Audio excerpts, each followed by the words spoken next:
friends, hello. Just getting set here. Hello, hello. Hello. All right, can I see you yet? Let's see. Hi, I think you can see me, I can't see you yet. So we'll just hang on one more minute. One more minute while I'm waiting for that, because I think you guys can see me and hear me. Oh wait, here we go. Here we go, hi. Hello, hello. Happy Saturday, my friends. Happy Saturday, nice to see you. I don't know, it's, well, I can't really say it's fall because it's not technically fall, but it's September, which means we're kind of getting close to fall, right? It looks like it's fall out my window a little bit. It is overcast. And it looks like it might be cold and blustery outside. I don't think so. I think it's probably like 90, but it looks cold and blustery, so kind of fun as we start to transition into a new season. Hello, my friends. Happy Saturday. Welcome, welcome. Nice to have you here. If we have not met before, my name is Lael Khankar. I have a business called Lael by Mail. When I am not traveling, we are here on Saturdays and sometimes on weeknights, just depends on what's going on. But we are here doing what I like to call creative listing. So a couple days before we get together, I am publishing several list topics or list prompts, and when we are together, we are playing with those. And when I say playing, I really mean playing. Basically, using stickers, stamps, washi, pattern paper, die cuts, really whatever you have on hand. I like to say, really all you need to have to play and do what we do is to have something to write with and something to write on. Beyond that, go nuts. This creative listing thing, I've been doing, I don't know, maybe about the last 10 years I've been listing creatively. And all that means is you are making lists and then getting your art supplies out, whatever your paper crafting supplies are, and really having fun with it. But as you are doing that, you're really telling a story, and you are telling your story. And for the most part, the list topics that I bring to the table every time we're together generally are about you, about me, about us. But lots of times you can kind of turn them on their head and make them work for whatever you'd like to work for. So that's what I mean when I say telling your story. And it is, in my opinion, a very easy and approachable way because most of us have grown up making a list, right? Whether it's a spelling list or a grocery list or a to-do list, whatever type of list. So there seems to be a lot less pressure when we look at documenting that way. List making as opposed to, Ernest Hemingway style, feeling like you have to be a very prolific wordsmith and a writer. So that is what we're doing here. So welcome to you. Those of you that are brand new or maybe kind of just getting your feet wet, you're like, I'm not quite sure what this is all about. Maybe you found me from YouTube. Maybe you found me on the interweb somehow, or just, people chatting. If you are interested in creative listing and you're like, I don't quite know what it's about, there is a link to a free class here in the description box of the video on how to get started creative listing. We've been doing it together here on my YouTube channel for about the last five and a half years, I think now. It's yeah. Anyhow, thank you, dear. Good morning, everyone. Oh, that's Nick. I have to take a quick pause. I am feeling a migraine coming on, so if I just do this very quickly, my little prescription medication, then hopefully we will head it off for the pass. So hold on one sec. All right. All right, so where was I? Oh yes, free class on how to get started creative listing. That is here in the description box on my YouTube channel.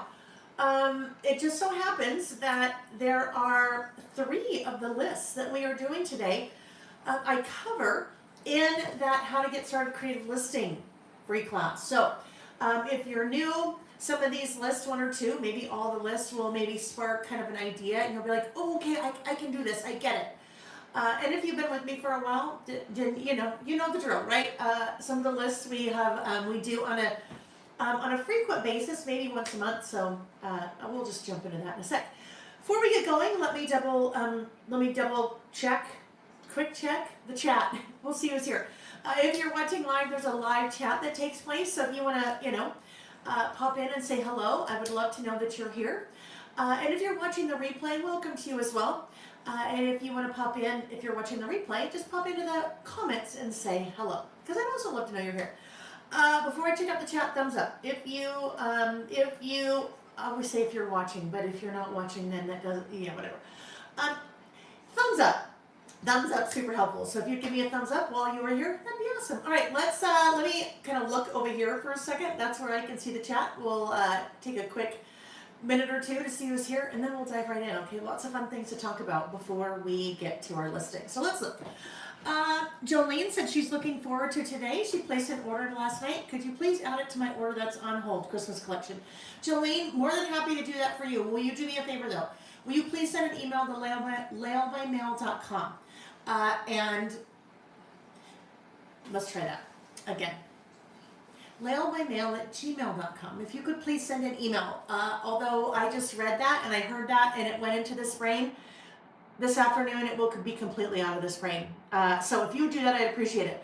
The other thing though is, for anyone watching, listening at any time, enough of you place multiple orders that my shipping team always checks to make sure that you have that you don't have more than one order before they ship. And if you have more than one order, they will ship together and then refund all but one of your shipping charges. Now, Jolene, I still would like it if you would send an email, because if you have an order that you're waiting on, maybe the December documented order, and you have a new order coming in, sometimes team doesn't know if you want those to ship together or not, so they would reach out to you. So that will just kind of shortcut things. If you would, thank you.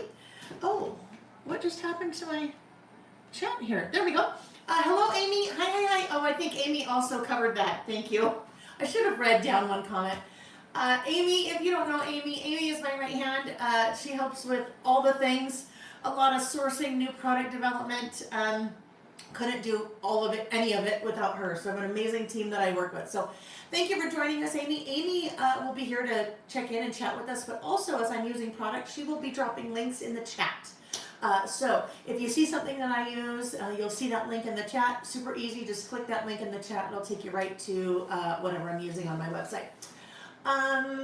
If you are watching the replay, there is a link in the description box of the video of what I am using today. So we try to make it as easy as possible for you to not only see what I'm using live, but then also go find it and shop for it if you'd like on the website. Alrighty, let's see, Sarah, good morning. She said, gorgeous start to the day in West LA. Hi, Wanda. Hello, Susan from Atlanta. Hello, Maritza, nice to see you. Elizabeth from West Virginia. Maritza's here from Vegas. Sarah P, hello. Gigi from Texas. Terry, good morning. April is excited to catch us live. Excited to have you here, April. Hello, Laura. Carla from Clifton, Virginia. Ms. L, good morning. Marianne, hello, from Anacortes. I know I'm not pronouncing that correctly. Anacortes, maybe, Washington.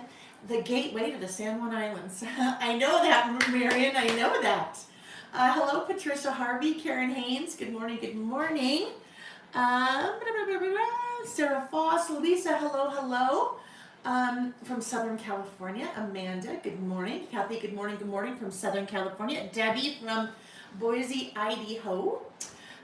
Tammy, Cherie, good morning. Heather said, let's make some lists. That's what we're here to do. We're going to make some lists. Carla said, so glad fall is soon upon us. Glad to see summer in the rearview mirror. That's interesting, Carla. You and I are polar opposites that way. I mean, not that I don't like fall, but I love summer. Summer is my season. So, yeah, it always makes me sad to see it in the rearview mirror. But with that said, if you like fall, and don't get me wrong, I have nothing against fall. I just really like summer. We have 2 lists today about fall, and we also have another list next week about fall, but I'm going to kind of turn that one on its head a little bit, so stay tuned. Good morning, Marilee. Nice to see you. Joy and Kelly. Sarah Simmons from California. Margie, hello from Germany. Nice to see you, Margie. Margie, do we know where? I know you know where. Where in Germany are you from? I, in high school, did a foreign exchange for 4 months in Germany, in a very small city called Rath-Anhoven. outside of Cologne, about an hour outside of Cologne. I'm always just curious when people say Germany. Welcome to you. Always fun to have you all here, but always it's kind of fun when our international friends are here as well. Tammy, yes, Nick is somewhere in the chat, Nick's my husband. I don't know. He usually pops into the chat and then he's out doing his day, whatever he's doing. So, and making sure to bring me water, and he's so good. He's so good to me. I'm like, honey, and I just hand him this, and it comes back all wet. So that's nice. We need that. All the last minute details, right? Let's see. Laura says it's our first live. Hello, Laura. Nice to have you live with us. If you are new, just so you know, there are about 5.5 years worth of these out there. So there are a lot. You can kind of pick and choose and just jump in and start playing with us. That's especially kind of handy when I'm not here and we're not listing. Marsha, hello. She's very excited for today. I am excited as well. Hello, Carol. Carol just watched the 2019 YouTube video of my Hello December. I love it. Yes, gosh, Carol, that's been a while. We'll talk about that just briefly today, my December documented. Hello, Christy in California. Really hot there. Yeah. Oh, I gotta say, you guys, so Blessed and Callie just said, yay for 5 years. Yes, Ramona, thank you.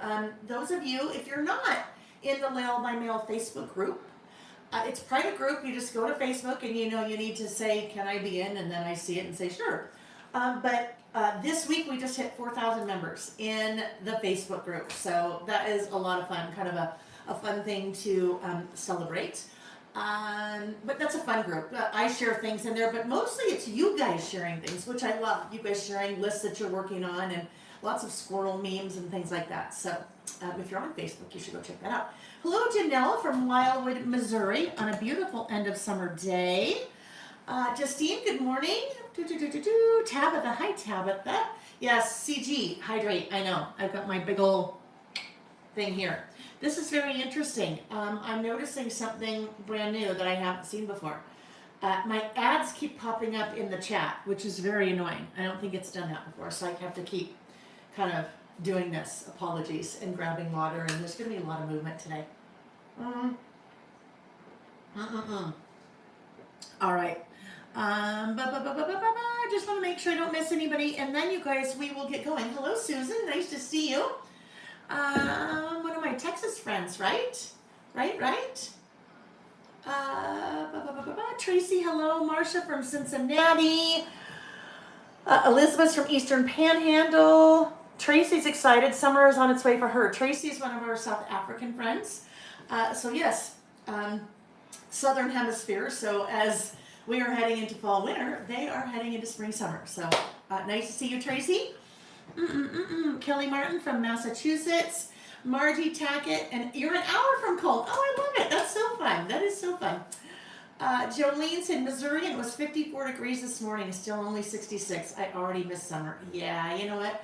We're going to be in here come December or January. We're going to have all the lights on, all of the seasonal affective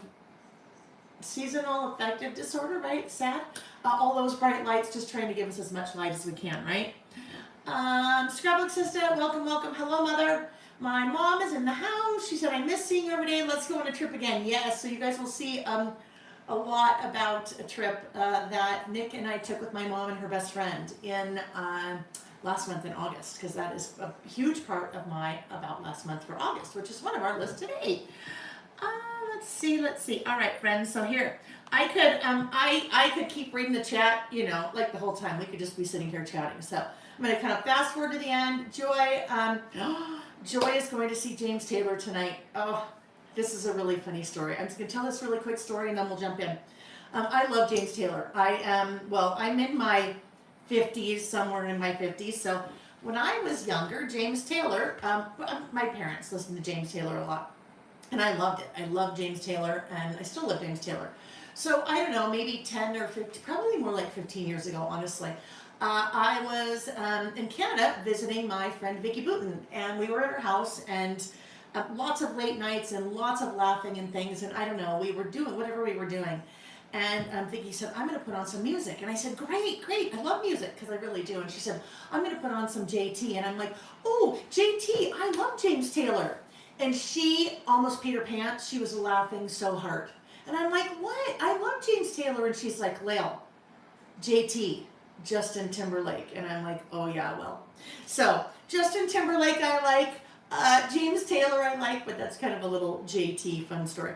All right, friends. All right, I think we are ready. Let's, I'm just checking the last of the chat. I think I got everyone. If I didn't, just welcome to you. Know that I'm not ignoring you. I just probably didn't see it. When I rotate the camera and we start working, it's much easier for me to see the chat because I'm not trying to look you guys and then also look at the chat. I'm looking like this, working, and it's really easy for me to see the chat. So if I miss something that you wanted me to see or respond to, once I flip the camera, if you will, just type it again. Sometimes if you put it in all uppercase, it helps as well. All right. So let's talk about a couple of things that are coming up. First off, September, October, November really start to be hectic months for me when it comes to traveling and teaching. So our listing schedule is really irregular, starting in September through October and into November. September, let's start with that. So I always put out our listing schedule 3 months ahead of time. So we are ending that chunk of 3 months with September. So within the next week or two, I will put out our listing schedule for October, November, December for the rest of the year. And just know that's always up for change. It just, you never know. You never know when I head out of town or when something comes up or who knows. So it's always tentative. But if things change, I always make sure to let you know in the Facebook group and the emails and the blog and so forth. I try to communicate with you as much as I can. So September, all over the board. We are listing on Tuesday. Let's see, today is the 6th, 7th, 8th, 9th. We're listing on Tuesday, September 9th as well this week. All right, so we've got a Saturday followed by a Tuesday night. Because next weekend I'm out of town for a wedding. And then the weekend after that, mid-September, I am out of town teaching an event. And then the last weekend of the month, we were still going to list that Saturday, but I had to change the time. We're going to list at 2 p.m. I don't remember if that's Pacific time. Anyhow, just watch for the schedule. But we're listing Saturday afternoon instead of morning. Vicky is coming to see me the last week of September, and I take her back to the airport on Saturday morning. So just know September is a little off, and then October, November, December will also be off. So just watch for the schedule. We do it where we can, right? We do it where we can because I love it. I love it when we are here together and we're playing and we're creating and we're kind of building and connecting with our community and all that. So I try to, when we can't be together on a Saturday, try to work in a weeknight. So that's the first thing. The second thing, season pass. The fall holiday season pass. Little soft launch on Thursday. You probably didn't even know it was there. But you'll see more about it on this Monday, the 8th. So there'll be an email going out with samples showing you my Traveler's Notebook setups for the month of October, November, December. So that is now available on the website at laelbymail.com. You will, well, I'll just tell you, one of those were given away today. So stay tuned for that giveaway because it will be a live giveaway. This coming Wednesday, which I believe is the 9th, right? 6th, 7th, the 10th? I don't know. This coming Wednesday. Hold on. Just let me, I know it's easy, but when you've got a migraine coming on, sometimes it's a little hard to look forward into the calendar. The 10th. There we go. The 10th, this coming Wednesday, September 10th, is a What's New Wednesday here on my YouTube channel at 6:30 p.m. Pacific time. So What's New Wednesday, we're going to take a look at a couple of things, but primarily that fall holiday season pass. And if you're not sure what season pass is, join us that night because I'll kind of do a recap of what it is again, and then we'll take a look at the full kit and some examples of me using it. Okay, what else? The 15th. September 15th is the Lael by Mail stamp and die release, so that is coming up right around the corner. September 15th is, no, No, September 22nd, there's just a lot, is when my annual December documented mini book project kit starts shipping. All right, so you should have seen my workspace this morning. It was, the entire workspace was covered with all of the product from December documented. I am about 85% of the way done. And I will tell you, it's just, I'm sure it's not just me, it's probably most people. And it's all of us in life. When you get 85% done with something, then you're just like, I want it done. And I procrastinated a lot yesterday. So anyhow, I'll have it done this weekend, but it starts shipping on September 22nd because instructions and all that have to get in. All right, what else? I think those were the high level housekeeping items that we needed to take care of. So let's do this. Let's rotate the camera. Turn off the lights, turn on the lights and off the lights and all that, and then we'll start playing, okay? Okay. Let's start over here first.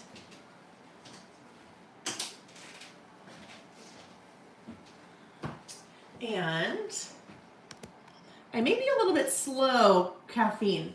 You know, so I don't know. Hold on. We just golly. One of these days we'll get a little bit more professional setup in here, but I don't know. Well, it just, add it to the list. Add it to the list, Lael. Add it to the list. All right. Oh, yes. Dear December. Dear December. I didn't talk about that. That is shipping. Dear December is my second paper crafting collection that released on August 25th. So if you haven't seen that, that's a fun one. And you will start seeing me play with that in November, like here on our Saturdays. All right, so let's take a look at what we worked on when we were together last. All right, I know I do need to grab some caffeine. Sarah said, Lael, this is good enough professional. I know, right? Good enough professional. I don't know. Good enough, whatever. All right. So let's take a look at the 3 lists that we did. And thank you, Sarah. I appreciate you saying that. I really do.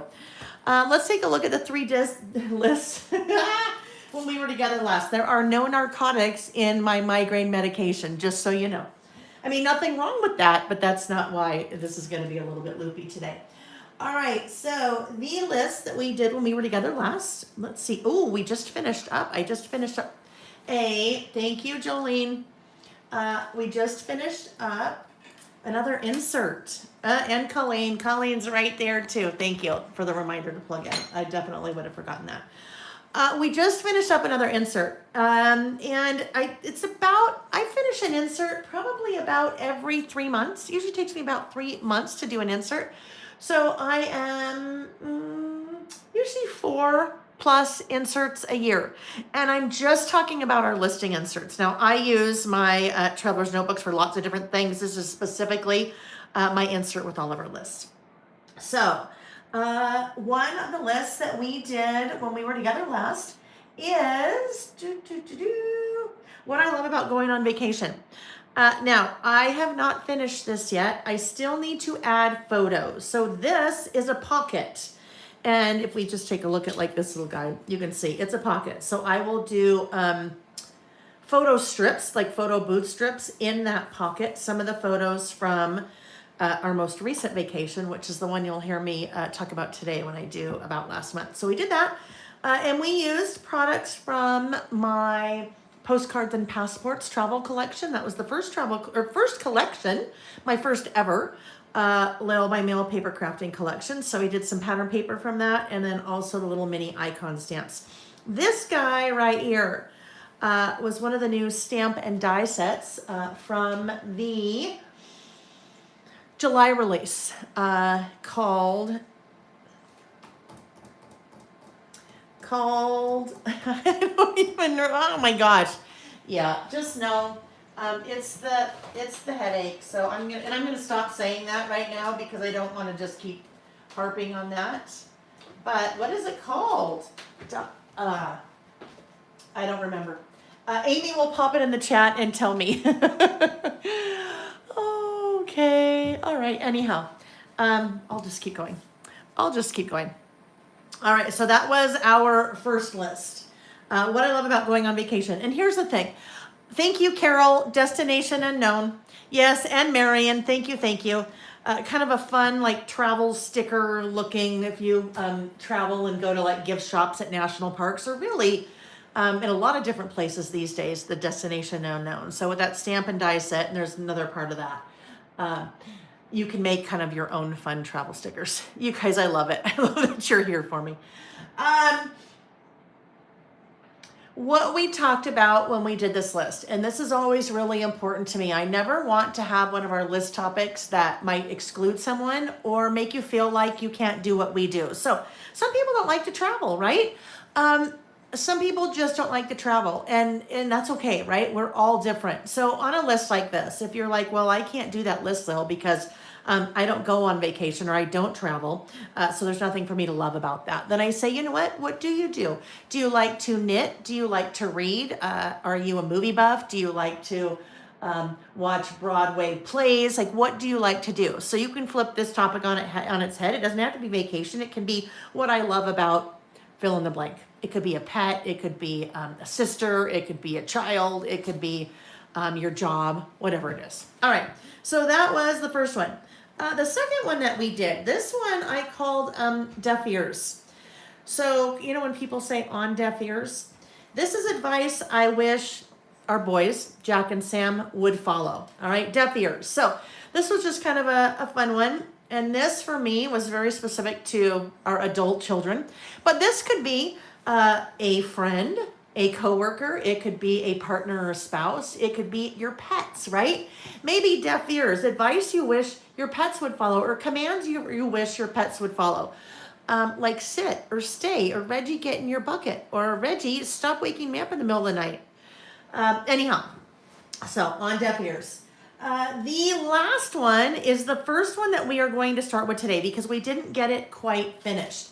Val, you and Michelle are taking your mom on a cruise in 2 weeks. Oh, I love that. That is so fun. I'm sure you guys will have an amazing time. Where are you going, Val? Val is a fellow Utahn, and we discovered, I don't know, 5 years ago that her sister Michelle and I live in the same neighborhood, which is kind of fun. You're going to Mexico. You guys will have a ball. Zen girls, I love your suggestion there. You just said deaf ears yourself. Deaf ears myself. My own advice I wish I would take. That is another, you know what? That one is, that's going to go in our list of lists. I really like that, Zen girls. So let me just go over here to our, my list of lists. This is my master list of lists where I keep track of all of the list topics, ideas and things that you give me or things that I come up with.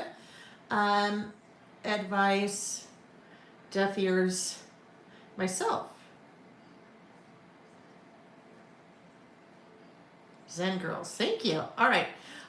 This, if you're wondering, this is my Listing with Lael workbook.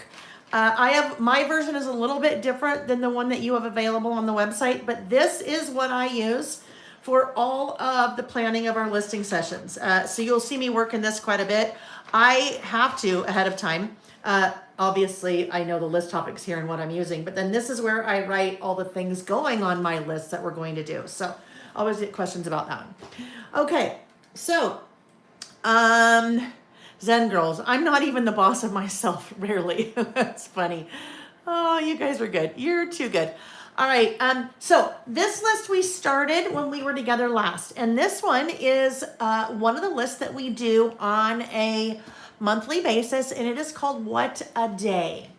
So the concept behind What a Day is you are basically taking any day and you're making a list of what you did that day. So talk about a time capsule that's a very specific time capsule that it's really fun to look back on one day, right?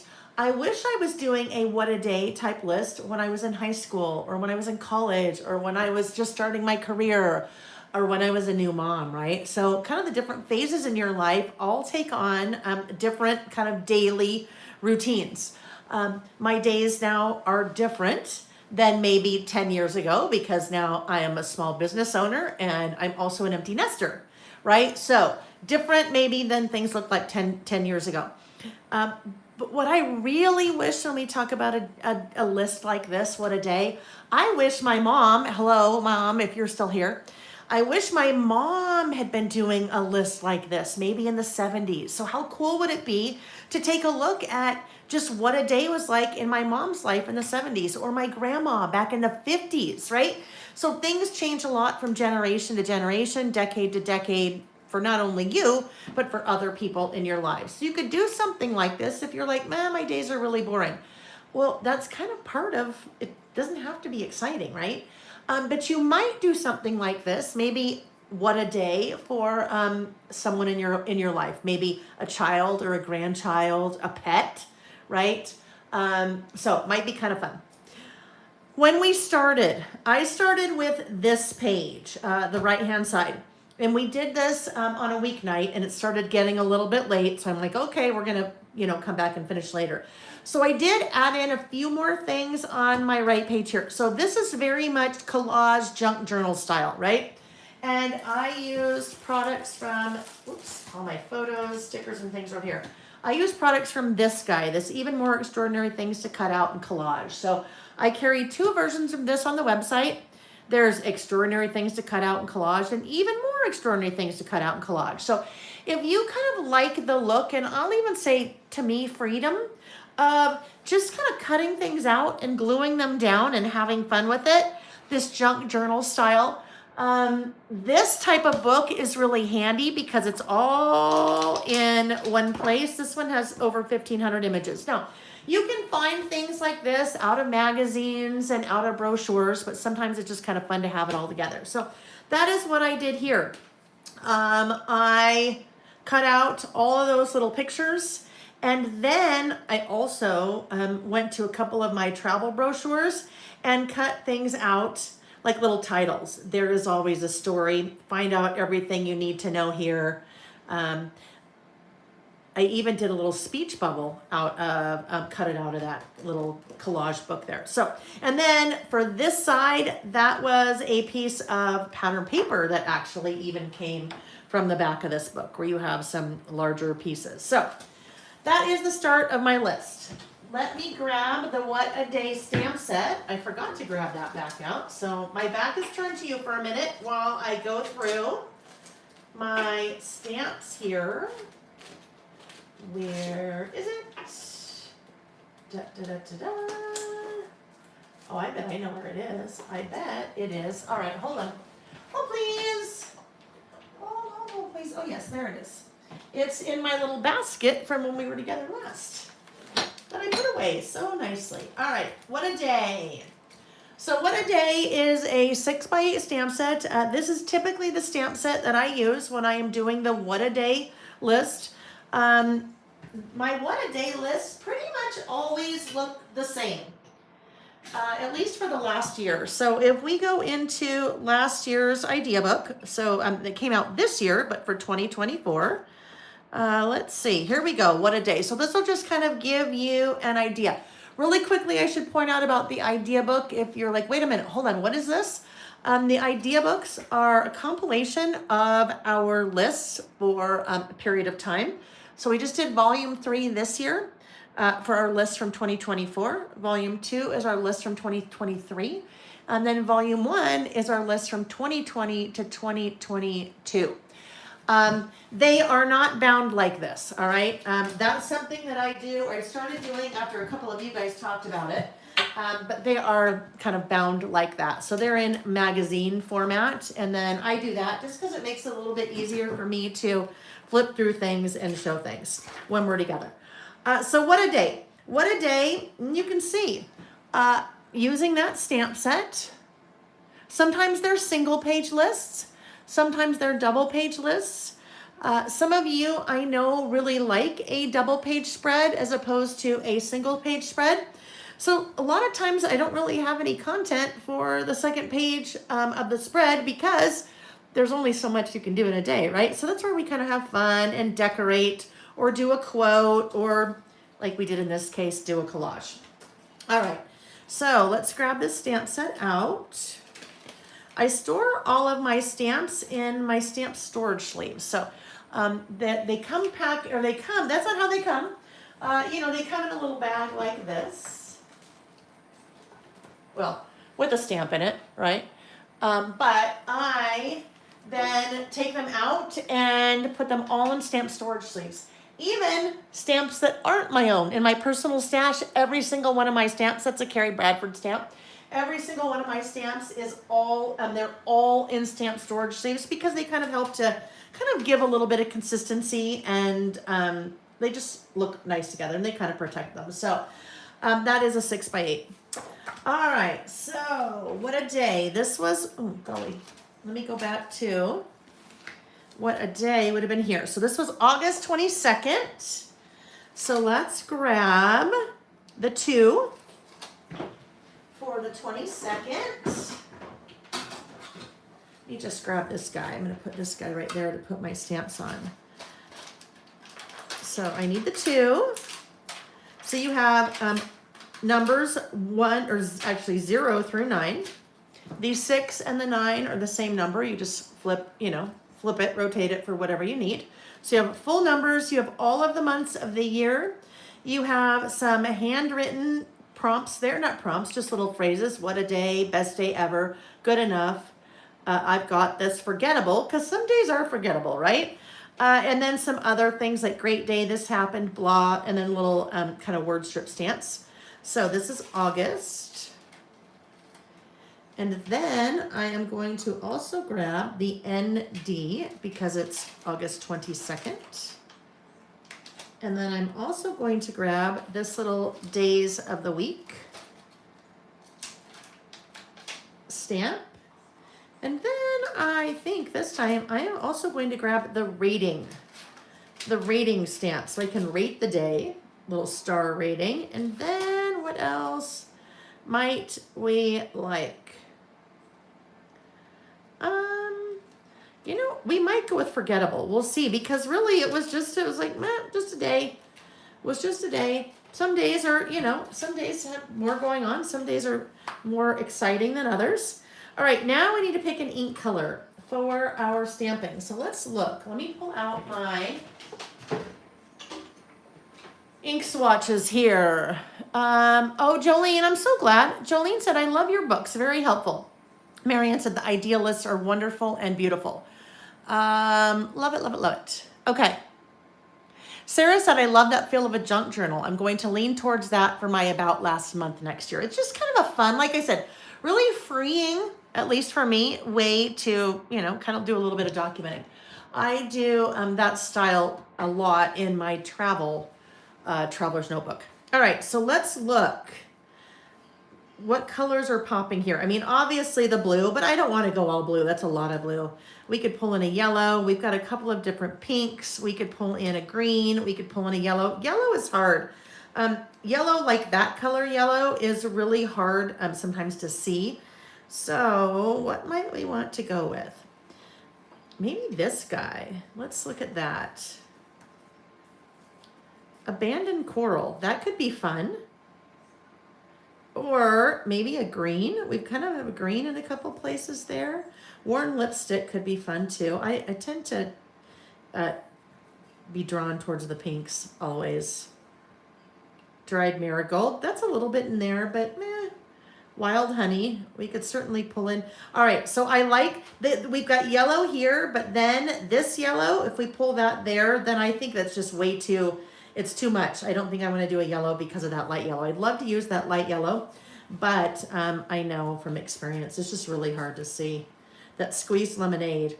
The squeezed lemonade wouldn't be bad for like our solid numbers, but when we get into the kind of fine line of the months for August, it would be difficult to see. So no yellow. We could go with a green. Ooh, maybe that would be fun. That twisted citron. Twisted citron. How about that? What if we go with that? We have that kind of actually brings in the green and the yellow a little bit, kind of along here. So let's do twisted citron. I think that will be okay to see. It may not. We'll test it. We'll have to test it anyway. So we'll see.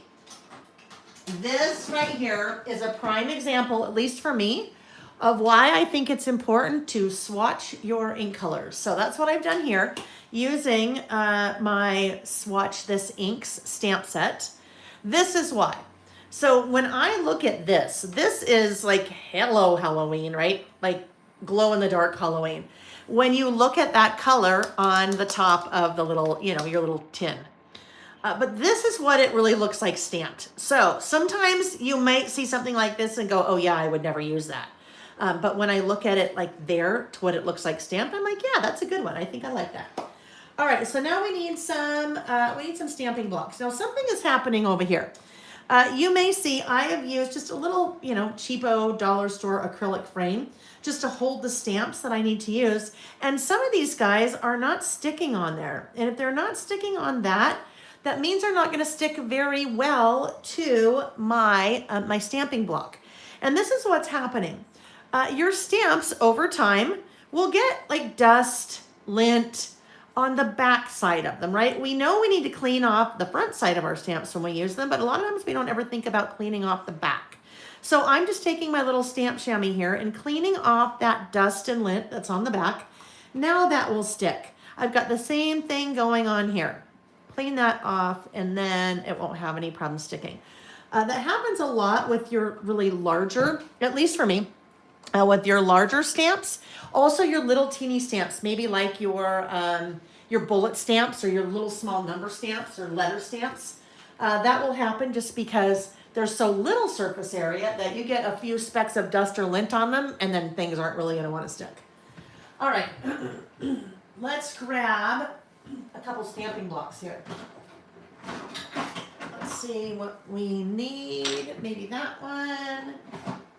This little guy. I think this little guy. Let's see. I think that will probably do. I have pulled out a couple of different size stamping blocks. Hi, Julie. Julie said hopping on for my first live. Nice to have you for your first live. I pulled out a couple of different stamping blocks. The reason that I like to do that is, I don't know, I've been stamping pretty regularly for maybe the last 5 years. And there's a lot I have learned along the way when it comes to stamping. Prior to 5 years, as I was stamping, I did not like stamping at all. So I didn't do it a lot because there's some things I didn't know. And there's some things that no one ever told me. And there's some things that I never discovered as I was playing because I never gave myself the opportunity to play. And so I got really frustrated and stopped for a while. One of the things I think is very helpful when you're stamping is if you can right size your stamp to the stamping block, all right, or your stamping block to the stamp. You have varying sizes of stamping blocks. It helps you, I think, to control the placement and also just a little bit easier to handle, all right? So I have put my 2 on that little circle. And the next thing I find to be very helpful is to always test. Always, always, always test. When you test, you're testing for a couple things. Number one, is there any dirt on your stamp?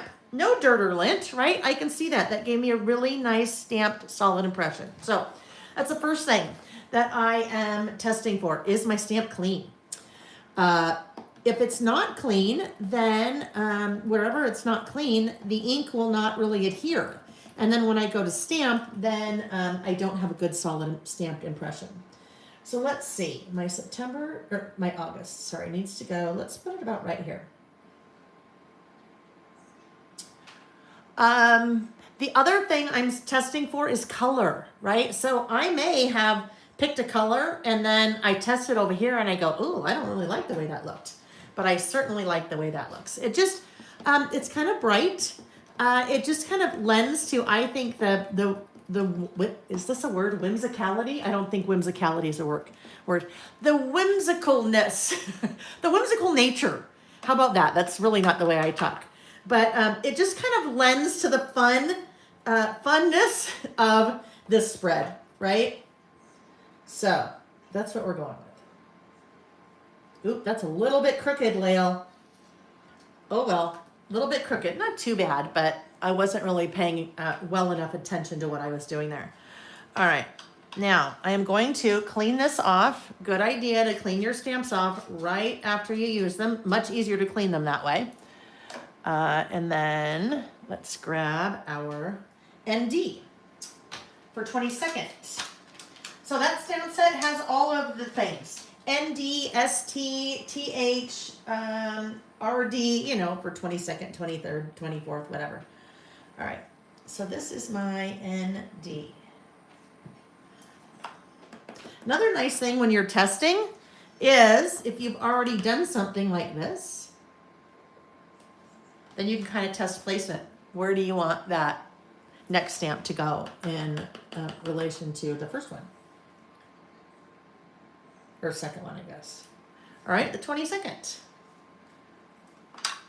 And now we'll, oopsie, a little bit of wet on there. Let's see. Wanda said, I've been cleaning this week so I can decorate for fall. So I haven't listed all week. I miss it when I don't list. Wanda, you do. You do lots of listing. You're an awesome lister. Hi, Carrie. Nice to see you. Heading out wedding dress shopping. That is exciting, Carrie. Have fun. All right, August. Now, my August will go about there. So let's see. I think August will also fit on that little round stamping block. I think Amy probably linked to stamping blocks on the website. I have a number of my own Lail by Mail stamping blocks based on some of the sizes that I think are super helpful and based on some of the stamps that we use together. All right, August. Ooh, actually, I'm okay. Okay, I'll talk about that in a second, what I was just thinking in my head there.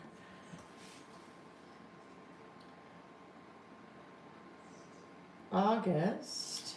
There we go. So August is a little bit harder to see. Amy's not going to like me when it comes time to photographing these for the website, huh, Amy? I mean, for the idea book. Colors like that, light colors, are very difficult to photograph sometimes. Sorry, Amy. All right, August 22nd, and then we have our little days of the week. Oh, well, normally I put that. Actually, so let's take a look at this. Normally, well, it doesn't really matter, but normally when I use that little day of the week stamp, I put it under the month, and I didn't leave myself enough room there, right? I could put it above, but I don't want to go above because then I think it would look funny because it's wider than like the August. So I think what I will do, I think maybe I'll skip that one. And what if we do this? What if we put rating right below there? Or we could put rating. Let's put rating at the bottom. I think rating will fit a little bit better at the bottom. So this guy, I think, is a little bit too, oh no, it's okay. For me, working with a small stamping block like that is much easier to maneuver than this guy because that stamp is much larger than the stamping block. And when your stamp is larger than the stamping block significantly, I find it's hard to get a nice, good, even stamped impression. So, all right, this guy, oh, it doesn't matter where it is. We'll just come right here. That's going to be another one that's going to be hard to see. And we decided we were putting this one at the bottom, right? I believe so. Rating. And then I can fill in my little stars. So, whatever the day was. Was it a 4-star day, a 5-star day, a 0-star day, a 1-star day? Let's see. Joe Disney fan, just 400 more subscribers and we'll be 15,000 here. I love it.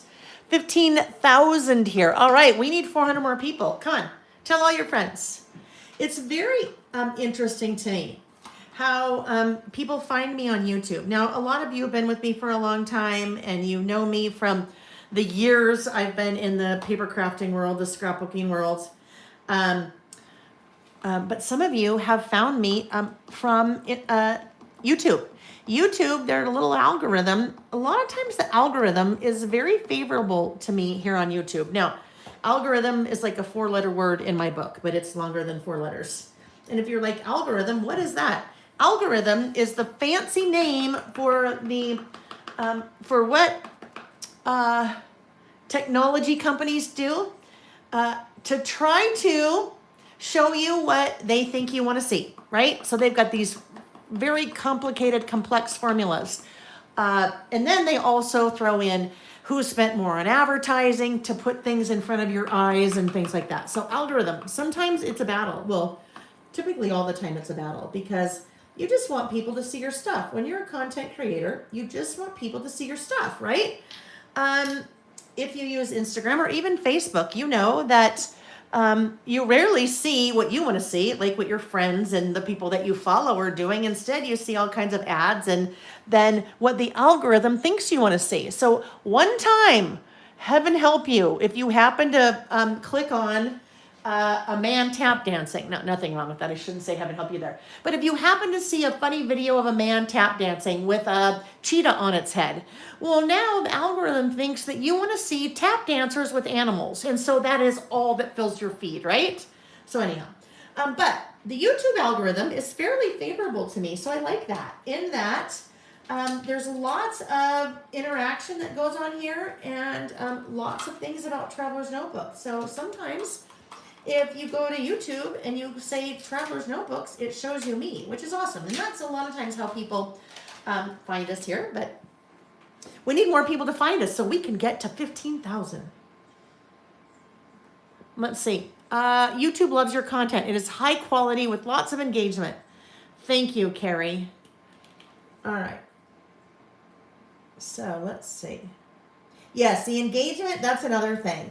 If it sees lots of engagement, so lots of comments, lots of chat and things like that going on, then the YouTube algorithm thinks, hey, that must be, something must be going on there. We should probably, maybe push that up in the algorithm. And it's really all about money. Not for me, but it's really all about money. All of the social media platforms, it's all about money because it's all about advertising. And so, they can sell more ads to advertisers with channels and videos that have lots of interaction, right? And lots of chatting back and forth and things like that.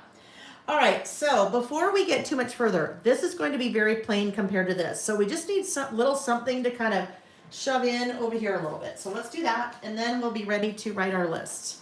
So let's just look to see what might be fun here. I don't know, I just opened up the fruit section. Really, it makes no sense, right? None of this makes any sense as to why I put it here. Although there are two things. A bed will make sense, and then flowers will make sense. And then also, actually, the airplane makes sense. So sometimes things make sense, sometimes they don't. Let's see. And this is usually what I do. I just start flipping through and looking for something that might, that could just go over here on the other side. A rocket pop. Ooh, this could be fun, right? This little guy, because it just has a lot of color, and I feel like we need a lot of color over here, and those colors are kind of similar to the colors that are over here. So let's do it. Now, these are not sticker books. If this was a sticker book, this would be way, way, way, way, way, way more. So it's some of your favorite things, some of your not favorite things. Fussy cutting. So I just cut that out. I cut that out with my bigger scissors, and now I'm going to use my little fussy cutting scissors. This is interesting. So let's talk about fussy cutting for a minute. If you're not familiar with that term, basically you are cutting something out of something else, and that's what we're doing here. People call this fussy cutting because this was not fussy cutting. You just cut something out. But fussy cutting comes into play when you are now really kind of getting in tight to whatever it is that you're cutting. So fussy cutting. A couple of rules of thumb, in my opinion, with this. First, cut it out with your larger scissors. So you saw how I used my larger scissors first to cut that out. Then I switched out my larger scissors for my fussy cutting scissors. So fussy cutting scissors, if you're looking at what I'm doing, these scissors work very differently than these scissors, right? When you're using scissors like this, lots of range of motion with your fingers. If you have arthritis, a little bit harder to do that, right? Fussy cutting scissors, you don't use your fingers like that. You're basically using the palm of your hand to do your cutting. So the scissors sit here in the palm of your hand. There's a little raised edge there. That's where your thumb goes. And then there is another raised edge on the bottom side. That's where your pointer finger goes. So when I'm cutting, I am very, very, very little movements. And you'll see those little tiny movements here are moving my very small blades. When it comes to fussy cutting, you want to be using the smallest scissors that you have. Don't go grabbing your 12-inch cutting shears that you use for fabric, right? Much easier to use smaller scissors. And if you like fussy cutting, or I should say if you don't like fussy cutting, those scissors are pretty awesome. So this guy could just go right there. And now I know what I'm going to need to do. I think I might end up needing to grab maybe one more little image in there. We'll see. All right, so I used my glue pen for that. And then I'm using my little reverse grip tweezers here. And I think maybe we'll just do this. And then we'll cut that little bit off the bottom. If you're not sure about kind of this junk journal style and you're like, I don't know if that's really me. I don't know how to do it. Well, first of all, there's no rule. You just start adding stuff. But if you want to kind of play and practice, go find an old magazine or go to the store and buy a magazine that you're not sure that if you would, actually, I like these guys. I know I've got stars somewhere else, but I will grab these little stars, these kind of little glow in the dark. They're not glow in the dark, they are glitter. GL glow, GL glitter. This is an example. There are examples in the beginning of your books like this that show you how you could do collage. And these are all different pieces from what you find in the book. So just kind of fun, like really fun, different, right? Just fun and different things. Anyhow, what I was saying, go to grocery store, buy a magazine, a yard sale, get a magazine. If you travel, airports, hotels, they've got tons of brochures that are free. Go pick up those. And a lot of times you might be like, well, I'm in California, but I'm not going to Legoland. Grab the Legoland brochure anyway, because a lot of times there may not be images that you are going to use from there, but there could be words, titles, phrases, things like that you could cut up and use in your projects. Or just buy a book. Then it's really easy.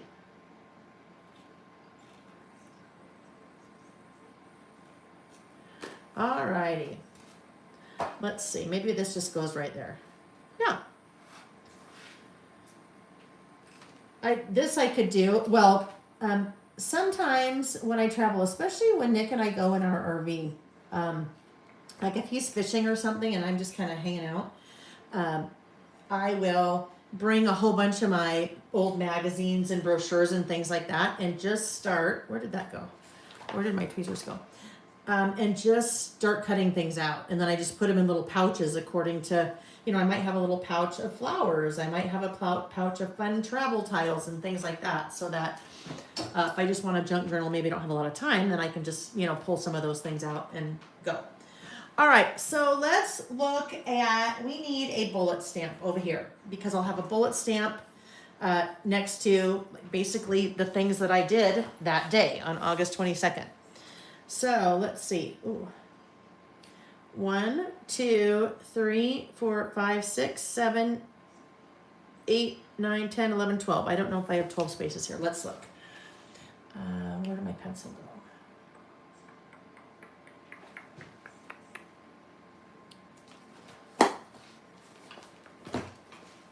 All right, where'd it go?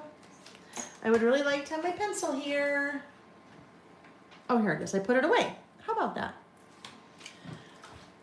1, 2, 3, 4, 5, 6, 7, 8, 9, 10, 11, 12. Well, how about that? I do have enough room, so I'll do all 12 things. So, I picked this date, August 22nd, because it was not your typical day. Now, if you're doing What a Day, a really good idea is to pick the day in advance, and as that day is happening, write down the things, because that's what I did here. I knew when I planned for our listing session on the 27th, when I planned for it, I knew I wanted to do August 22nd. So I came in as August 22nd happened, wrote down the things that I did that day. If you are in September and you're trying to remember what you did all the things you did on August 22nd. I don't know about you, but that's really hard for me to do. So, April, that's very funny that you said that. April just said something in the chat about World Fussy Cutting Day on October 25th. I saw something about that on someone's Facebook page earlier this month, and I'm like, World Fussy Cutting Day? Like, who came up with that? And I've never heard of that before. But you know what? That sounds like a day we may need to celebrate, right? World Fussy Cutting Day. All right, back to this. I need a bullet stamp. So, let's just pick something. Let's just pick something. You know, I did a star here. Why don't we just grab this star from Bullets and More? So there are 3 Bullets and More stamp sets. Bullets and More 2, and Bullets and More 3. If you said, Lael, I'm just getting started. I'm just getting started creative listing. What are products that you recommend? Oh, that just reminded me of something. Amy, will you do me a huge favor? Oh gosh. Now I can't remember her name. I just realized there was a very important email from someone that I have not responded to. Hold on, friends. And it was someone sharing that she was going through a very difficult time. And that literally just popped into my head. And that is really bad. So I know you will forgive me for this. Oh, yes. Okay, Melissa.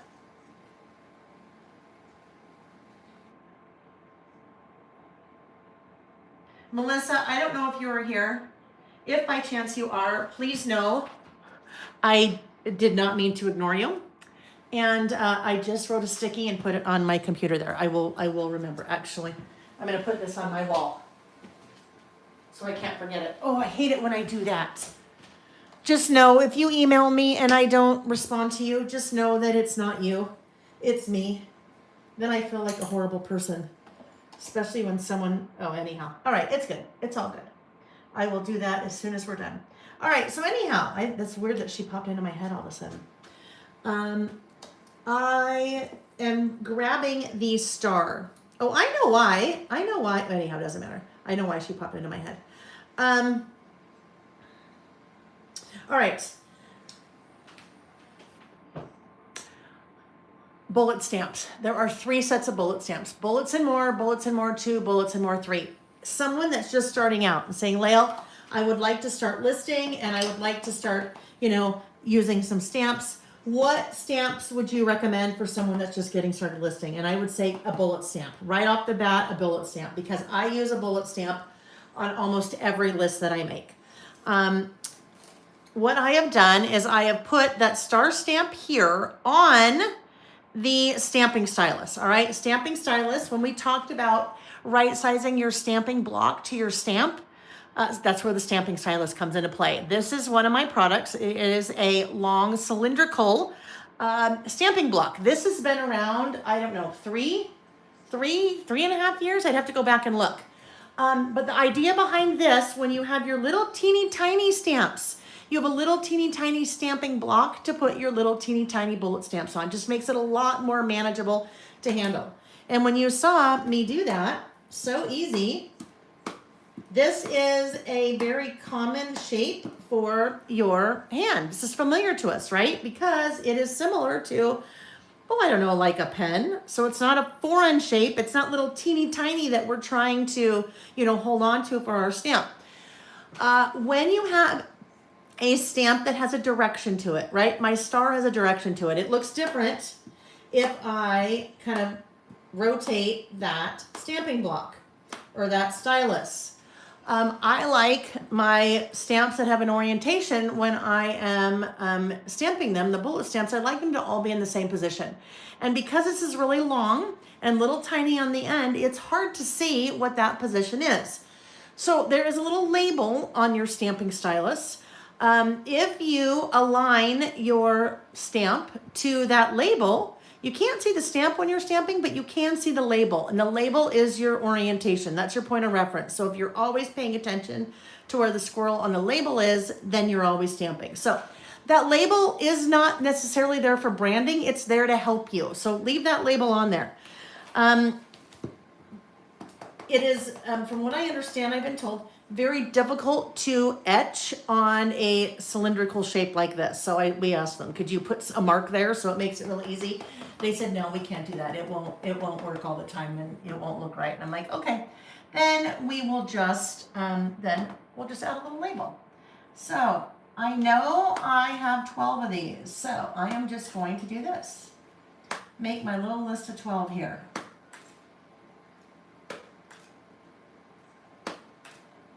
7. I love that sound. 8.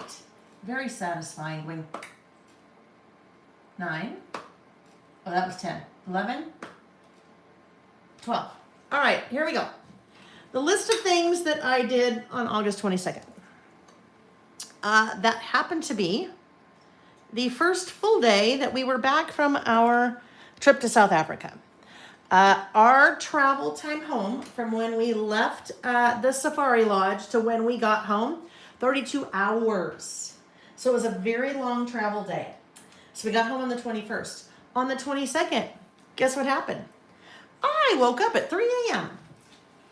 for the day. Up at 3 a.m. And then I will do this. Jet lag. Jet lag is a very real thing. April, I love that. So April just shared stamping stylus, love. I now use stamps that I almost threw in the garbage. Game changer for using tiny stamps. I agree, April. Very, very, very helpful. And I'm glad you think that. All right. So up at 3 a.m. jet lag. So then what did I do? Read for 3 hours. I read, and I didn't read in bed. I read on the couch because, well, long story. Read on the couch, left my Kindle in South Africa, so I had to read a paper book.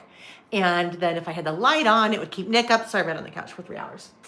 Then Nick and I walked.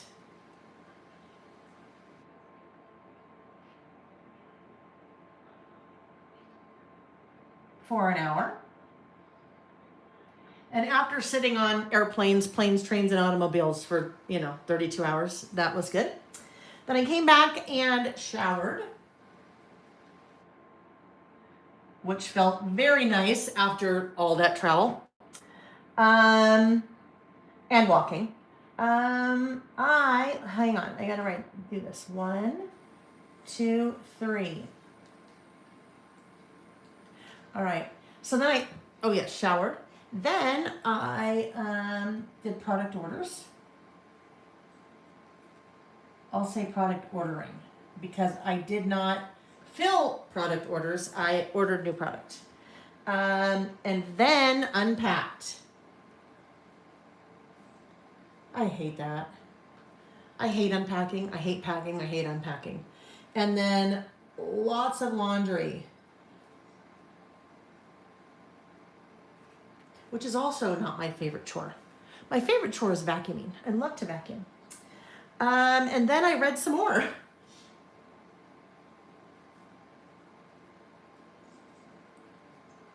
It was a relax, do nothing day.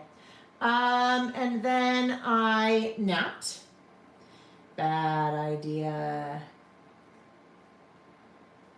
Bad idea. Because what do you think happened on the 23rd when I woke up? Same thing. We had birthday flowers from Sam and Jack.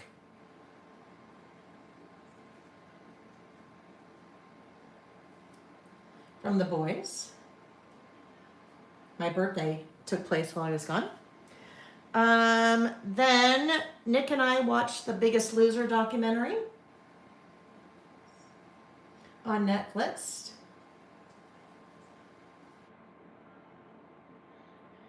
If you followed Biggest Loser back in the day, if you followed Biggest Loser back in the day, this would be a good thing to watch. Very interesting, but only if you watched it back in the day, it would make a lot of sense. And then I fell asleep on the couch at 9. So the day was forgettable. Very much forgettable, right? Forgettable day. I don't know, maybe a 2. I mean, it wasn't a bad day. Oh, yeah. You know what? I don't like that at all. So we're just going to do that. I tried to color inside of there. That did not work at all. Try to fix that, Lil. Weak. All right, there we go. So now that I see this, and I notice it more when I look at the screen as opposed to here, I really wish I'd put those guys and those stars on that side. But I didn't, so it's okay. I feel like we maybe need, no, you know what, I'm gonna leave it. I'm going to leave it. No, I'm not gonna leave it. This space right there looks like something's missing. And you know what I say, if it looks like something's missing, the answer is, did I already clean that and put it back? I did. The answer is a word strip sticker. So let's look for a word strip sticker. Let's look for maybe a black. Let's see. Stay simple, right? I mean, that was a really simple day, that's for sure. Stay simple. Come what may. Just breathe. That's pretty much what I did that day, right? Just breathe. Maybe that's what we'll do. Just breathe. Just breathe. Ooh, okay. So, just breathe I do not like because same width as that and that and that. So to me it looks really funny because now I have this trapped white space right here and all this open space over there. So just breathe is not going to work. Let's see. Today is full of possibilities. Not. It really was not full of possibilities. It was full of nothing. I don't know. No, make today count won't work either.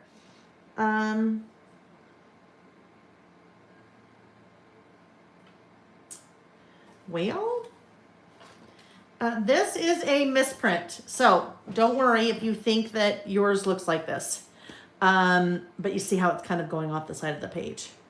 Let's see.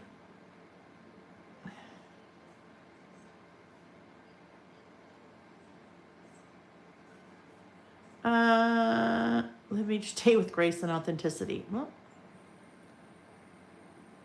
you can do anything, but not everything. Maybe that. Let's look. This is now too long. What if we did this? You can do everything, but not everything. What if we do this? Split it in half. And we go like this. And we go like this. Just kind of a weird space there.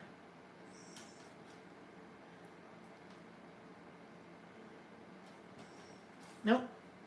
It needs to be centered.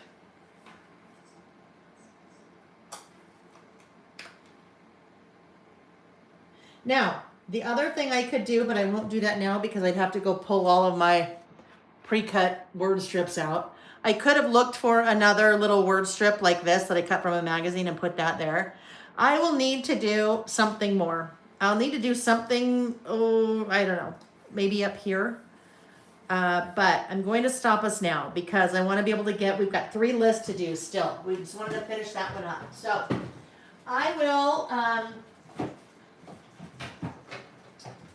before we are together again on Tuesday, I will kind of finish that. I'll look for something to kind of go up that side and then we'll call it good. But that's kind of what I did over here. Just find some things to kind of go up that side, but I don't want as many. So that is what a day. And that's the whole idea behind what a day is, just, picking a day and making a list. That is one of those lists that I talk about in that free How to Get Started Creative Listing class. Because that's a really easy one, right? Just pick a day. Pick any day and make a list of what you did that day. Not a lot of pressure with that one, right? So a lot of times people say to me, I really like this whole idea of creative listing, but I don't know where to start. My first answer is, we'll just start. And then people don't like that. I'm like, okay. This is one of those lists. What a day. Alrighty, so let's get everything put away. Well, we don't have a lot to put away for that one. And then we'll get ready for our next list.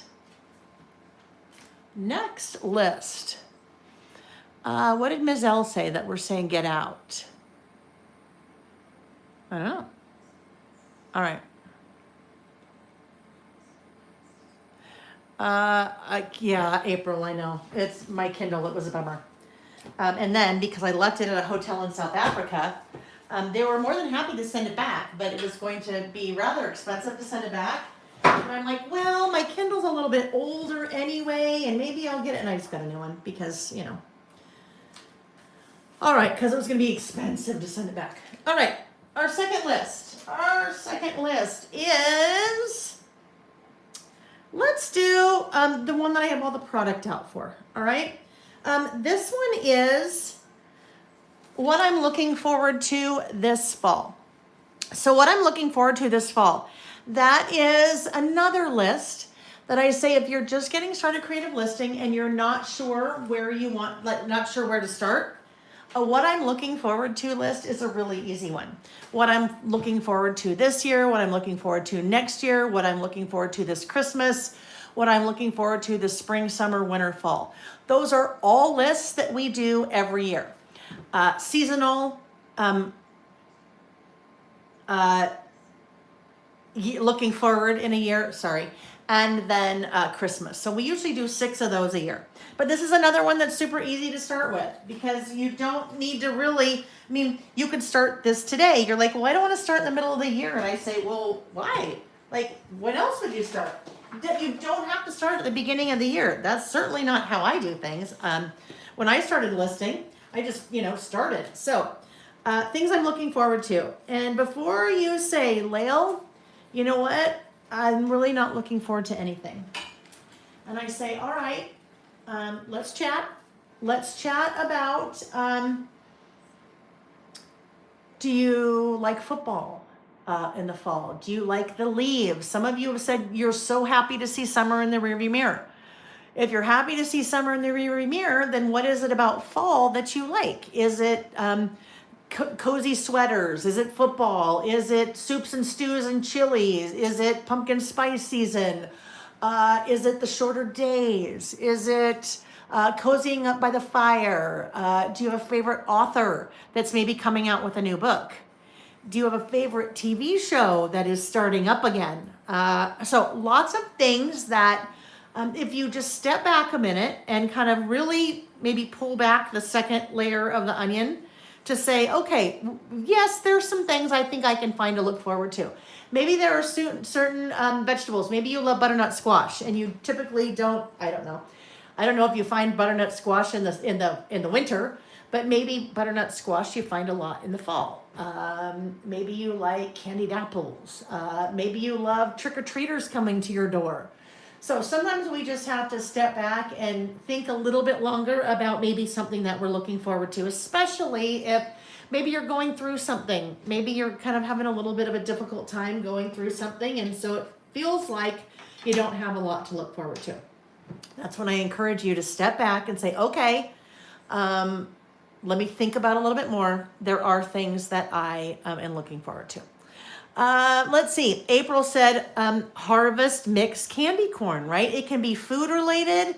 It can be weather related. It can be activity related. It can be entertainment related. Lots of different things.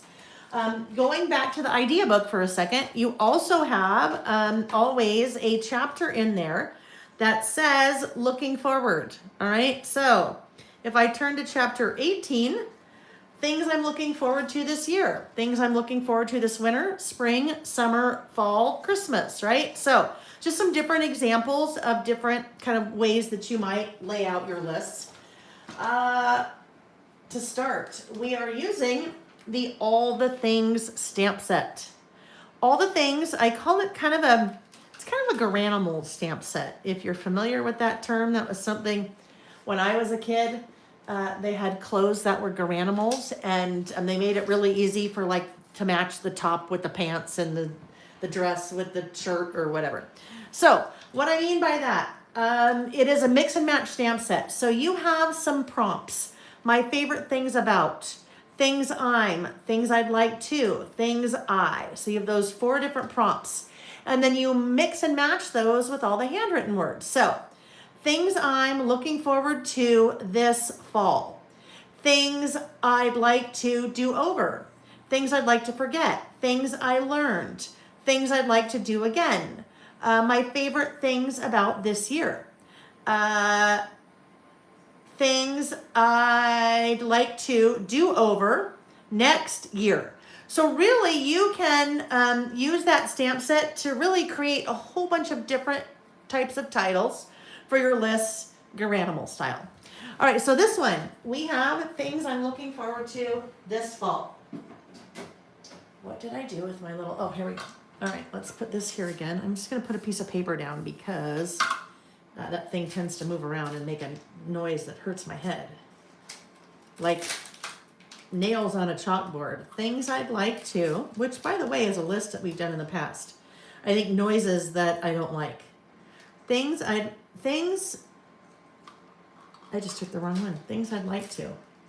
Let's do things I'm looking forward to. Things I'm looking forward to this fall. This fall. All right, things I'm looking forward to this fall.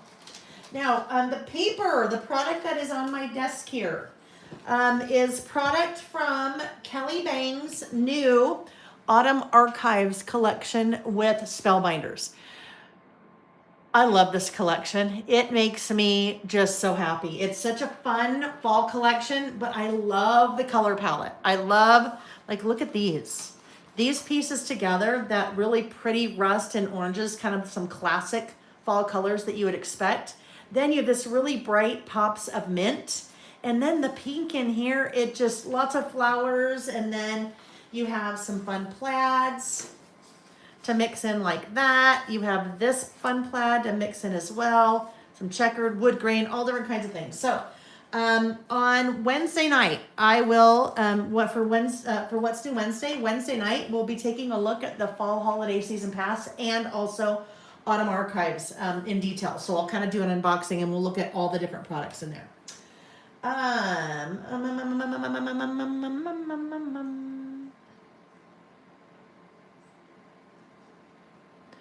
I was thinking, hang on, there was something I was thinking about earlier.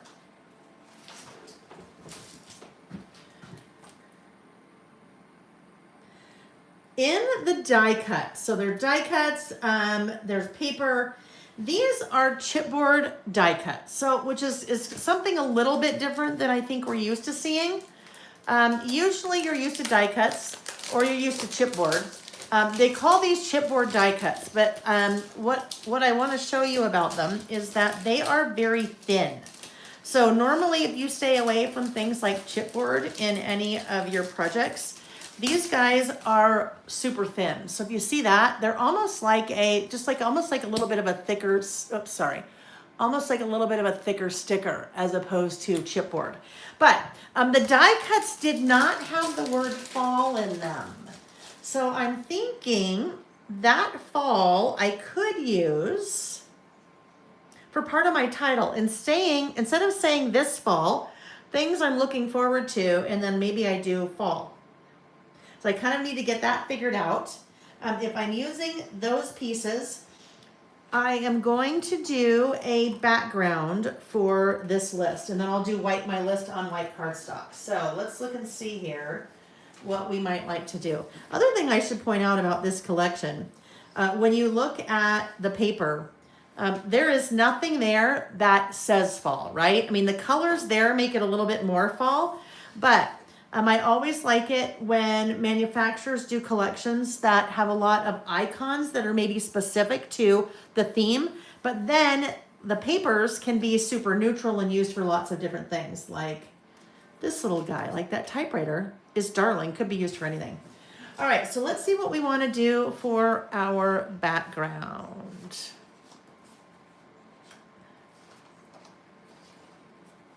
Those two would work. If I did that, I wish that was different. I wish it had a different pattern on it instead of that little thing. But I think we can. We'll see. We'll see if we go with that. I think I'm going to go with these two. So I need some white cardstock because I will do my list on white cardstock. Actually, I'm going to use not white cardstock. I'm going to use the graph paper, the 6x8 graph paper. That'll just give it a little bit more visual interest instead of just plain old white. All right. So those, the graph is available in 6x8 and 12x12. All right. Now we need our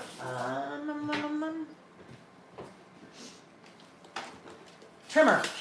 I will tell you guys. So my medication, my migraine medication, it has no narcotic in it. But I always get what I call a migraine hangover. It makes me kind of loopy. So just know there's going to be some loopiness going on. Maybe a little bit more loopy than normal. Carol said, I try to stay away from most chipboard in my traveler's notebook. I agree, Carol. I agree. But this is more almost like just a little bit of a thicker sticker. So I think it'll be okay. Let's start with this. I don't know. Maybe not that. Maybe these two. I think these two together. I think we're going to go with this. All right, so 6x8. I have trimmed this paper down to 6x8. The paper pack in the Autumn Archives collection is 12x12. So I've trimmed the papers that I thought I might want to use down to 6x8. So I can get 2 6x8s and 2 4x6s out of a full 12x12. From there, I am going to trim these to 4 3/4 wide. I trimmed to 4 3/4 wide because my Traveler's Notebook inserts that I use are standard wide. They are 5 by 8.25. Okay, 5 inches wide by 8.25 tall.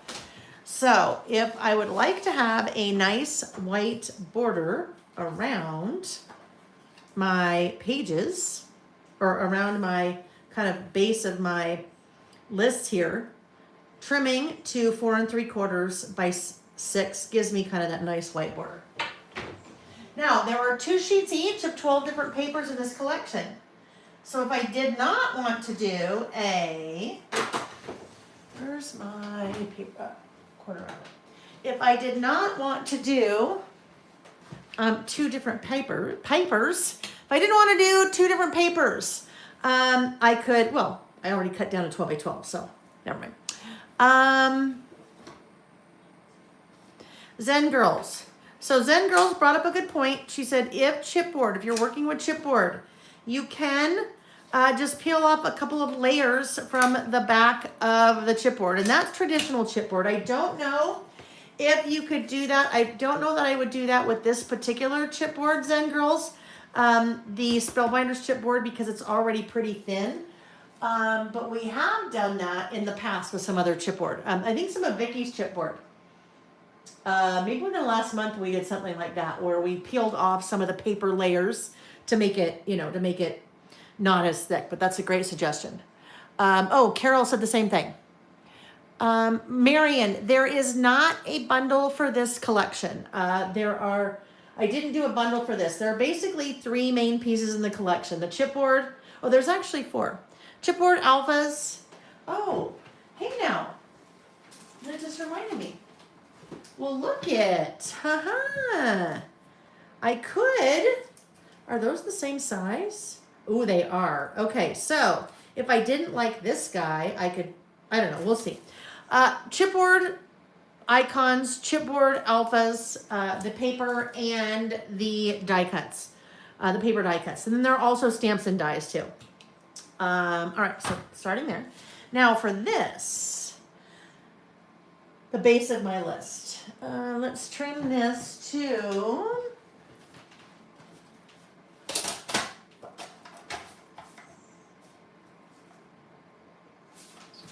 Let's see. Usually I just eyeball this. Easier to eyeball. Should have a nice border all the way around. And then it usually always ends up being about 3 3/4 by 7. So let's see how close we are there. That is 3 3/4, dead on. My eyeballing is always the same, and that is 7 because I've got 1 less inch there from an 8. Okay, 3 3/4 by 7. While I am cutting this other one, let's talk about, oh no, we'll talk about that when we get to our next list. 3 3/4 by 7. 3 3/4 by 7. When we get to our next list, that's when we'll also start. I think I have 2 giveaways, 2 live giveaways today. 2 live giveaways. All right. All right. Here we go. Because I am working with a base, I'm going to make this list off the page and then I will come back in and adhere it. So I couldn't necessarily do that with this guy, right? Because everything gets glued on. But sometimes it's a little bit easier to work if I just work directly on the page. So that's what we're going to do. We need to ink the edges of those papers. So let's take this. I think probably fossilized amber is probably going to be pretty close. And I need this guy, and I need this guy. So let's check first. Oh, let's check first. Wanda, it is cheaper, so I'm thinking maybe you picked the wrong one.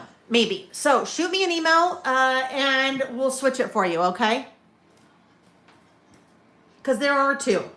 There are 2 versions of Season Pass. There's one with the inserts and one without the inserts. Zen Girl said, "Bwahaha, we're doing fall right now. I'm doing March." That's the other thing, you guys. I have to say pretty true to season as we work because, you know, it's me. But you guys can jump all around. And if you're still working on March, that's totally okay. All right, so what I'm going to do here is I am going to ink the edges of these to help them just kind of blend in a little bit, not be so stark. So fossilized amber, I think, is going to be pretty close, and I will do both of those that way.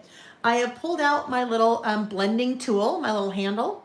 And then I have pulled out my storage for my foam blending tops, all right? So these are all of the domed blending heads that I have for each of my Tim Holtz Distress Oxide inks. I do them in color order, so if I go to the back side, fossilized amber. This is one of the products on my website, the ink blending foam storage cases. So the way that comes, you have that case. You can pick from, I think, one of 12, I think at least 12 different ink types. So when you pick that gives you 2 ink sheets. For the mini size, this is mini. The little teeny tiny one is tiny, but for the mini size, each sheet holds up to 20. So in that storage case, I have swatched and am storing 40 of my little foam blending tools. That's a great way to kind of keep everything swatched and keep everything together in one spot. So all 80 of my inks, 80, not 80. All of the 72, I think there are 72 inks. All of those are stored in just 2 little things like that. What I do with these little blending things, some people do mixed media with them. Not Lil. I ink edges. I pretty much use inks for 2 things. I ink the edges of things and for stamping. I am not a mixed media person. I like a lot of white. And I do not like my fingers to get dirty or inky. So you can see there, I am just coming in and inking, applying a little bit of color to the edges of that base that I'll be writing my list on. This is similar if you are a scrapbooker or a card maker. A lot of times you might be adding a mat of colored cardstock. Here we are skipping that step because we are working in a Traveler's Notebook insert, and it already ends up having a lot of bulk to it at the end of the year, or end of the, when I'm done using it.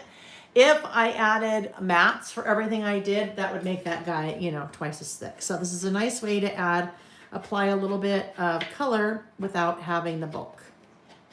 Now, there's all different kinds of things you can do with the ink blending tools, especially depending on the ink, whether it's an oxide or just a regular ink, the blendability, the amount of time it takes to dry, which lets you blend things. You can add water, lots of different properties that each of the inks has, the distress versus distress oxide, the dye-based or the pigment-based ink. But that's what I do with it. Well, not all that I do with it, but so that just helps to, as you can see, that right there looks pretty stark, but when I ink the edges, it just kind of helps to pull it all together, right? Right. Yeah, Wanda, if you'll just shoot me an email, that's an easy fix. Easy fix.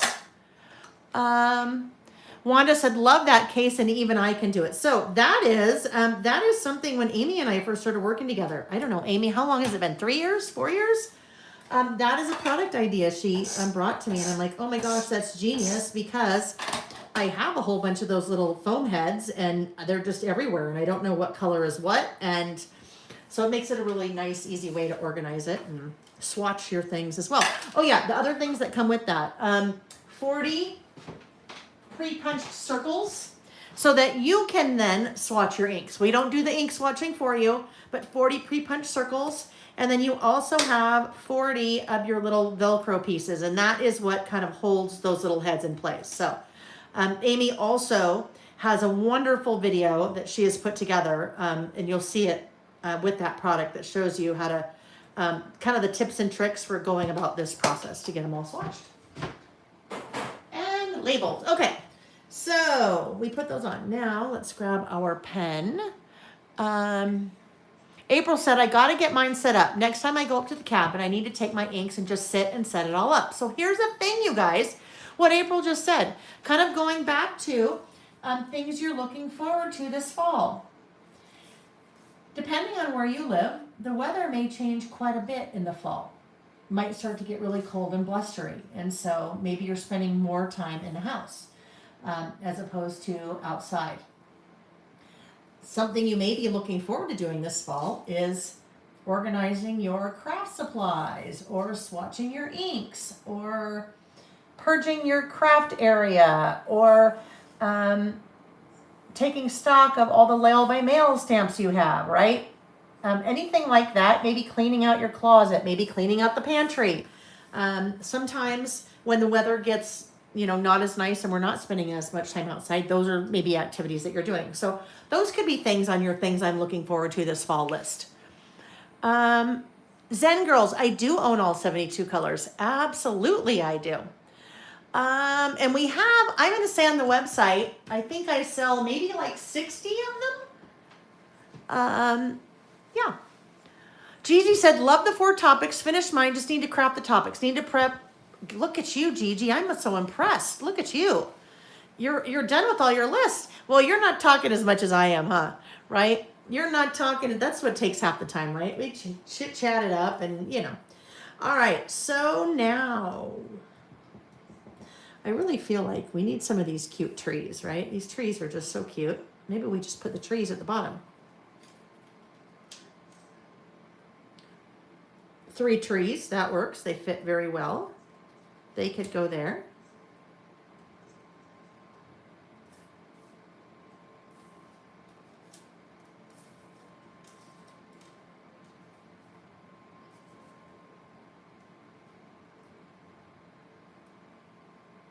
Three trees. Okay. Now, there was something I saw over here, of course, that I really liked. What do you think that is? That little squirrel is so cute. I think we need to use him, right? I think we would like to use him somewhere. So what if he goes? Okay, I better wait. I better wait a minute. I need to wait. I probably need to do my title first. So we'll just leave these guys here. Let's do our title. So things I'm looking forward to this fall. Now sometimes I will pull out the idea book so I can see how I stamp these things together, group them together, because sometimes, depending on what word you're using, summer or year, they kind of have to nestle together. So I'll just use that as kind of a little bit of a reference. So things on, ooh, what color? You know what? I think we're going to go with a nice rusty color here. How about that? Let's see. Oh, no, not rusty hinge though. Rusty color, but not rusty hinge. Aged mahogany. Oh, you know what? I think it's it. I think we're going to use aged mahogany. Let's try it. Aged mahogany. All right, now let's grab our stamping test book over here. Oopsie. Move you guys. All right. Stamping blocks again. Let's see. Things I'm. Let's go little right here.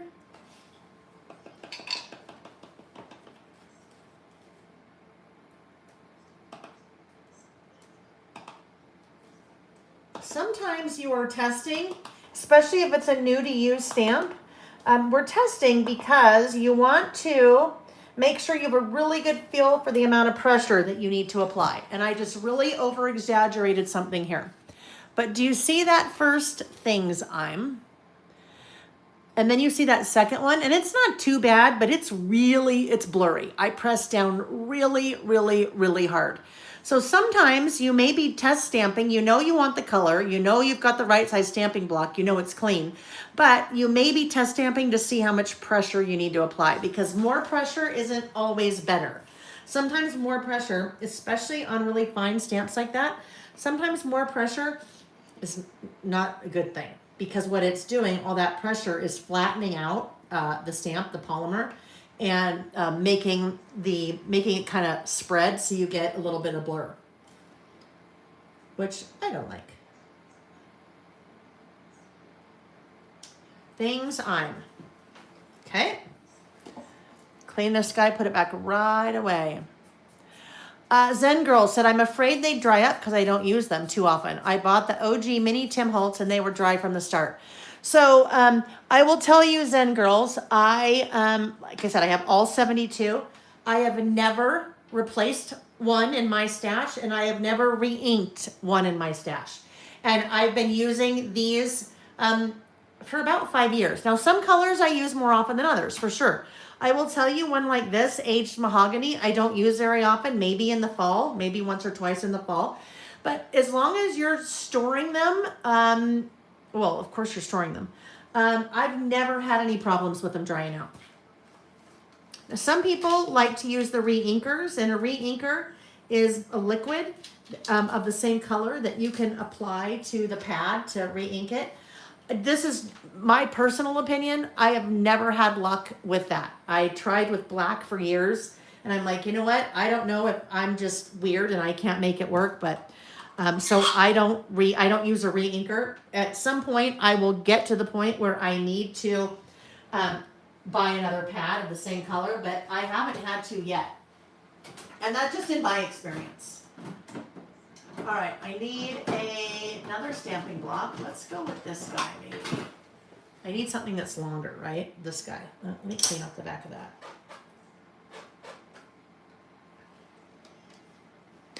Carol K said, I have about 30 of the Distress Oxides and I've never had to replace or ink them. Now, I use Distress Oxides. I don't use Distress inks. The difference, Distress inks are a dye-based ink, and they dry quicker when you are stamping with them. Distress Oxides are a pigment-based. Well, they're really a hybrid, pigment and dye. I call them a juicy ink. And that is not a technical term. That is just my term. Because it's pigment, it takes a little bit longer to dry. The dye-based inks pretty much dry immediately. And we're not talking hours. We're talking maybe 30 seconds, a minute. I don't know. But I don't know if that, I would tell you that my experience with never having them dry out has to do with a Distress Oxide. I can't say the same thing for a Distress ink because I don't use a Distress ink. Yeah, the minis. We played with the minis. The brand new Distress Oxide minis A little bit. I did a little mixed media list. I did a mixed media. If you call dragging an ink pad mixed media, but this is what I did with the minis. So the minis are just little 1-inchers. Let me see here. Oh, not that. Oh, here they are. So your little just 1-inchers, but they're now Distress Oxides. Previously, they only were available in Distress. But I took those little 1-inchers and created my own background just by dragging that little ink pad across my paper. And this is just, I need to finish up that other side of the list. So those are kind of fun to play with. If you like to travel with your inks, I mean, really, it's the same color, right? It's Distress Oxide, same color as the large size, but they're a little bit more portable, right? So, right now there are 24 colors. So if I'm traveling, I can take all 24 colors with me in those 2 little tins, as opposed to bringing 24 of those. So a little bit more portable.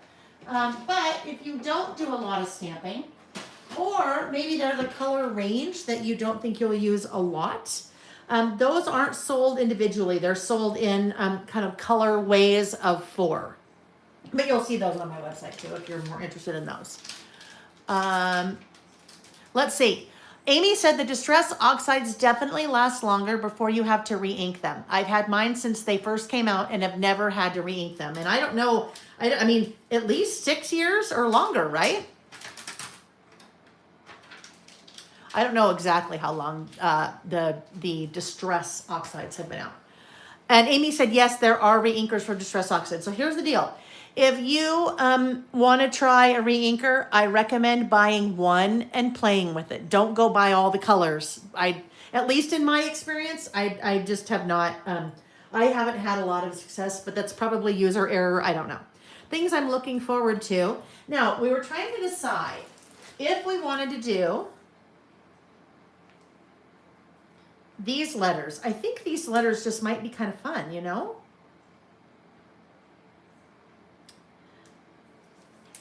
Where was this one again? Let's look and see now that we kind of have our colors picked. Here's the deal. It's this guy. I mean, this is a really fun pattern, but it's really not working with what I'm doing. Let's look and see if this A will work. I mean, we know it'll work, but whether I like it. Hello, Margarita. She said, love the colors of this collection. I know. It's a very fun fall, but different color palette. A little bit of a different color palette, like traditional fall colors. Well, this gives you a really good idea of the color palette, right? Okay, so there's this A. Let's see this A.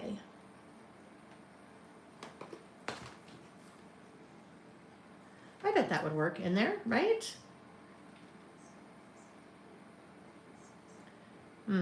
I wish I had a different L, but the L there is the same as the L there. We're just going to do it, right?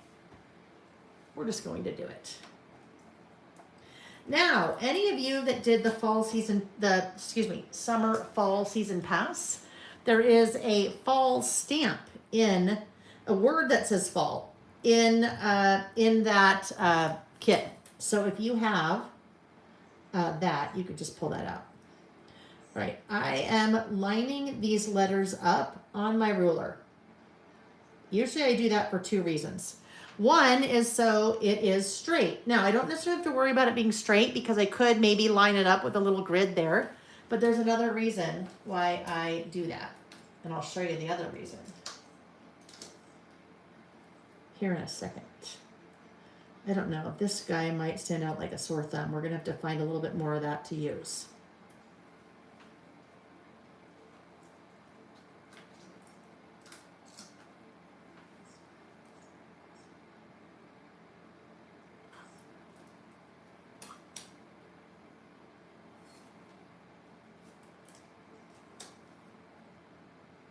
So when I see it like that, it is going to take up too much. It's going to take up too much room. And when I see that with that, the colors, I don't like that. So I'm going to not use those for this one. And I am going to pivot. Oh, pivot. I always laugh at that word. And that's one of those, if you know, you know. If you're a Friends fan, the pivot word, pivot. When they're trying to take the couch up the stairs. All right, so we're going back to this fall. This fall. And I'm gonna move these on the floor. A little bit more room to play with.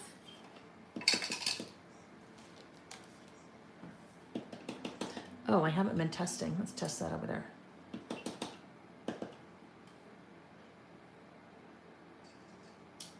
So it just kind of grouped a little bit closer together and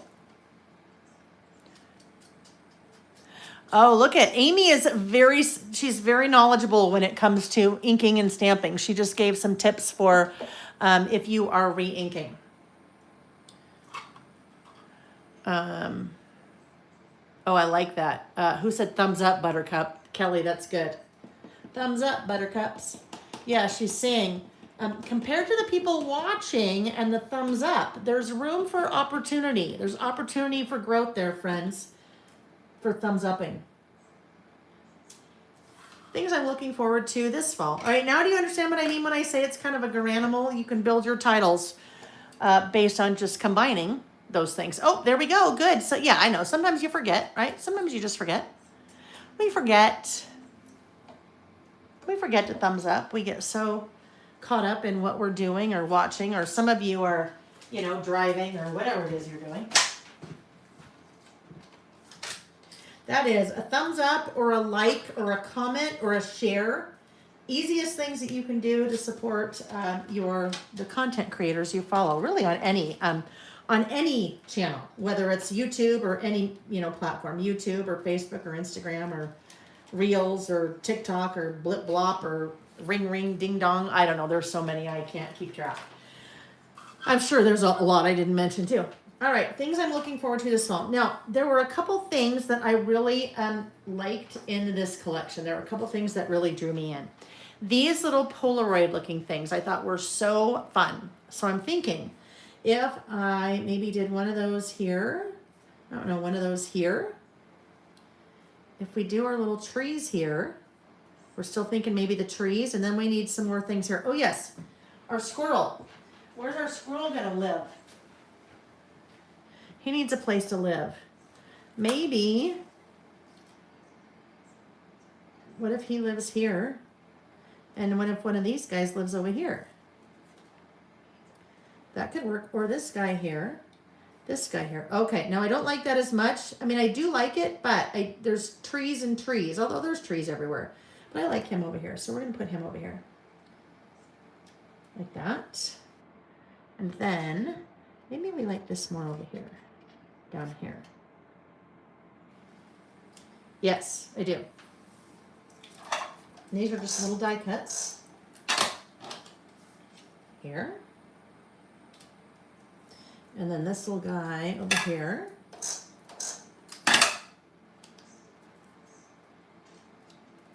And then we also have some little leaves and little acorns that I thought were cute.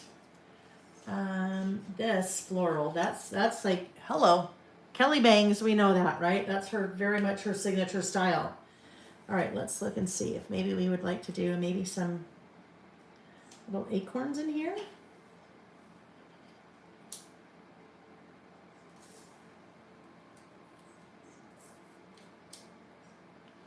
Maybe there. Give these couple of these little clusters. The good cluster, not the bad cluster.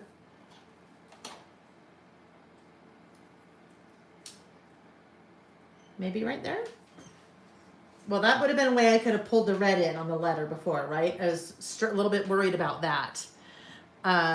Let's see. Oh, there's a little, let's see, little. Or I could do a little leaf. A leaf. Oh, maybe this leaf. This could be fun. All right, have you thought about it? Have you thought about what you're looking forward to this fall?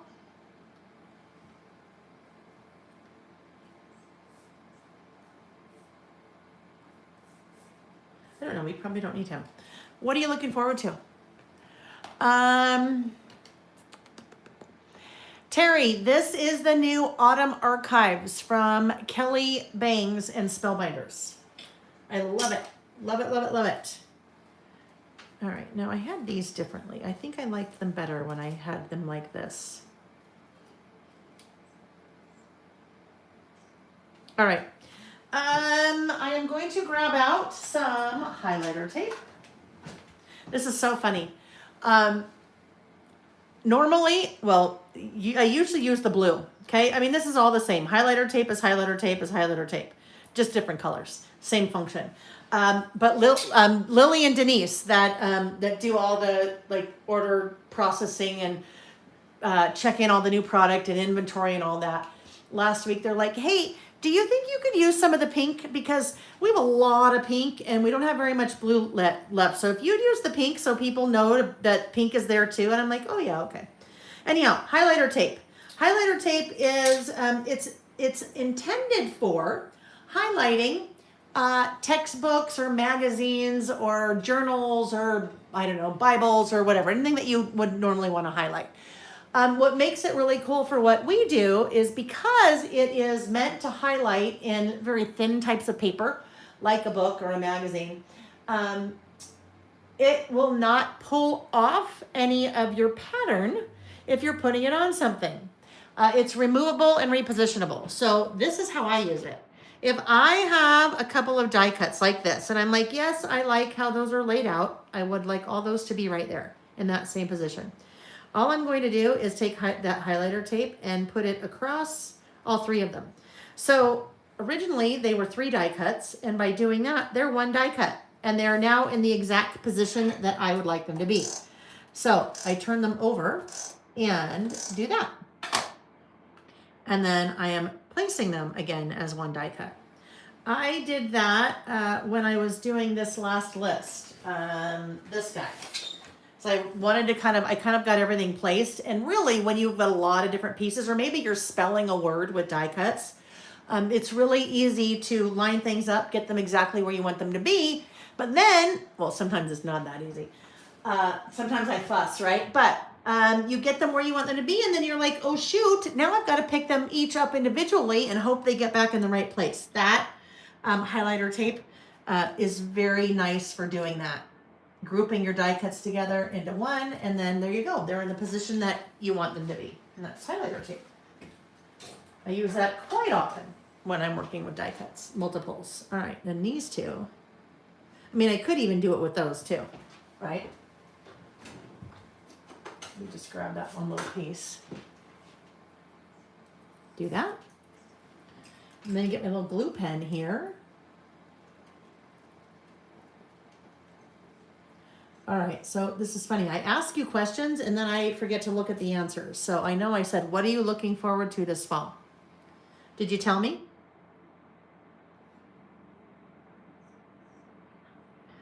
Did you tell me? Tell me. Joy is looking forward to visiting all the fall and farmers markets. Oh, nice. Nice, nice, nice. You need that tape and replace your tip and tape. You're not saying that you'd replace your tip and tape with this, right? You're saying you need to order another tip and tape. April is looking forward to putting out her lawn dragon. Well, that sounds very fascinating, April. We probably need to know more about that. Like, what the heck is lawn dragon? April is looking forward to embracing the cozy and books. I read all year, but in fall, I seem to enjoy it the most, right? I know. Yep, for sure. Time for a giveaway. Yes, it can be a giveaway. I think we could do a giveaway. Let me put this back away. Let me put this guy away. And then we will do a giveaway. So I will use this in our next list. But it is the summer fall season pass. That's a big giveaway. The summer fall season pass. So you'll see me use products from the summer fall season pass in our next list. So this is a live giveaway. If you have not participated in a live giveaway before, number one, you have to be watching live. It takes place in the chat. I'm going to have a quick sip of water here.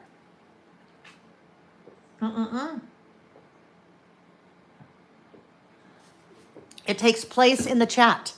So I am going to start my list here. And in a few minutes, I will stop and I will roll my finger up in the chat, and wherever my finger stops, that's the person that wins that summer fall season pass. Now, I had pulled out a few things that I totally forgot about. I had pulled out this washi. This washi would have been maybe fun to work in, right? It would have been fun to work in. Or this washi, that pink would have been fun to work in. But it's too late. I am using this washi on my next list, so we'll see it then. The other thing that would be really fun to work in, if you're using this collection and you have the summer fall season pass, these are the 3 washi in the summer fall season pass. So look how well all of those would work with any of that collection, since there's no washi in that collection, and that washi is from the summer fall season pass. All right, so I need a bullet. Let's see what we would like to use. Now, I know there are Bullets and More, that original Bullets and More stamp set is pretty basic. So you have numbers in different fonts. You have your basic shapes, your squares, your circles. Your squares can also be used in bullet journaling. Well, really your circles too, if you are, putting your little squares or circles and then checking things off. But that's a pretty basic set. You start to get into more icons when you get into Bullets and More 2 and Bullets and More 3. Oh, you know what else I just remembered? What if, hey now, hold on. What if we did, if I looked at my list, I would see this. Because I'm pretty sure I said I might want to use it. On my list of things that I was going to use. Fall mini icons. So we could use, maybe we'll just use, we could use an acorn. Acorn would be fun. These are fall mini icons, right? Oh, we could also do that.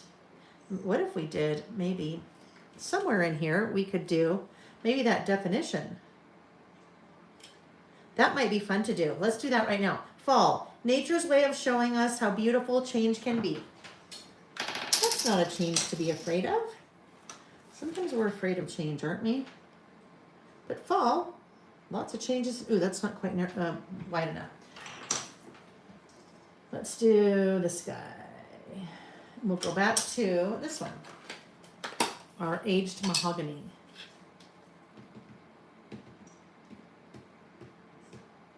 The changing of the leaves. That is on my list. That's always on my list. It's going to be on my list, 2 different lists on this one. All right, let's do this. Let me get this little definition stamped. So the mini icons, those are 3x3 stamp sets. We have, oh my goodness, I can't even tell you how many. 15 maybe? Amy, do you know? Actually, hang on. I'd like to move this up a little bit higher, I think, because that's going to bother me. Oh, a little bit of ink on my finger. Better ink that up again, just a little bit. There we go. A little definition. So we have, I don't know, 12, 15 mini icon stamp sets. So all 3x3s, they all have at least 12 mini icons and then a definition. And those are just a little bit bigger, maybe twice the size-ish of your bullet stamp. So, let's now figure out which bullet stamp, or excuse me, mini icon stamp I want to use here, and then we'll be ready to roll. So, what if we use acorn or leaf? We have a couple different leaves.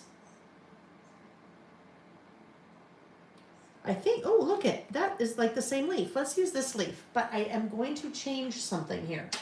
I am going to change my ink color for those. Usually I don't do that, but I'm going to change my ink color for those. So let's see what we might want to use.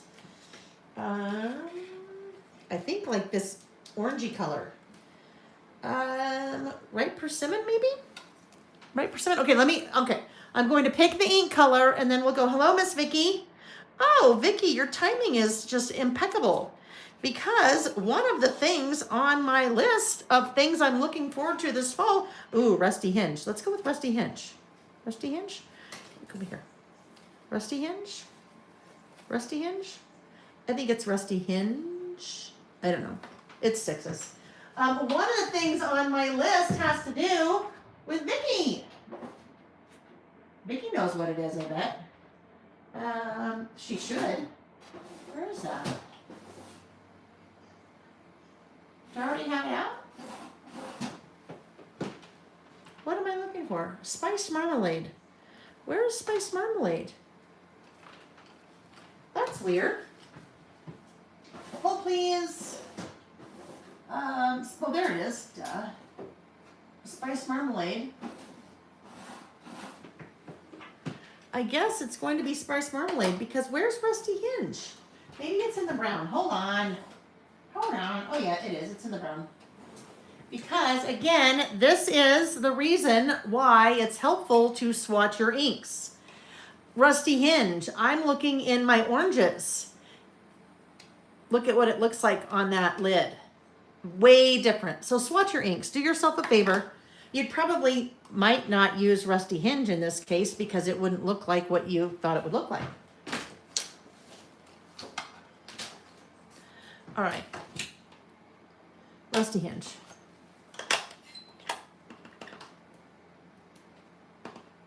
Oh yes, that's the one we're going with. Rusty Hinge. All right. So things I'm looking forward to this fall. Well, I'll just start it out right with that first one. Well, obviously I'll start it out with the first one. Okay. Get that out of the way because I will accidentally end up doing that.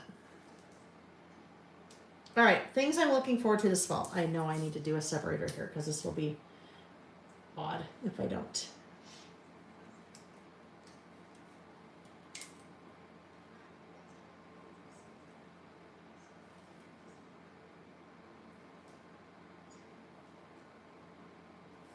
Things I'm looking forward to this fall. In no particular order, but I'm very excited about this one. Oh, I'll write this one and then I'll do the giveaway. Sorry, friends. Vicky coming to visit the last week of September. Can't wait. Yes, Vicky's coming. Vicky's coming. Vicky, if you're still here, how long has it been? How long has it been since you've been here? Since we did that crazy live. I could go look, but it's been a while. It's been a while since Vicky's come to visit me.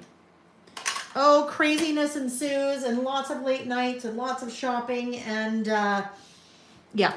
All right, so I am going to stop now and I am going to scroll my finger up. Wherever it stops is the winner, April Swingler. April, you are the random lucky winner of the summer fall season pass. Yay! Now, April, if you already have that, no worries. Well, if not, if you already have it, then it could be the fall holiday. Anyhow, April, please send me an email, lailbymail@gmail.com with your, in the subject line, put winner, summer fall season pass, and in the body of the email, please put your mailing address and we will get your prize shipped out this week. Yay! All right. And April again, if you already have it. No, April. No, it wasn't April. That was someone else last week. I never remember who wins. Anyhow, yes, April. So congratulations, April. Now, if you're not April, don't be sad because we do have another live giveaway that I'll do in a while, but it'll be a bit. So just kind of stay tuned. Stay tuned for that. All right. And, you know, if you really want it and you haven't bought it, then you can just go to the website and buy it and then you'll be happy. All right, looking forward to this fall. So yes, Vicky is coming to visit the end of September, last week in September, and Nick is out of town that week, so it'll be perfect. We can stay up super late. I mean, not that I can't do that when Nick's here, but yes, we'll have loads of fun. Loads and loads and loads of fun. All right, the next thing I am looking forward to this fall. Now, this is going to be a little bit of a different one. If I was making this list back when our boys were in high school, this would make 100% sense. But it's kind of doesn't make a lot of sense now if you know me. I am looking forward to football. Football. The U, that's what locally in Utah we call the U, is the University of Utah, the U. The U, it seems to have a pretty good team this year.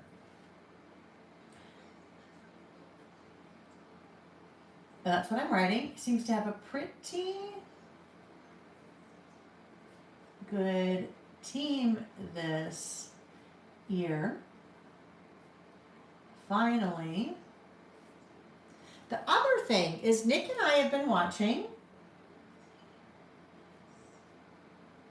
a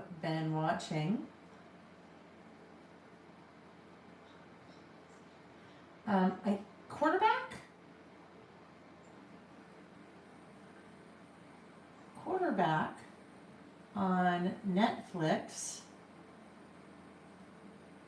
and it has me excited to watch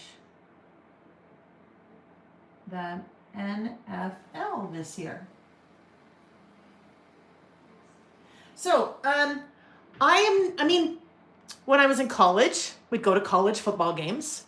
When our boys were young, Jack started when he was 12 in Little League football, but Sam started when he was probably 8, like whenever you can start. And Sam played into high school, Jack played all the way through high school.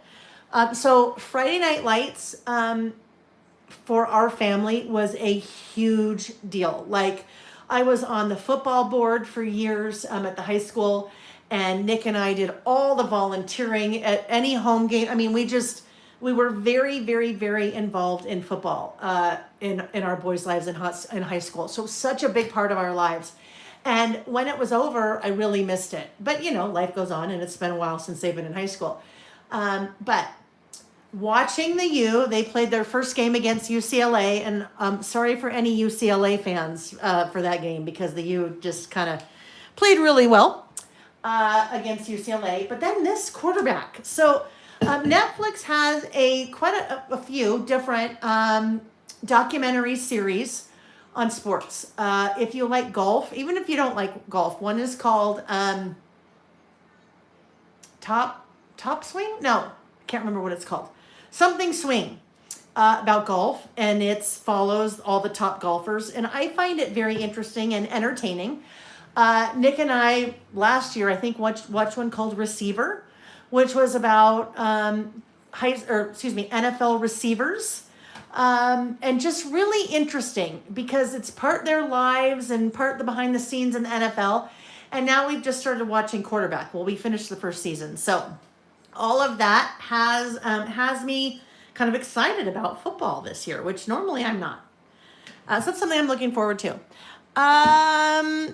Wanda just said, by the way, Lael, how is Jack feeling? Thank you for asking, Wanda. That is something you'll hear me. Well, it'll be on my list for about last month. Last time we were together, our son Jack it was, I think, Tuesday night. It was a Tuesday night or Wednesday night. He'd been in the ER twice for some really severe lower back pain on like his left side. And so went to the ER one day, like pain 9 or 10 level, like really bad.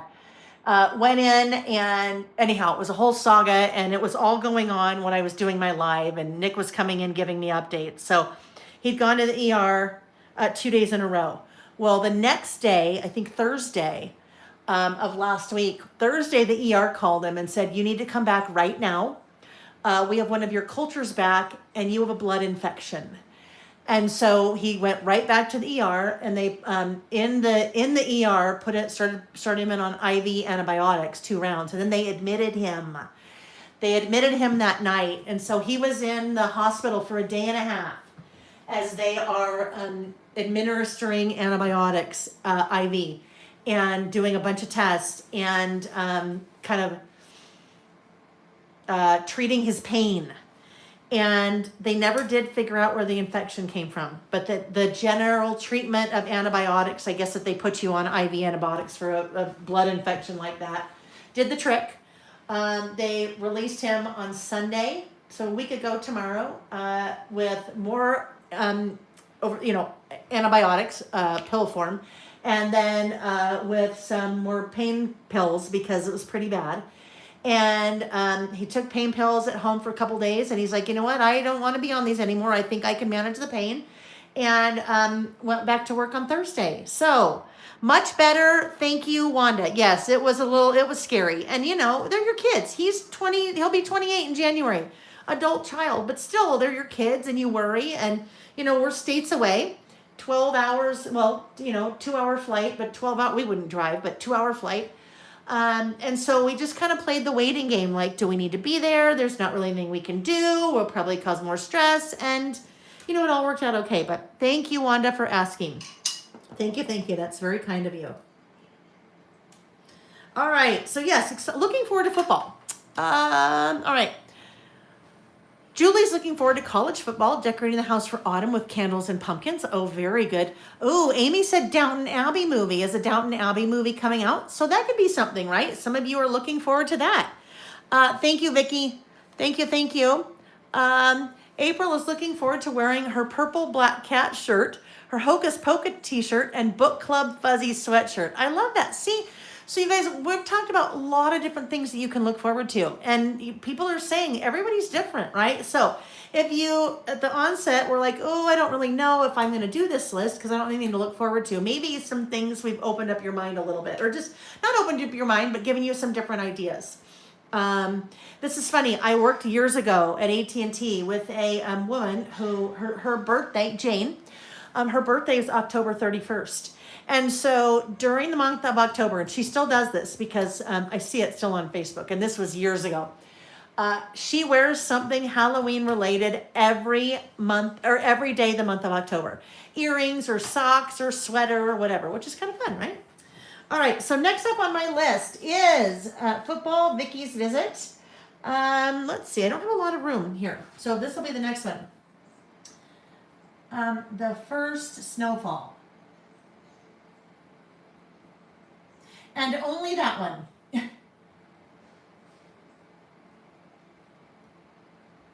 I always love the first snowfall of the year. It's just kind of nice and cozy, and you're like, oh, yay, it's here. And then beyond that, I'm like, no more snow. I don't want any more snow. So, yeah, I am looking forward to that. But just that one. Just one. All right, the next one I am looking forward to on my list is, let's see. Most recent, this is coming next week, Brandon's wedding. Brandon is my step-nephew. Brandon's wedding in Seattle next weekend. I'm spending time with my side of the family. So Nick has, one of his employees is retiring next Friday. And so they have a big thing planned for her. So Nick's not going. But Sam and my mom are going. The three of us are flying up there. And then my ex-stepdad, and then all the kids from that part of the family will be there and at the wedding. And Jack and his fiance Kat will be there. So that'll be fun. Looking forward to that. Next up is teaching. So I have lots of things coming up this fall. Ready, Set, Create. Lizzie's Halloween retreat.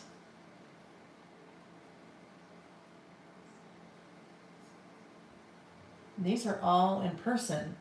Crafting through the holidays retreat. That crafting through the holidays, that is an event in Texas in October. And we've talked about that a couple times. And some of you in the chat have asked if other people are going here. Some of you in the Little by Mail Facebook group have asked if other people from the group are going. So I'm teaching, Vicki Booten's teaching, and Paige Evans is teaching. 10 more spots just opened up for that on Thursday, I believe. So if you've heard me talk about that before and you looked into it and it was sold out, as of Thursday, there were 10 spots that had just opened. They were sold out, 10 spots opened. So if you were bummed that you couldn't get into that, go look at that right now. Okay. Just Google Crafting Through the Holidays. It's an event in Texas. So I'm very much looking forward to that. Then yes. So the Lizzie's Christmas Bash.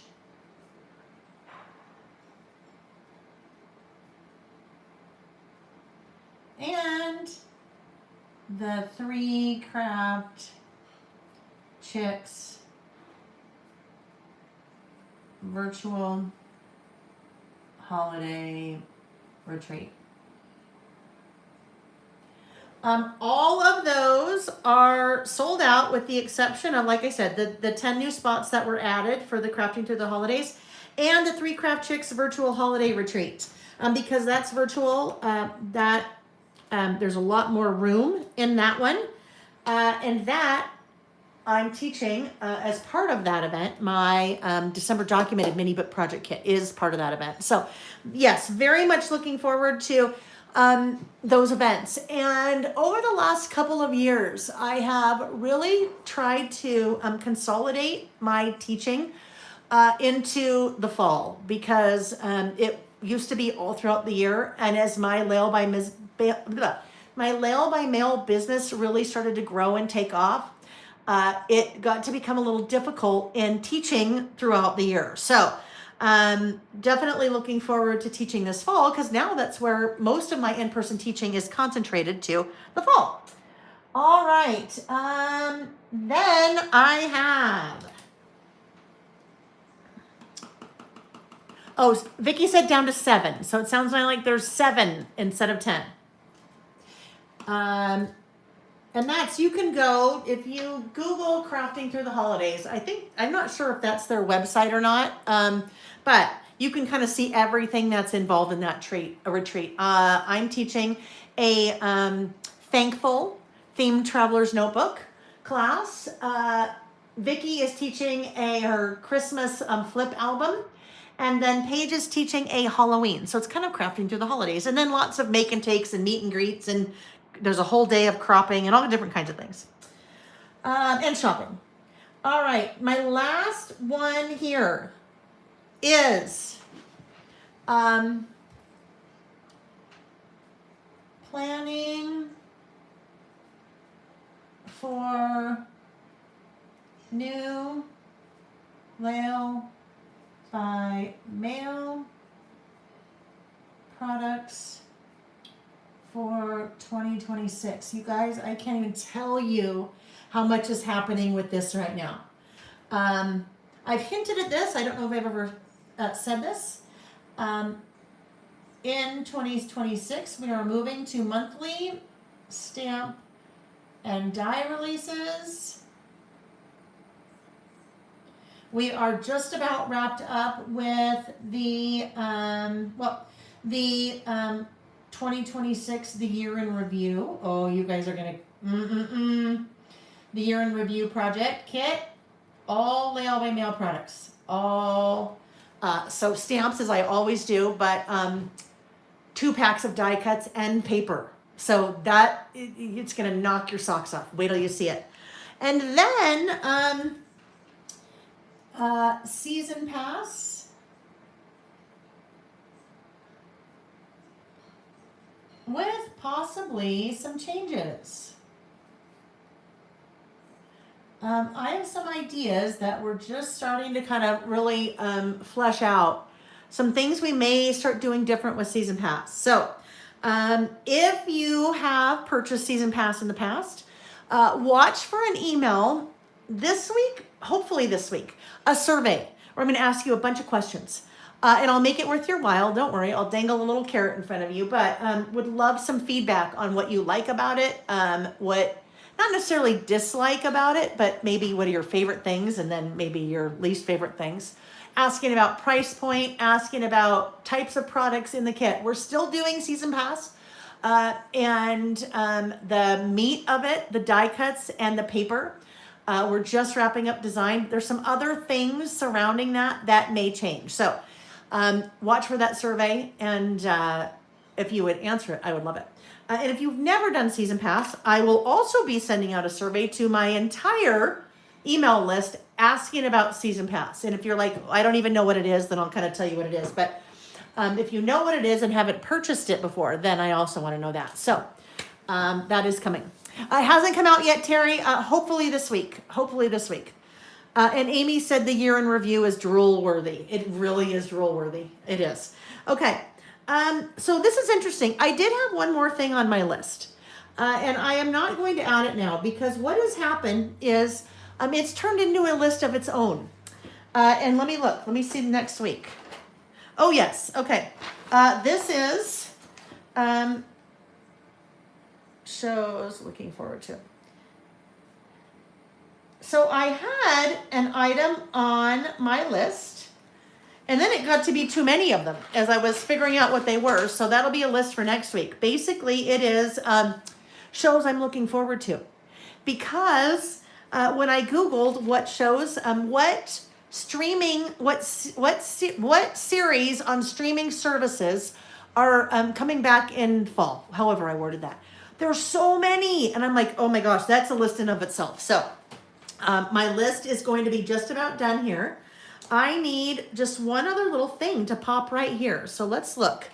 What about this? I have this is the best. So the best, it works. It's a little bit too wide, so I'm just going to chop it. There was another one. Oh, it says hello. I don't need hello. Let's just do this, the best. The best. And that is one of the die cuts from Autumn Archives still. All right, let's put that in there, and then I need to date it, and then we'll be off and rolling, ready for our next list. And a sip of water. Hydrate. If you have not been hydrating, important. Have something to drink. The best. All right, so there we go. List using Autumn Archives, and I'm just going to do this here. This is 9/25. I always like to date them. I think it's important to date your projects. All right, so now that that is done, we can, oh gosh, we've got so many things here. Let me just move some of these things out of the way, and then we will put that back into our insert. Not put it back into, we're going to put it into our insert. And then we'll be ready for our next list. All right, let's clean up our stamp really quick, put that away. Jolene is looking forward to year in review. So year in review, this will be the 5th or 6th year I think I have done a year in review project kit. It is based around my about last month concept of documenting your life month by month. Hold on. What was I just lost my train of thought. Yeah,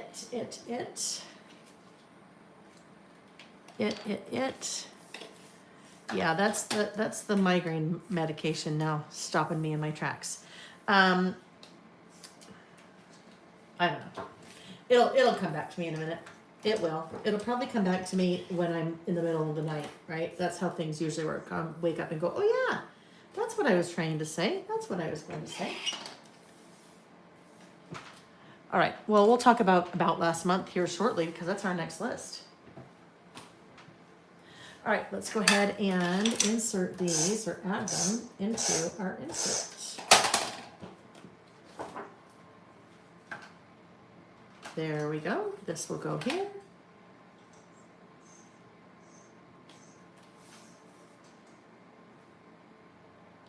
You know what? You're not even going to believe what I'm going to say here.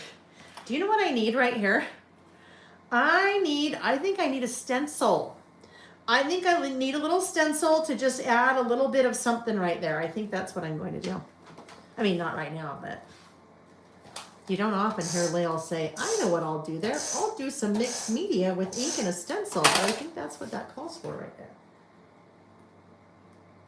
Love that mint there. It's such a nice, fresh pop of color. Okay, so we are now ready for our next list. Our next list is called About Last Month. About Last Month is what the year in review is based upon. By the way, that year in review project kit usually goes up for pre-order in December, and it starts shipping mid-January, and class happens the beginning of February because we do our first list for January, after January is over. So About Last Month. About Last Month, 10. About Last Month is a list that I started doing in August of 2020. So, oh my gosh, this will be 5 years. So I have 60 of these lists. This is something that I do without fail every month for the last 5 years. And it is a super simple list. Basically, what you are doing is you are pairing photos from the month with a run-on list of things that happened in your world for the month, all right? Add a little bit of stamping, a little bit of decorating, and you're good. So I can say I'm caught up in my memory keeping for the last 5 years because I've done at least that every month for the last 5 months. Pretty much what happens in a year is I pick a format and I kind of stay with the same format. Well, really, I've kind of stayed with the same format, for the last 5 years. But basically, you have some form of photos on the right and then your run-on list on the left. What changes is obviously the product I use and then the stamp set that I use because I come out with a new stamp set every year. But as you look at that, they all kind of have that same format going.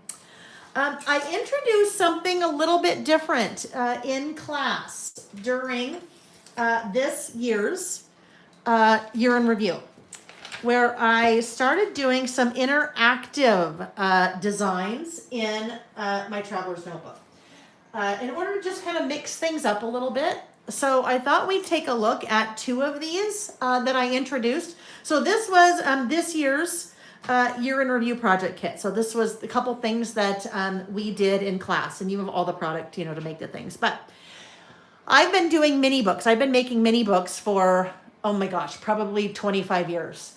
And mini book project kits probably for the last 15 years.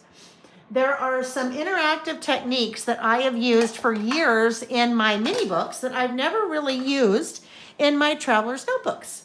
And I thought, you know what, for this year, there would be maybe some fun techniques to share in that class. So one of those I am actually going to do for my About Last Month for the month of August. Now hang tight, I'm just going to put these inks away so we have a little bit more room. All right, there we go.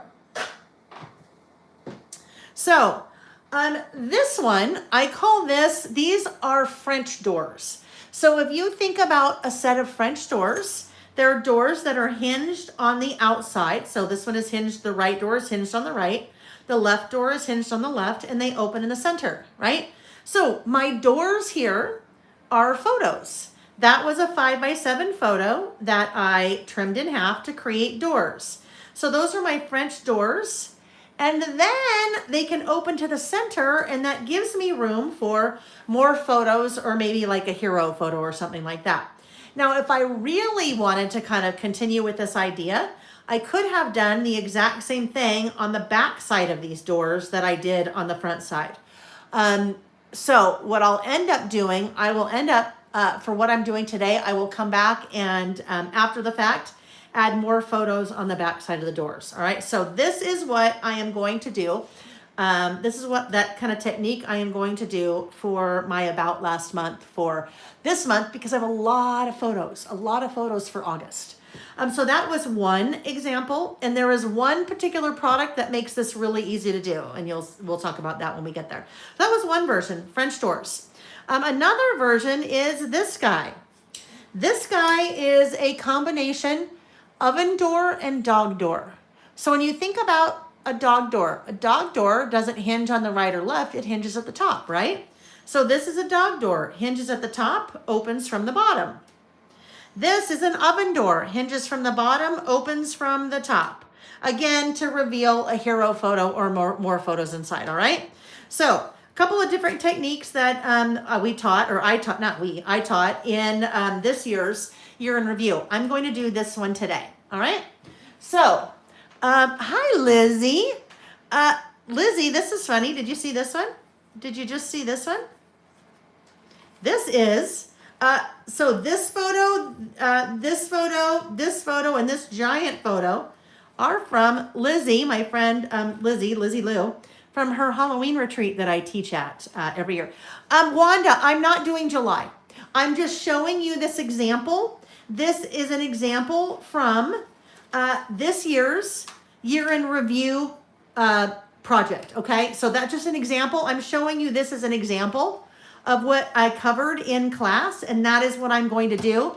This was part of that class, and this was for July in that class, but I'm doing August. Sorry if that was confusing. All right. Say hi to the Bettys for me, Lizzie. All right. Dawn said, question, any suggestions how to do an add-on for those months where we have a lot happening and not enough room to document on one page? Well, that's one way, Dawn, to do something like that, the doors. And I did them with photos, but you could do it with paper if you had more things to write. There are, oh my gosh, I probably have 6 or 7 different ways of doing different tip-ins and adding additional papers to write on, or photos that I cover in that class. But I will show you one right now. And there are some that we have done. I'm going to say, Dawn, if you have an idea book, this is something to look for in the idea book. When you see this little, let me find one. Oh, here we go. This little icon that says interactive, that is showing you how I've done something interactive in one of my lists. And basically, if you're doing something interactive, I've added something. So for example, this guy was an additional page that I added in, and this flips, and that's the back side. But interactive, those would be good things to go back and look for that video. So when you purchase the idea book, you automatically receive the digital version of the idea book. And the digital version of the idea book, that link is a hot link. So you pull up the digital version, you click that link, you fast forward to the 18-minute, 40-second mark, and that's where I start making that list. And that's how you can see the interactive. But interactive is always where I'm adding more, and those would be great ideas for adding more things when you've got more to share. All right, so I always start with my photos when I start in an About Last Month list. So I have 2 photos here, but the 2 photos actually have way more photos going on. These are both 5x7 photos. So when I am printing photos for my Traveler's Notebook, 99% of the time, I am using my Epson PictureMate PM400 printer. That printer is a little powerhouse. It prints 5x7s, 4x6s, and 3.5x5s, or 3x5. I don't remember which one that is. I think it's 3x5, 3.5x5. Anyhow, prints 3 different sizes. But the power in that printer, in my opinion, really comes into play with the app that goes with it, the free app. And that app is the Epson Creative Print app. So with that app, there's a ton of different things you can do. But with that app, you have pre-configured templates. This is a pre-configured template. So it's still 5x7, right? So when you open up the app, you pick whichever pre-configured template that you'd like to work with, and then you push your photos in from your camera roll. So in this case, I have 1 5x7 photos with 4 smaller photos. Now, there's kind of 2 fun things about this. Well, really 3. In a 5x7, I now have 8 photos. If I leave it as a 5x7, generally, I'm not leaving it like this. I am cutting this in half vertically, and that gives me like photo booth looking strips, right? And that is how I will use those to create my little French doors. But another thing you can do, if you've always wanted to be able to print little small photos, well, there are your small photos, you just cut them up, right? So you don't have to have whole bunch of different sized printers, you know, one big one for your wide, well, you still need a big one for your wide format if you want wide format, but you can use your Epson Creative or your Epson PictureMate PM400 to do 5x7s, 4x6, 3x5s, and even your little tiny guys. You're just cutting them up. All right. So I printed 2 photos here. They're both 5x7. This template has 8. This one has 2, right? You kind of a hero shot here and then another kind of narrower photo there. So as I start, I need to narrow these a little bit. These are 5x7. I am working in a standard wide traveler's notebook insert that is 5x8.25. I still need to trim these a little bit because we lose a couple millimeters in the center from the stapling, all right? So let's trim right and left. Actually going to just trim off, whoopsie. There we go. Most of, if not all of that white border. Now, with that app, you can do borderless, you can do border. I have a free class here on my YouTube channel about tips and tricks for using that Epson Creative Print app. If you think you know that app, I bet you don't.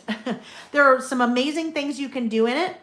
There's also some kind of really easy workflow things that can make your printing much easier. So, something I recommend. Free class here. All right, so here are my 2 photos that I am going to use for my French doors, all right?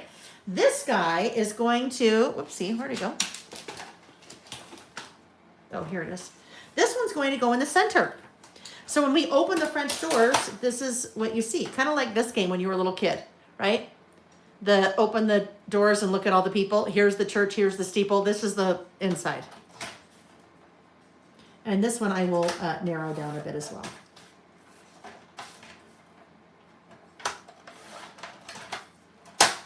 All right, so I need to add this first, right? We have to do the inside before we can add the doors. So let's add this guy first.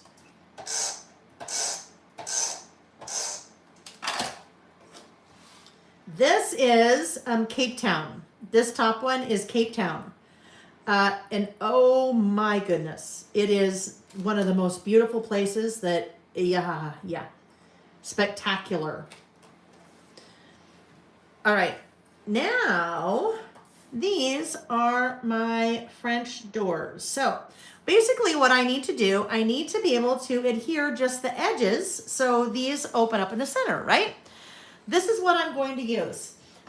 This product is pretty amazing. It is called tip-in tape. It is a clear, matte PET or PET tape. It stands for polyethyl blah, blah, blah, blah, blah, some really long word that I can't pronounce. PET or PET tape. It is matte. Okay, so this is the tape. It is split in the center. So this is your little release paper, right? That's what keeps it sticky until you release it. It is split in the center. And that split in the center is super, super helpful. Now, you could do this with washi tape. Problem with washi tape is, if I were to put washi tape here to create my hinges, look what's going to happen. I am going to cover up a good portion of those little photos by doing that. The other thing with washi tape is really not designed to be functional, right? I mean, it's functional. You can tape things down with it, but it's really more decorative. There's going to be a lot of strain on the hinges, right? And washi tape really isn't designed for that. Tip-in tape is awesome for that. So what I'm going to do is I'm going to do 4 pieces that are 5x7. 5x7 is the height of my photo. Now, you don't have to do 4 pieces. Basically, I'm doing 2 for each piece, 1 for the front, 1 for the back. And like I said, you don't have to do 2. What am I doing? You definitely have to do 1, but I feel like it's just a little bit more secure if I do 2. So 1 in the front, 1 in the back. So I'm going to now cut 4 pieces that are 7 inches tall. 7 inches because 7 is the height of my photo. In that year in review class project kit, I did, everybody had a full roll of this because we did all different kinds of things with this. Dawn, if you are looking to add things to your traveler's notebook because you need more room, Tip and Tape is a really great product for that. And Amy has linked that in the chat. And if you are watching the replay, then this one goes over here. If you're watching the replay, then you'll see that on the what I'm using, the link that says what I'm using. So what I'm going to do is I'm going to release just half of it, right? The top half, bottom half, whichever you say. And I am going to adhere that to my photo. Now this could just as easily be a journaling card. It could be a piece of pattern paper. It could be anything. You can just really anything that you want to add in. You want to tip in. All right. So there we go. There's that. Now I am going to reveal this other part right here. Okay. Reveal the other half. The sticky on the other half. So we'll peel this away like that. And this I am tipping into the center. That's why it's called tip in tape. I am tipping it into the center here. Because it's clear, we don't see it, right? It's nice and clear. So there is the first, my left door, right? Nice and clear, we don't see it. We just did, this one. We did this something similar last month in the news list. So in the news, I had decorative over here. I had my list over here, and I tipped in photos there in the center with that same tip in tape. Like I said, washi, you could do it with washi, but if you're tipping in photos, it covers up part of your photo, which generally, when they're small photos, you really don't want to do because it would cover up, a good portion of that photo. So these are photos from, all of these photos are from the trip that Nick and I took with my mom and her best friend last month in August. We started in Salt Lake, flew out of Salt Lake, and Post Malone was on her flight. Flew to Paris, France. Stayed 3 days in Paris. So I added that backside. Like I said, you don't really have to add it on the backside. I just feel like it gives it a little bit more stability that way. There's another way that I can do this. I'll show you on this side. Lael, I didn't do very well there, did I? This guy was too far over. Well, you know what? I'm going to have a little, I'll have a little sneaky peeky there in the center. The reason it did that, I needed to go closer to my center here. All right. So that's why there's a little bit of a gap there, but that's okay. So on this side, I was able to just adhere part to the photo and part to this page because I have a page over here. But here I don't have a page to really adhere it to, right? Because it needs to go to the edge. So if I'm going to the edge like that, I'm going to do this a little bit differently. You pull this back out.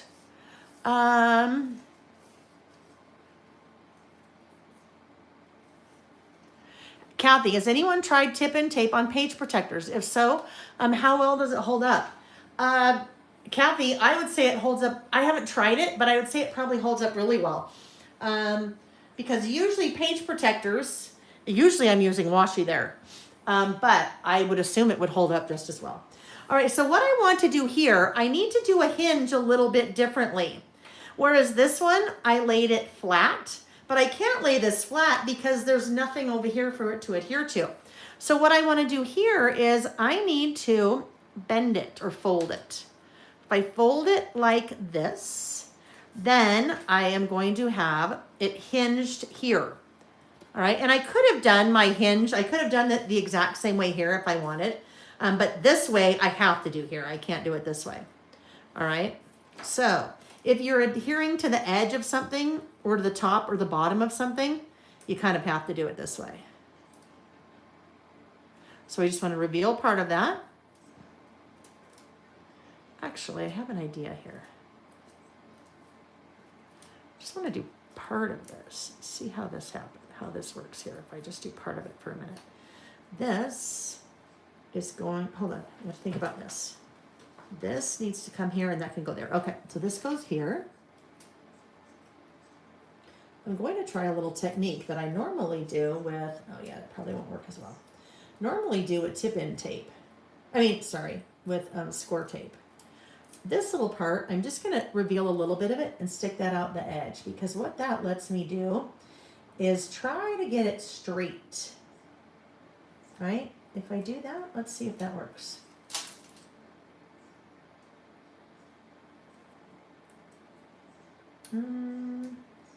I did not do that very well at all. I'm a little crooked. I mean, I'm not crooked. My tape is crooked. Usually when I'm doing this on camera, I'm trying to go too fast. All right, so let's pull off that piece now. And this is now adhering right here. Like I said, I have that little bit of a gap. I took too much off.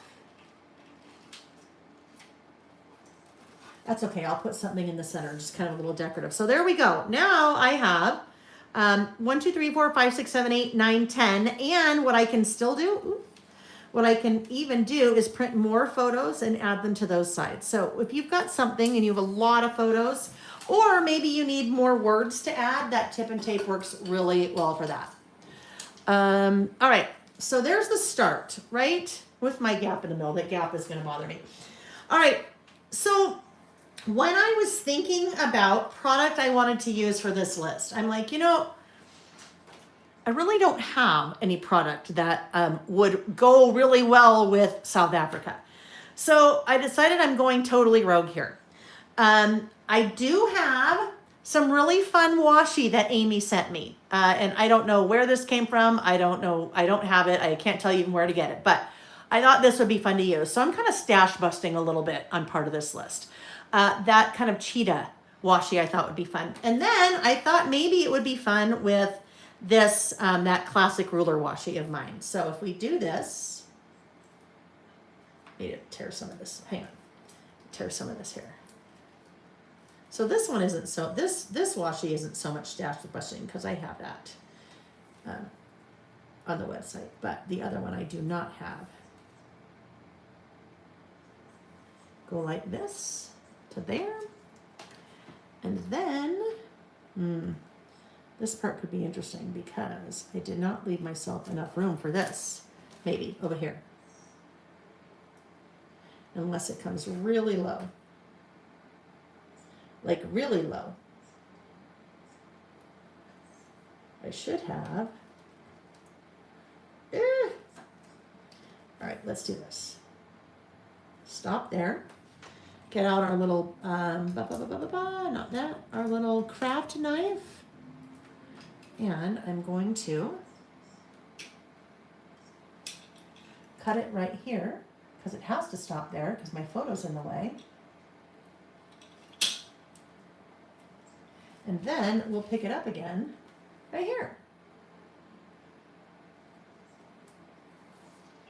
With a cute baby elephant with its mama. Oh, we saw so many things, amazing, amazing, amazing things on this trip. It's kind of a 4-part trip because we started in Paris. The reason we went to Paris first, Paris and South Africa are on the same time zone, just really far away from each other. And so we thought it'd be easier to acclimate to the time zone change first and then go on down. So I went on to Amazon and I bought a whole bunch of different animal stickers because I didn't have anything. I'm like, we're on safari. I want to embrace kind of the safari. So generally I try to stay away from buying products like this on Amazon because usually something like, well, it doesn't matter. But I couldn't find anything else like this, so I thought, you know what, for this situation, it's going to be okay. And I just bought a bunch of them. Now, I bought a bunch of them because I will be documenting this trip in many different ways. One, in a traveler's notebook for the entire trip. I'll be doing a couple of lists about it, and then, I don't know, I may end up doing a mini book too. So I have so many photos. let's start with these guys maybe. These little wild animals of the Serengeti.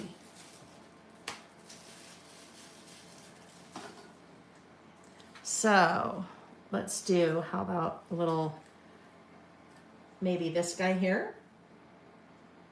Little elephant, Lael, what is that? It's an elephant. Maybe a little lion right here. Ew. Okay, so normally I wouldn't be weird like this, but I don't like his white legs. Well, his legs aren't white. I don't like that white because I put that down and I'll lose all that washi. So we'll just trim around this.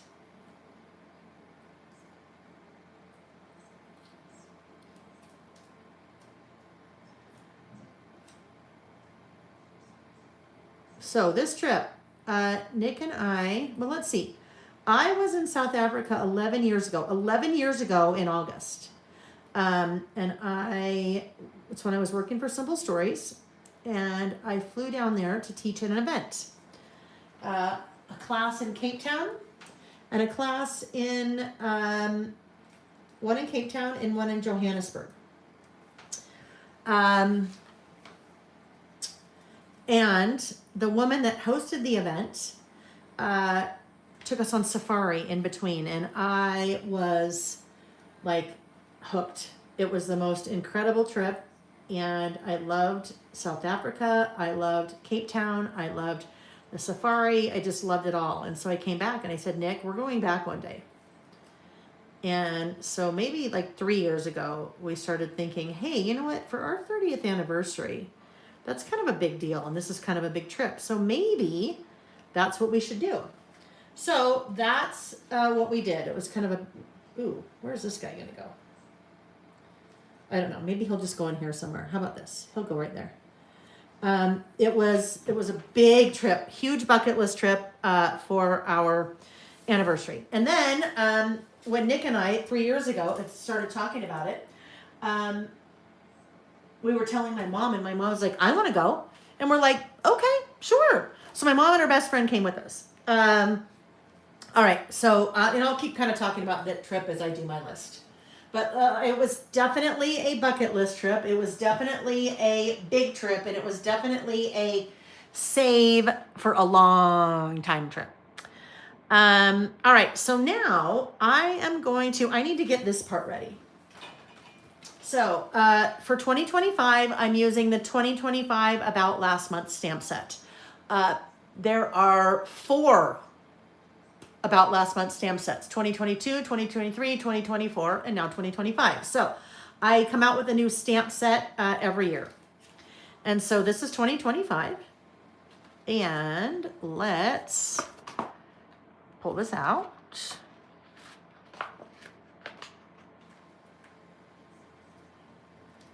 And get out August.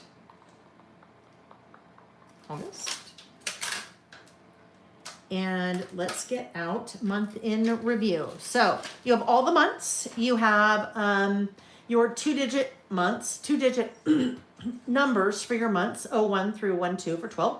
And you have 2025, 2026, and 2027. Where I can, I try to help you or kind of try to help extend the length of a stamp. Now, this you could use anytime, but I gave you a couple of other years so you could use it into the future if you wanted to. And then you have 2 kind of prompts that go with it, About Last Month and Month in Review. So I always call mine About Last Month, but you have 2 options there, About Last Month and Month in Review. So we are building our title with that. Let's just take a quick look at, oh, here we go. This was July, About Last Month, July. Sometimes I put the number there. Sometimes I put a little sticker icon or something like that. Sometimes it's all the same. Sometimes different colors, what have you. So with this, oh boy. Well, we kind of have some safari colors, right? We have black. We have fossilized amber, right? That's the one that I tend to use so much. And we also have gray. Okay, well, I have an idea. What about this? Let me grab, maybe we'll do a little shadow stamping. What if we grab, let me go to the gray. Lost Shadow. Let's do Lost Shadow. Lost Shadow might help pick up, I don't know, some of the gray. Lost Shadow. And what if we did, well, we'll do our black, and then we'll also do, I think, Fossilized Amber. That's just that one should go really well with that. Now, I suppose I could do, I don't know, maybe I did, what if I did a brown instead? Let's look. We can kind of play here. We'll play a little bit. Louisa, am I still jet lagged? No, I think I'm good. And guess what? Louisa, I know you would want to hear this because I thought about you this week. When we talked before, we talked about one of the reasons I was jet lagged was because Reggie the cat, for the 2 years that he's lived with us, in the middle of the night, every night he wakes me up because he's a social eater and he wants me to walk into the pantry with him so he can eat. And normally I would try to ignore him, but if I ignore him, well, not even if I ignore him, the way that he wakes me up is he attacks my feet with his claws. And so for the last 2 years, every night, the darn cat wakes me up at least once in the middle of the night. And when I got home and was jet lagged, it was really hard. So Nick and I had both seen the same thing. Ooh, maybe T-Dye.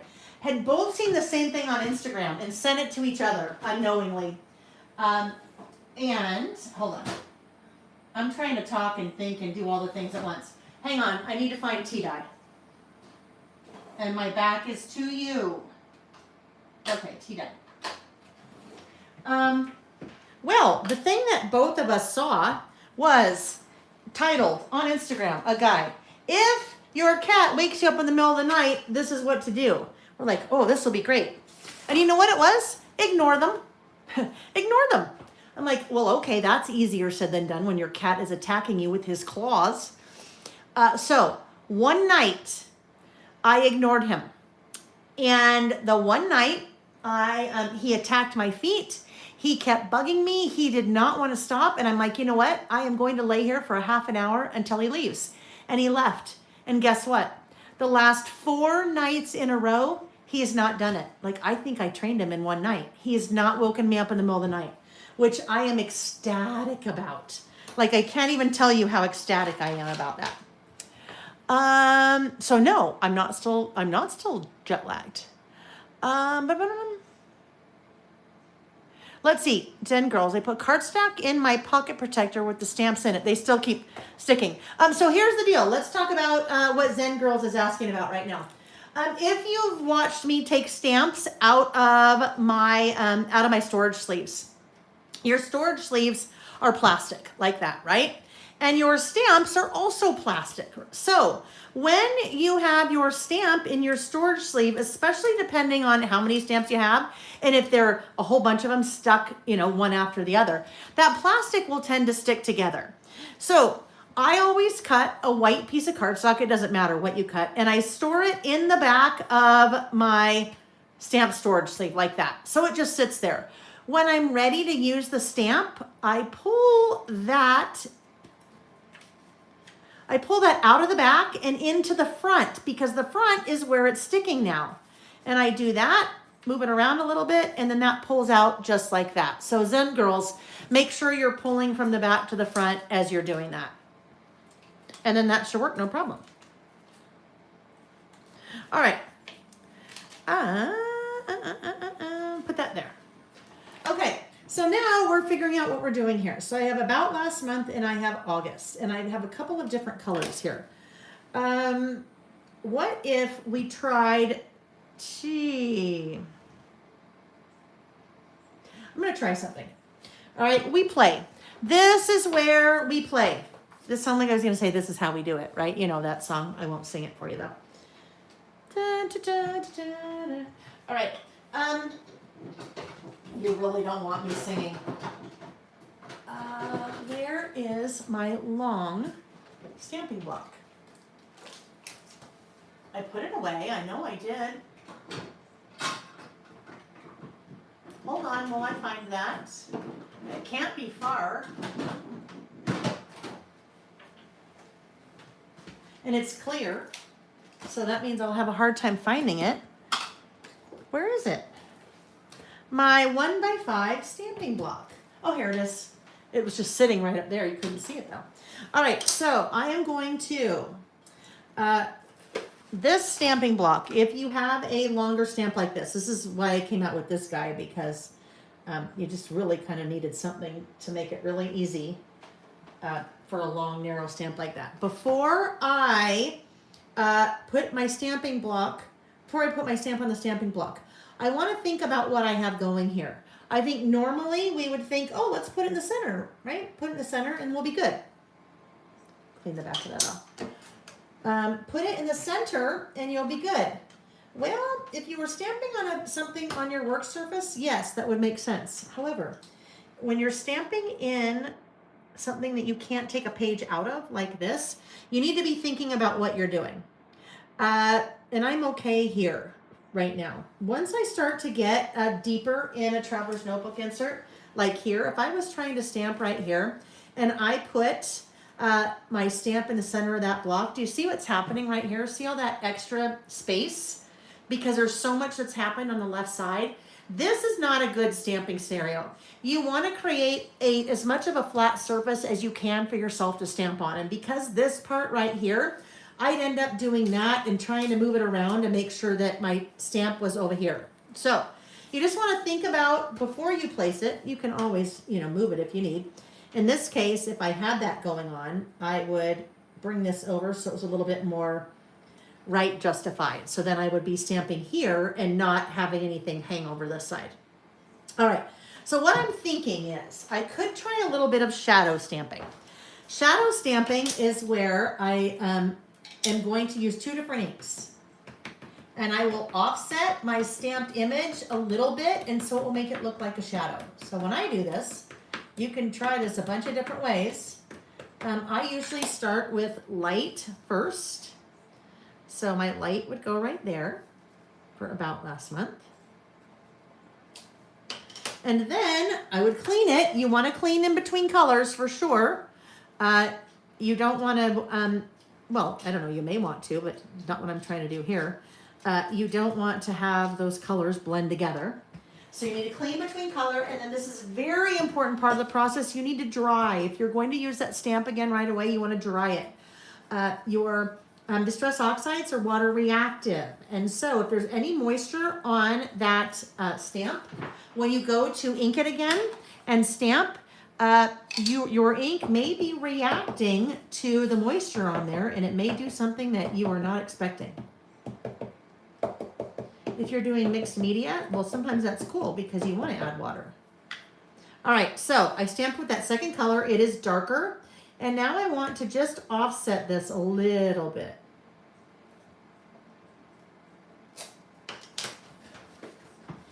Okay, so do you see? You see how it's kind of shadow, right? Lighter color first, darker color second. So I could do that for my About Last Month up there. I kind of like that. Gives it a little bit of visual interest and pulls in a little bit of these more muted colors from the animals. And then below that, I think I will stamp August in the fossilized amber. So I need to clean this again, right? Because my first layer is going to be Lost Shadow. Now, all of this, if you are test stamping beforehand, you can play with all of this. You can play with different colors. You can see what happens if you put a darker one first. I've got something like that in here. Where you really play. Oh, here's kind of an example of different type of shadow stamping. So you see that? I stamped first. I stamped dark first. So I stamped the stamp dark first and then stamped it in a lighter color and then rotated a little bit. So shadow stamping, but also gave it a lot more kind of dimension to that flower.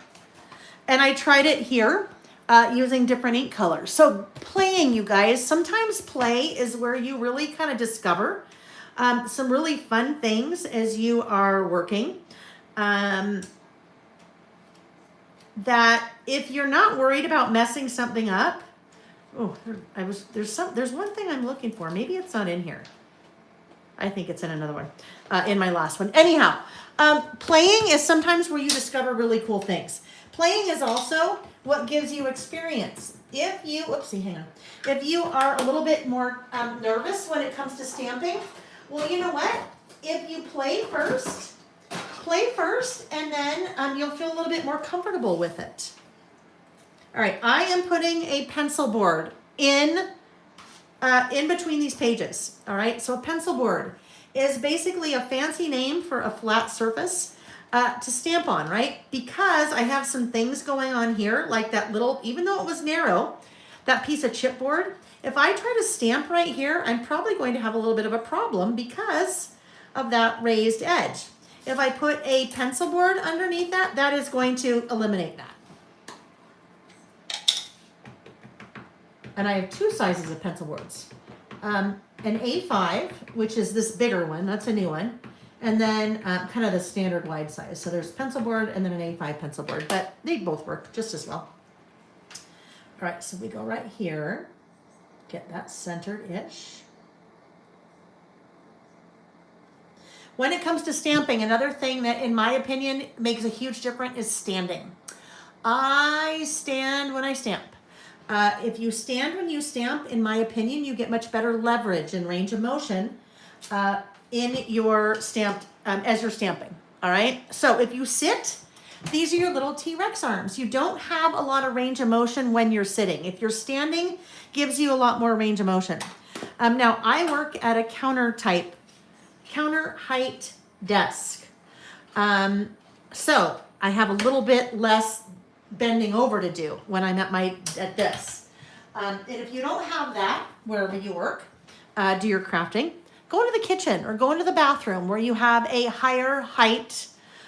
You have a higher height work surface. A little bit easier when you have higher height.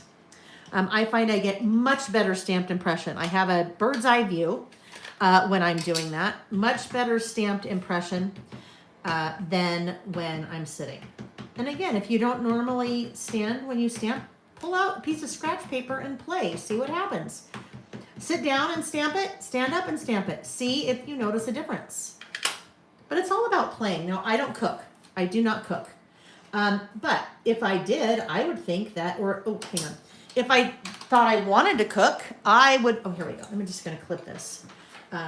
If I thought I wanted to cook, I'd probably experiment, right? And I'd experiment before I had a dinner party. This is kind of the same thing, right? Experiment first, play first, and then when you're confident, then go into your project and do it. All right, so we're going to offset this a little bit, just a little bit. Not a lot. We'll see how that looks. A little bit more on this one than I probably would have wanted, but that's okay. Shadow stamping. The other thing is, normally when I stamp, if I was stamping without you guys here, I'd have this right here so that I could be like right on top of it. But I don't do that on camera because if I do that, then a lot of it gets cut off. So kind of having it out in the middle, I don't stamp as straight as I probably would otherwise. All right, we're gonna put August right here. Now, I think that I would still like to do fossilized amber, but I'm like, ooh, is it still gonna be the right color? Well, guess what, if I can find my page. Because I have, oh golly. Because I have, oh, here we go. Because I've already tested here, not only has this been a test spot for me, now I can also stamp to see, do I like that color right here? This is a really easy place to kind of try different color combinations too before you commit. If you're like, ooh, I don't know if I like that.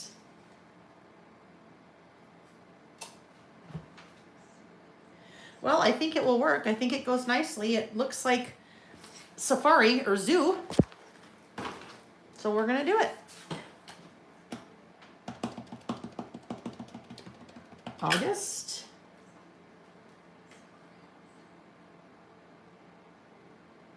Right there. Another thing, when you are stamping, and these are just things that kind of I figured out over the years. I find it best to not rock your stamp. And what I mean by rock your stamp is this. If you are doing this, and I'm going to really exaggerate it, but if you're going like this, if you're rocking your stamps, you are putting undue pressure at the top and the bottom, and that can tend to blur the top and the bottom. So, but all of that is just experimenting, playing, right? Play. And here's the thing. If you stamp and it's crooked, or if it not the whole stamped impression worked, or you did something really weird there, don't worry. You don't have to start over. You could take another, like a piece of white cardstock, stamp on it there, and glue it right over that. No one would ever know. No one would be any the wiser. None the wiser. No one would be none the, you know what I'm saying. None the wiser. Life's too short to start over, right? We've got too much to do. Life's too short to start over. I even last year, I think it was last year, was working on a list live with you guys, and I dropped, Murphy's Law, I dropped the ink pad and it dropped like that on my list, and it made a big old square. And so I just kind of embraced it. And then I took that and kind of made other squares on my list. It was not my most favorite list of all, but you know what? It was fine. It worked. It worked. All right. So I'd like maybe do I have one more little guy? I would like another little sticker, I think, to go right there. So let's see if any of these guys, these guys are a little hefty. Like our hippo. That's not a rhino. I know my animals, I promise. Rhino's right there. Could it go there? It could. What if we go this guy? He's a little bit rotund. Maybe this guy will be less rotund. This guy. Well, no, I don't like him. I think I like, this one. He's a little bit narrower. He's got a side angle going. It's like somebody taught him how to do a selfie. Like, have you seen that? When they're like, okay, if you want to look really thin, like turn to the side. So this guy, he's narrower. Somebody taught him how to do a selfie. He turned to the side. Oh no, I don't like him still. Ooh. He fills up too much of that space. Sorry, hippo, you're going. When I look at this guy, the rhino. So I'm gonna look for another sticker very quickly, but I'm gonna talk about the rhino for a second. One of the days when we were on safari, was night. So, we saw all these. We saw no turtle this time. We saw a hare. We saw, look at that squirrel, could maybe go right there. We did see squirrel. I'm just looking now for something small that can go there. That's a big squirrel. Did we see a little hedgehog? I don't think we did. Actually, I don't know. These are probably all the same sticker over and over. Well, they're not. Anyhow, we're on afternoon drive, and then we come back at night. So it's dark, and we're just about back to the lodge, and we come around a blind curve, and you are on dirt roads, right? There's no roads there. It's all dirt roads. You're in the savannah or whatever we were on. You come around this blind curve, and there standing in the middle of this little dirt road is a rhinoceros, a big old rhino, and we're like, ah! And then our safari guide's like, ah! It slams on the brakes, and like literally right in front of us in the road is a rhino, and it's not a zoo. You're out in nature, and so we're all like, oh my gosh, what's going to happen? And so, your safari guides are really, they have a lot of experience, so they should know what they're doing. So in that case, you can't go forward, and, really going backwards is hard too, and it's dark. So, we just sat there, and the rhino looks at us, looks down the road, looks at us, and then just turns and walks down the road, and we're like, oh my gosh, because here's the deal.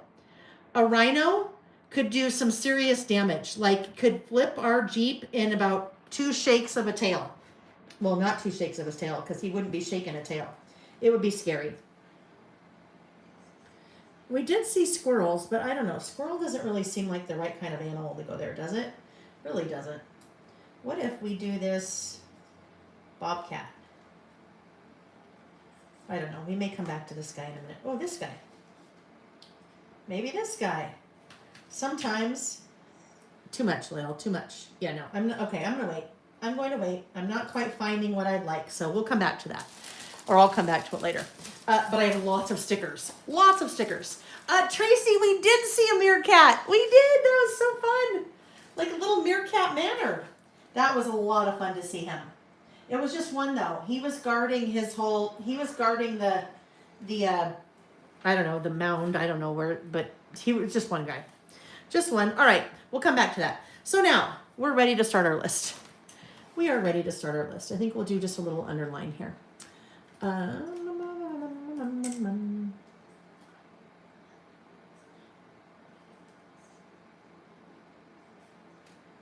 think we'll do another one.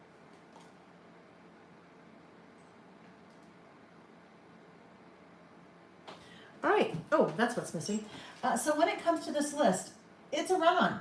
Every month it is just a run-on of different things that happen during the month. Now this one will be a little bit different. It'll have a little bit, about other parts of the month, but we left on the 6th. And we're gone 2.5 weeks, so it's pretty much mostly going to be this. And then Jack in the hospital. Okay.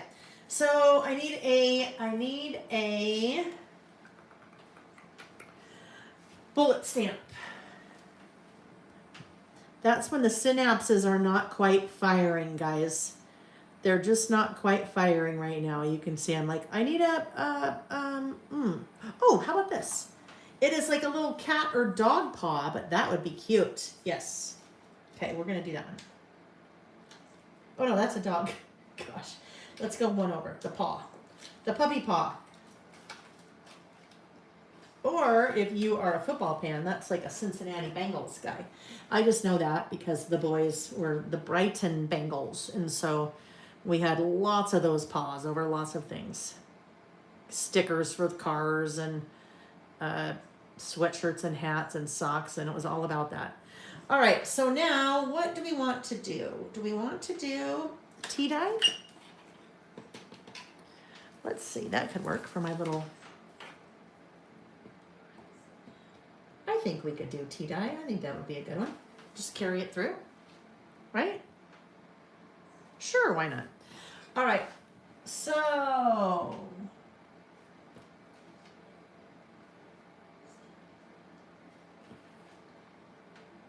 I think I want to go here. I don't think I want to go quite that high, so I'm going to start here. Oh, and you know what? That's an example of the amount of pressure. I pressed way too hard there. So let me show you. If I barely kiss it, that's what it's supposed to look like. That was a way over exaggeration. But again, that's testing ahead of time. Like that's just like one big blob if I press too hard. Testing ahead of time. That guy's a little blobby, but that's all right. Okay. I'm going to have a quick sip of my water.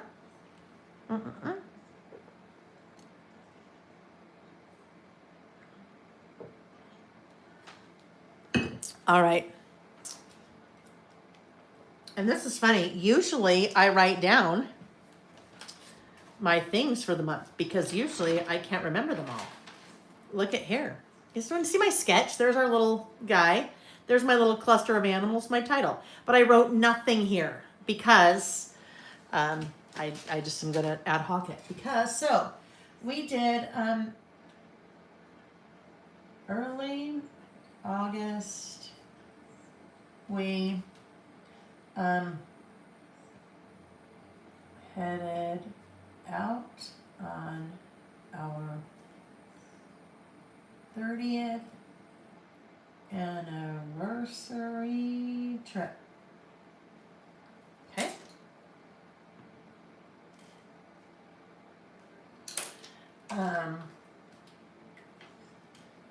This is going to sound way cooler than it is. Flew to Paris with Post Malone. That made it sound like, you know, it was just us and him. But, you know, just on the same flight. Flew to Paris with Post Malone. Then we spent 3 days there. to acclimate to the 9-hour time difference. Oh. I have no idea how this happened. Well, actually, I do. So look at what I did. Spent 3 days there to acclimate to 3 9-hour. That's the migraine medicine. I think my 3 from there. That was supposed to say the. So let's see. Let me see if I can make this happen. I'm going to start a multi-step process here. I just wrote over my 3 with a white gel pen. So I will let that dry. I will do it again, let it dry again, let it dry again, let it dry, and then you won't see that, and I'll write the over it.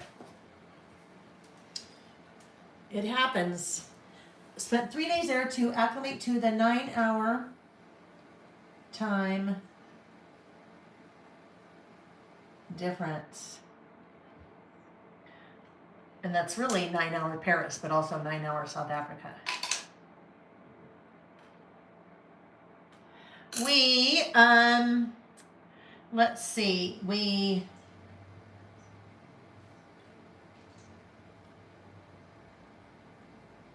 Eiffel Tower, Musée d'Orsay,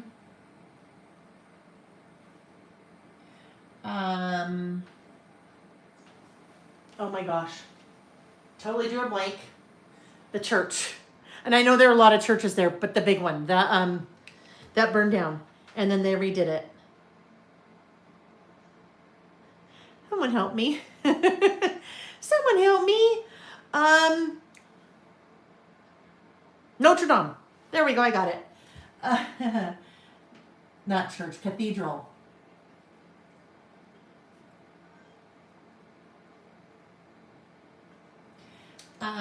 The Café de Flore, which is the funniest story. We stumbled upon that and had lunch there one day, late lunch, and then we liked it so much we went back to breakfast the next day.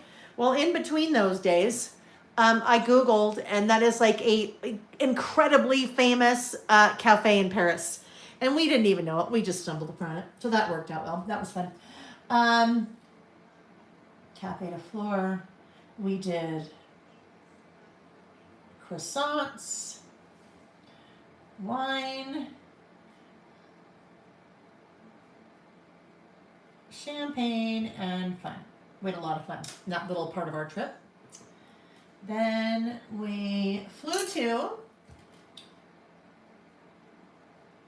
oh yes, so that's one photo in front of the Café de Flore. The way we figured out really that was must have been a cool place. We're sitting over here outside, and right over here across the street, there were people just kept coming up, and someone would be standing here, take a picture, and all kinds of people doing selfies in front. We're like, what is this? Like, what are we missing? Where are we? And then we learned that was like an incredibly famous cafe. So we flew to Johannesburg.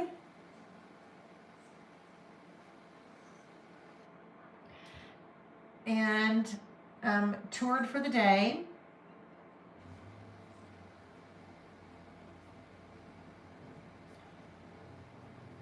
Including Soweto, the Southwest Township. That is where Nelson Mandela lived. So we went to Mandela's house. And this is quite interesting. It looks like Nelson Mandela is wielding a lightsaber. He's really not. It is just the sun shining off of a window or something there. So that was kind of neat that we went there. I'd been there before. So the whole Johannesburg part of the trip we kind of replicated because I had been there before. On that same street, Nelson Mandela lived right across the street growing up from Bishop Desmond Tutu.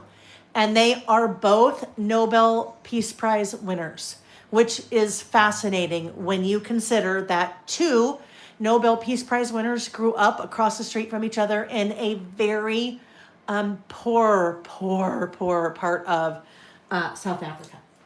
So that was really neat to see and neat to go back with Nick and my mom and her friend Gail. Gail and Lil. Oh yes, of course we had to do Soweto, Tracy. We were there for a day. We were in Johannesburg, well, overnight. And then we flew to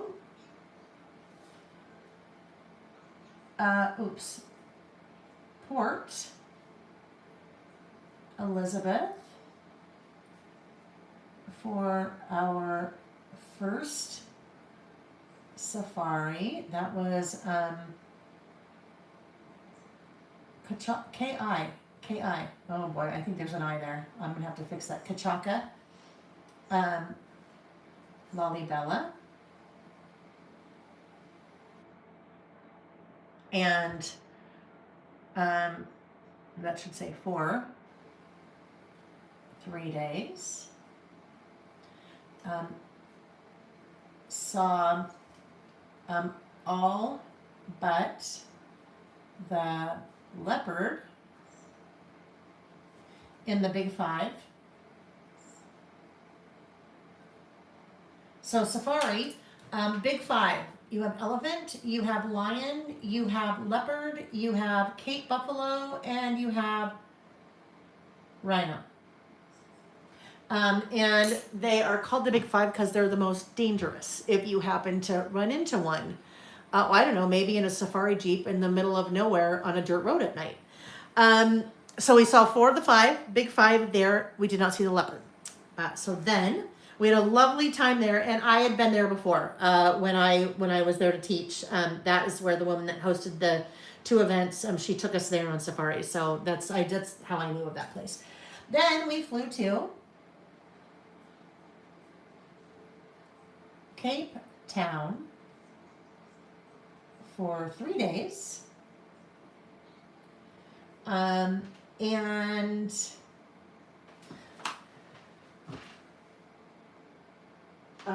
I was just thinking of something. Did Table Mountain, Cape of Good Hope, and Wine Country. Chenin Blanc. No, not Chenin Blanc. No, Chenin Blanc is wine. This. Hang on. Not that one. That's the first one. It's gonna bug me.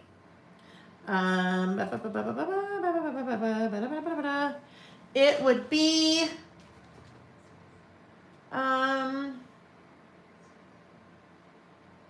my gosh, come on. Where are Stellenbosch? Stellenbosch, thank you. I had to remember that. That was going to Melissa, you're here. Oh, Melissa, I have to tell you something. Melissa, I don't know if you've been here the whole time. This is now on my door. Earlier, I went, oh my gosh, something popped in my head, and I went, I forgot to email Melissa back. And I said, I feel so bad. She shared something with me that she's going through, her family's going through, and I'm like, I can't believe I forgot to email her back. Just know, this happened a few hours ago. So, Melissa, I'm emailing you back when we're done. Oh, I'm so glad that you were there. I'm so glad that you're here. Because I just totally forgot about it. And I'm so sorry, Melissa. I'm so sorry. Oh, gosh. I'm so sorry. Stellenbosch. Please know that, please know you are totally in my thoughts, and yes, and I will email you this afternoon. I will reply to your email this afternoon. I felt so bad when you popped into my head this afternoon, or this morning. Okay. So, that was pretty much Cape Town. I mean, we shoved a lot into 3 days in Cape Town.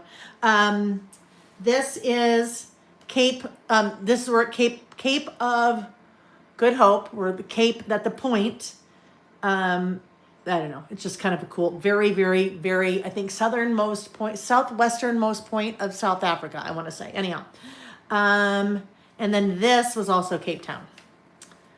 This mountain range, I can't, well, here, I'm going to go back to it because this is why I do this, you guys. This is why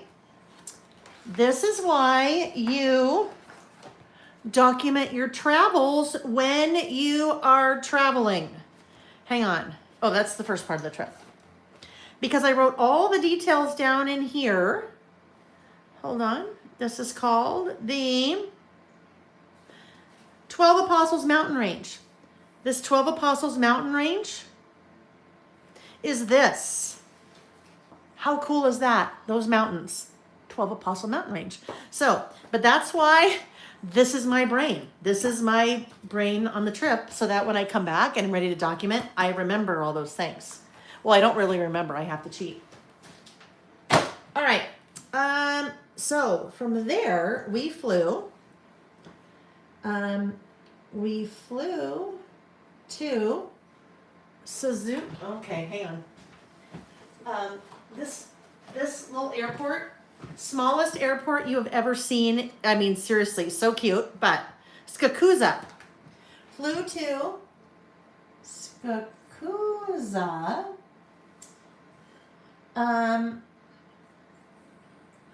And then for our second safari, Mala Mala. Saw the leopard. Not the leopard, saw a leopard. That was exciting because then we filled out our big five. Oh, Melissa, she said, oh, no worries. I'm here listing therapy. Yes, I understand that. It is a lot of times for me too, Melissa.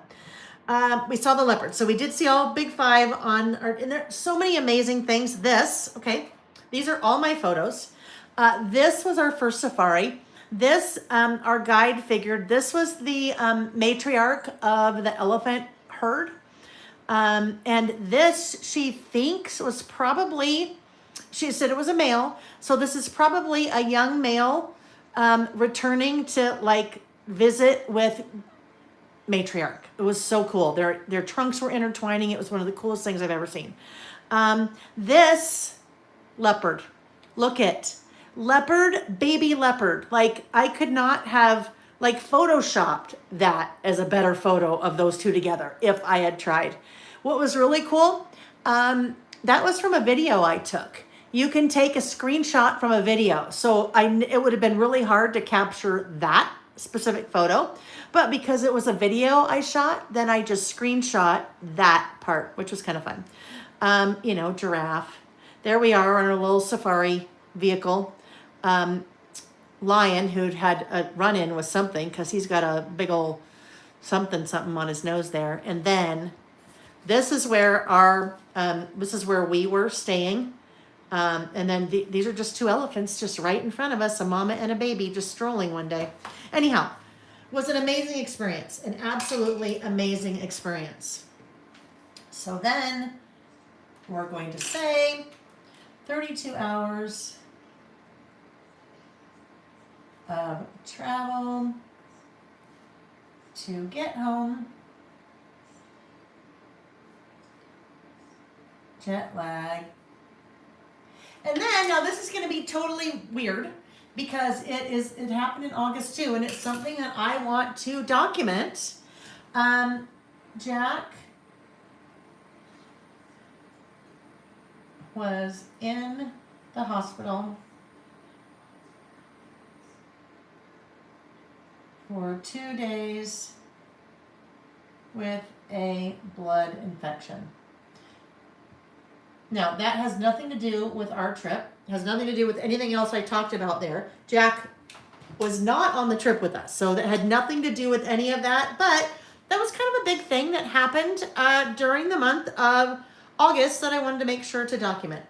So that is about last month. Photos paired with words, and it's done. Right? Now, like I said, this is not the only way I will document this trip.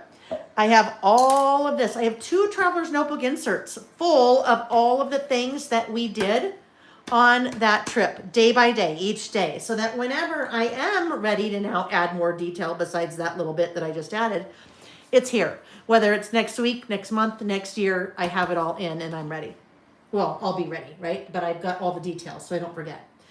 Melissa, I forgot. I know you had told me that you had that you used to live in South Africa, but I didn't. I know we talked about it. I just didn't remember. I didn't remember, and then I didn't remember that for sure that it was Port Elizabeth. So that's very cool. All right, let's put this guy back. Karen said, someday I would love to go on some of Lael's adventures. They seem right up my alley. And you know, here's the thing. We all have different priorities, right? We all have different priorities in life.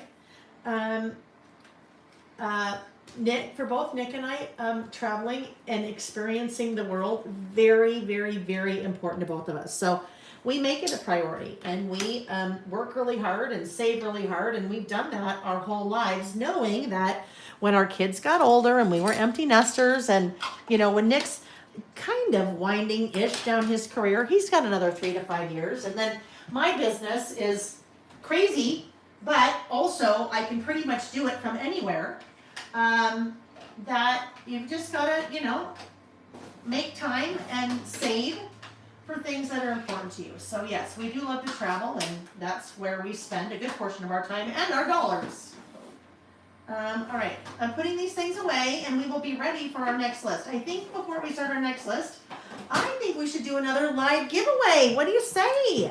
I think it's a good time for that. Let's get all these animals away. Now, I have lots of stickers to use. So hey, if you ever go to the zoo or on safari, just email me. I'll send you a bunch of stickers because I have loads now. I have loads because I wasn't sure. Well, I knew I needed different sizes for different things that I wanted to do. So, all right, put this away, and let's talk about our next list. Our next list, I should have flip-flopped the giveaways this way. I really should have flip-flopped the giveaways. Oh, well, that's okay. Our next list is favorite fall memories. Okay, so what are some of your favorite memories of fall? Fall can be a long time. I mean, fall in your book could be going back to school, even though it's really technically still in summer. Or fall could be Christmas shopping in early December, because technically that's still fall. It could be Thanksgiving. It could be Friday Night Lights when your boys played football in high school and you spent every waking moment on Thursday and Friday at the high school, right? It could be lots of different things.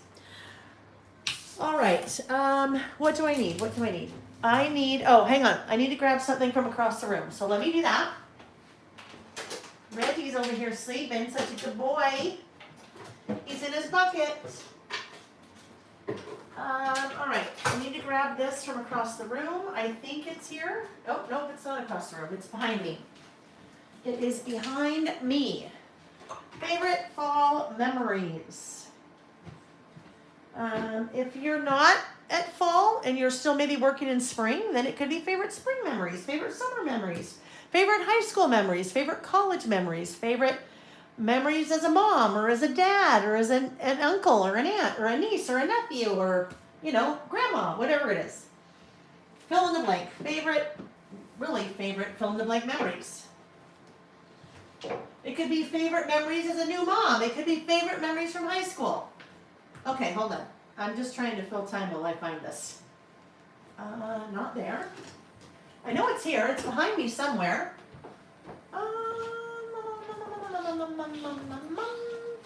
I'm still here, just looking. I forgot to get this out. Oh, come on. Where is it? Where is it? Oh, okay. One more cupboard. And it will be right here. I just realized I know where it is. Aha. Okay. So, for this list, I am using the summer fall season pass. So more specifically, I am using the products from, let's see how I want to do this. Need to go back and add more adhesive there. That's going to cause a problem down the road. Okay. I am, I just had an idea. Hang on. Using products from the summer fall season pass. And I have worked with this quite a bit already. So we're going to see if I have what I need in these die cut packs here. I have multiple die cut packs here.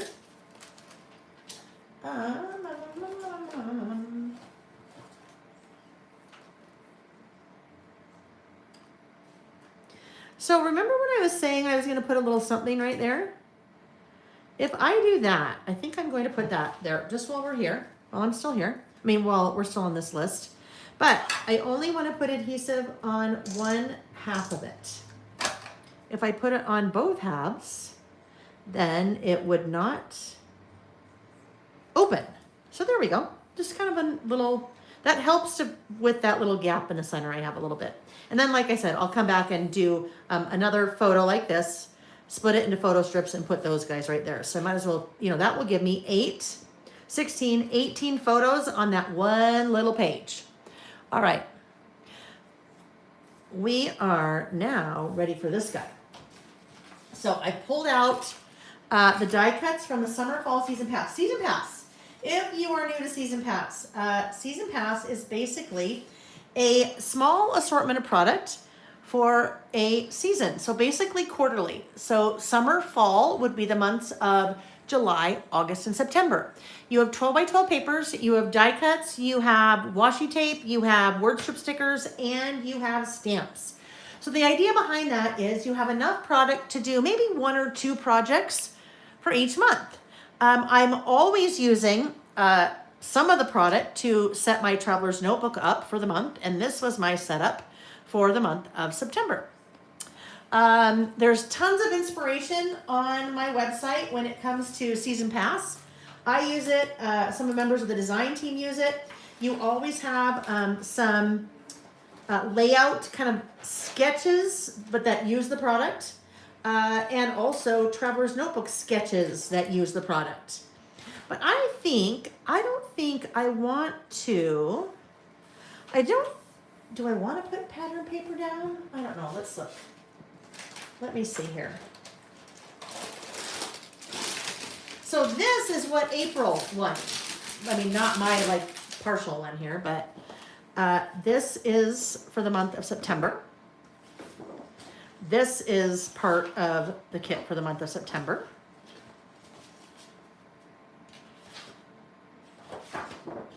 I've got something going on in my kit here. I think that was July. Oh, I know what this was. This is funny. These papers are all torn here because I pulled them off the boxes that the printer sent them in. Because they're still good for me to play with. All right, so these are the 3 papers for, no, 3, 4, 3?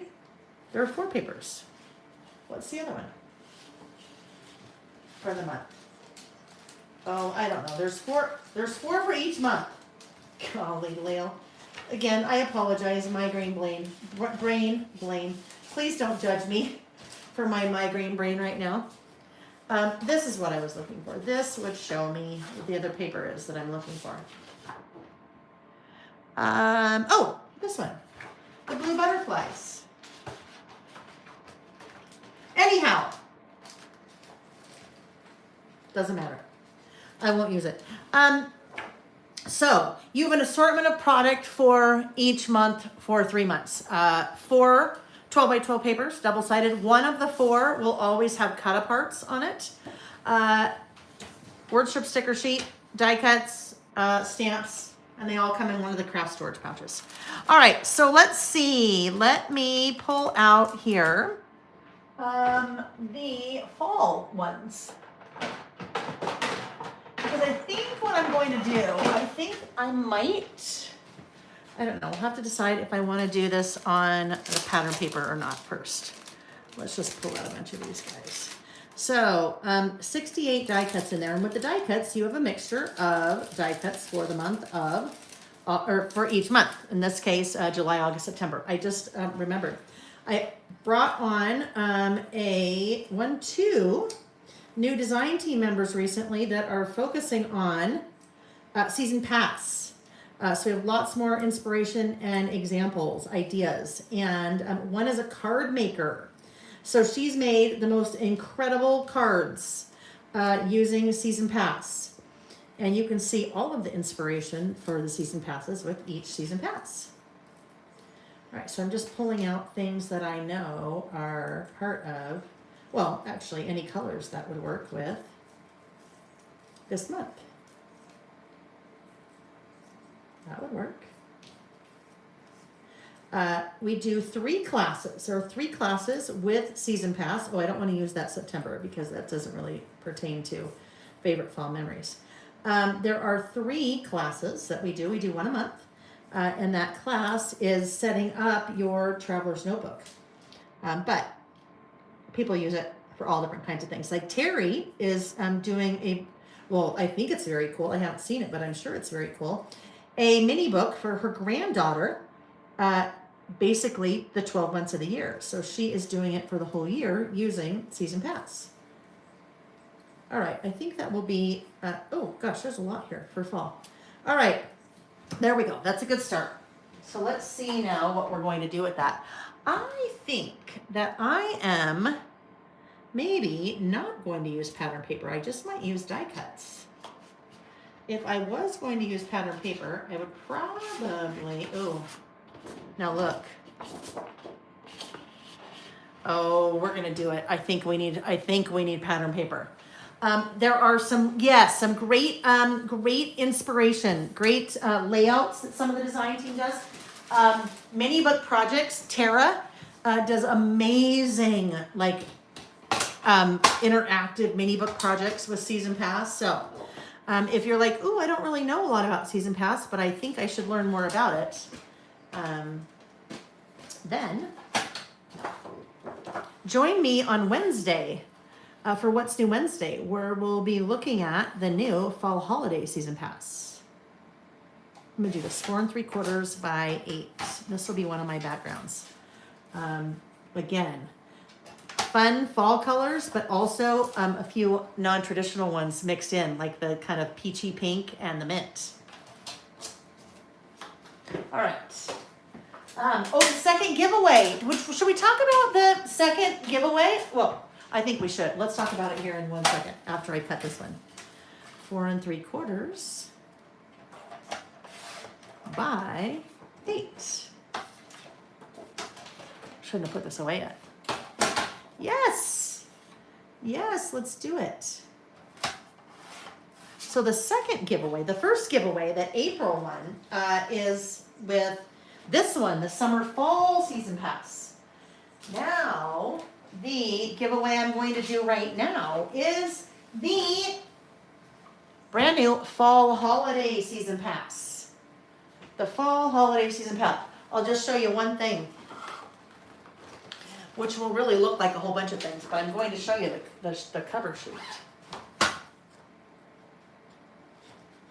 So, fall holiday, October, November, December. Here we go. Super fun, different patterns for October, and everything is double-sided, so that's why you see 1, 2, 3, 4, 5, 6, 7, right? Because there are 4 12 by 12 papers. The cut-apart cards for October. All of the super cute icons for October, die cuts. Then we move into November. So in November, these guys right here, 12 by 12 double-sided papers, and then the cut-aparts. And then December, the 12 by 12 double-sided papers and the cut-aparts. The stamp set, the word strip stickers, the washi. We forgot to look at this. The washi, this is the washi from Summer Fall, which I will use on this spread. But the washi, can we just look at the washi really quick? And again, on Wednesday, What's New Wednesday, we'll do a full unboxing of this here on my YouTube channel. How fun. A nice classic candy cane stripe. This is a beautiful floral. And then this guy, this Trick or Treat, Well, looks just like that.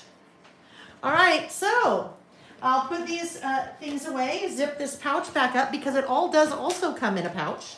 You can buy it with the Traveler's Notebook inserts or without. If without, it's $7 less. And just a nice little snippet of things.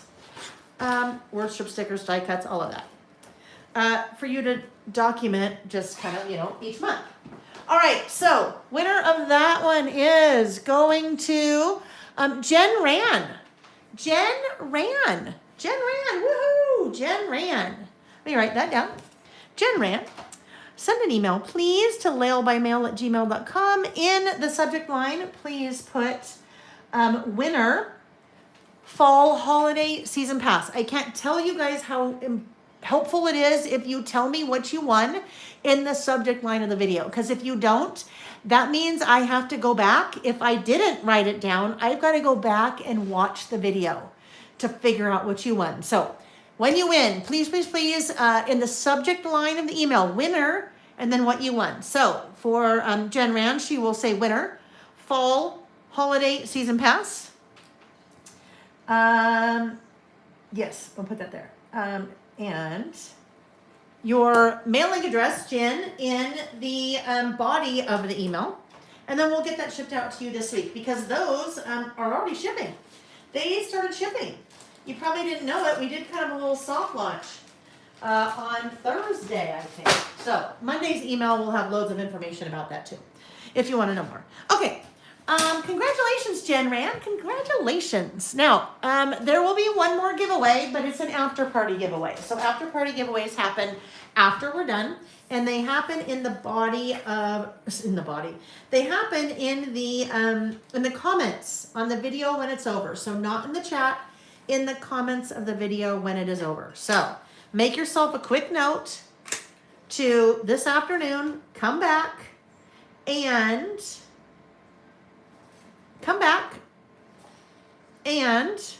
sorry, hang on. I would rather do this one, I think. Come back, sorry. Oh, help me. Okay, hold on. My ability to multitask right now has gone down to nothing. Let me grab this piece of paper that I cut. It's right here. Come back when the video is over. Anytime between when the video is over and when we're listening together again, which by the way is Tuesday night this week because I'm gone to a wedding next weekend. Leave a comment on the video. Just tell me something you're looking forward to this fall. Okay? Tell me something in the comment what you're looking forward to this fall. And then 8. Oh, you guys, seriously, my brain. I don't know. If you ever get migraines, this is I call it. It's like a post-migraine hangover. What am I doing? 8. It's not a hangover. It just, loopiness to the nth degree. So yes, if this is your first time, well, I do get a little dingy, but it's normally not this bad. Normally not this enhanced.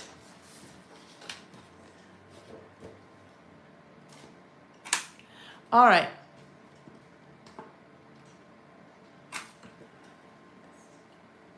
Teal color in the leaves. Oh yeah. Okay. I was now reading all that old chat.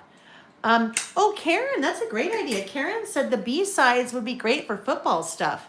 Well, Karen, it just so happens that that's your football team. So of course you think that works. Of course that works for the Denver Broncos, huh? All right. We'll just put them on here now.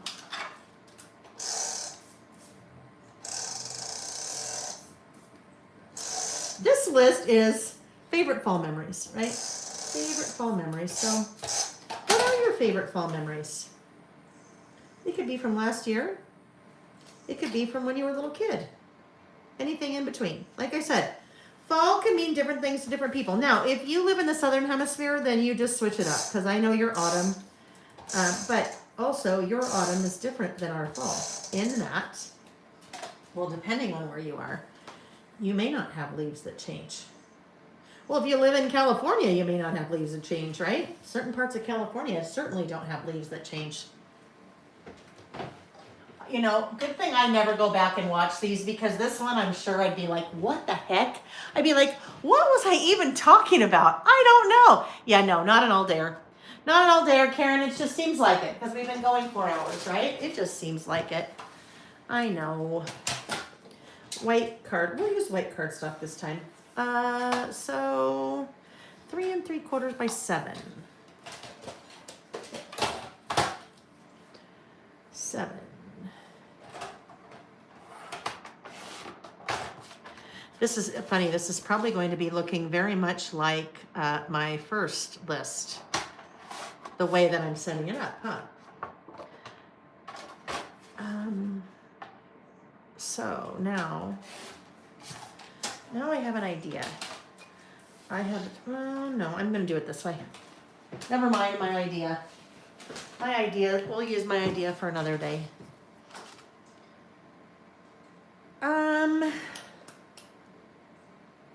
A color. What would we like our color to be? And this could be really fun, but I don't know. That might be just too different. Rusty hinge. What did we do over here? At the risk of doing the exact same thing that I just did, right?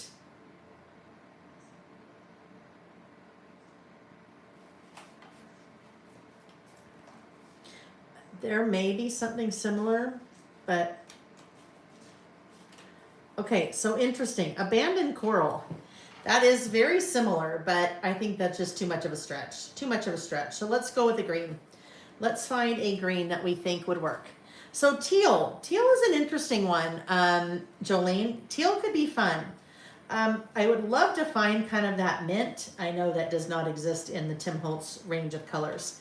Salvage patina kind of goes, but then it's got a little bit too much like blue in there. For the colors that I have, yeah, that mint is a really hard one.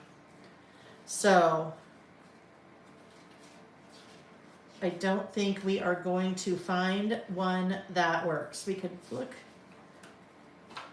We might have cracked pistachio. See, again, now that's got a little bit too much yellow in it. Those are kind of the 2 closest mints that there are.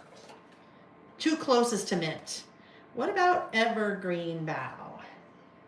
More over here than here. Kind of like this one. Rustic wilderness. Bundled sage. When you think you don't need...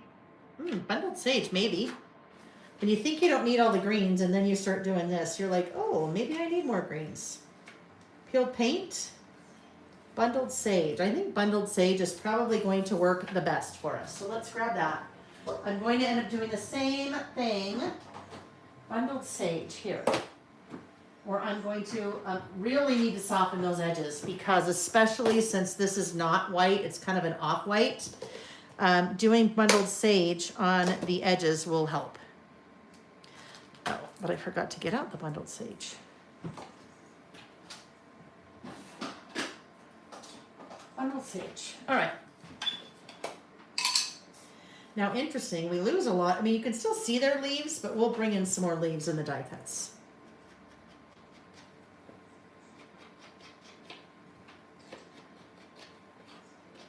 What are you guys planning for the rest of your day? Do you watch football? Are you watching college football today? I was all excited for a minute because, college football, and University of Utah's playing today. And then Nick said you can only see it like streaming on some ESPN sports network or something, not like regular ESPN, which bums me out. So I will not be doing that. You know what I'll be doing the rest of the day when we're done? I will eat when we're done. I will clean up because I got to get all this out of here. And then I will bring back out my December documented stuff. I've got to finish that mini book project kit today. And then tomorrow morning, write the instructions so I can send it off to my graphic person that then formats all of my instructions and edits the photos and adds the photos and all that. Because even though that's not shipping until the 22nd, I gotta roll right into designing new more projects next week. So I've got a very strict schedule that I need to adhere to when it comes to that, which sometimes is really hard because if you've ever tried to, like if you have to create, you have to do it. Sometimes it's just not as easy, right? It's not as fluid, maybe. All right, that will work. I think we'll use that also for our, I think we'll also use that for our stamping. Ooh. Words are hard today. The words are difficult today. All right, let's see what we want to do here.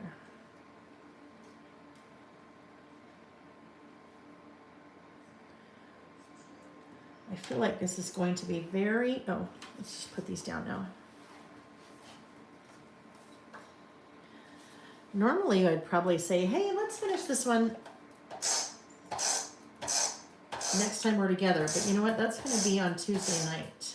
Tuesday night? Wednesday night? Tuesday night. I have this week craziness coming. Monday night, I have a Facebook Live for the, in the private Facebook group for the Crafting Through the Holidays event that I'm teaching at. Tuesday, we're listing. Wednesday, What's New Wednesday? And then Thursday, I leave for the wedding in Seattle. So, a little much happening night times this week.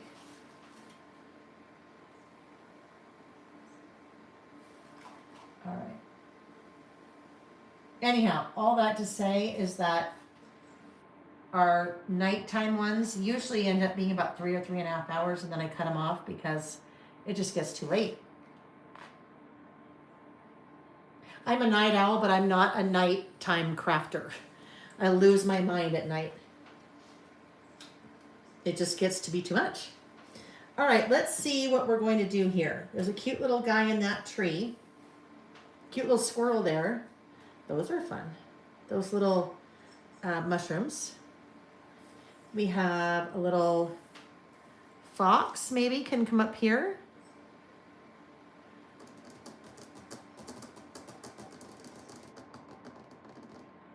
We have some leaves. Let's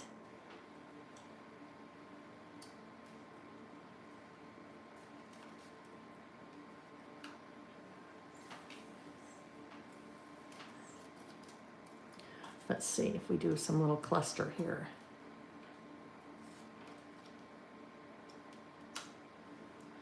So this guy, I don't really need another squirrel, but what if we did something like this, where we just try to rotate it so we really don't see the squirrel. We just see a little background. Maybe? We'll strategically cover our friend the squirrel. We like the squirrel, but we don't need two. Right?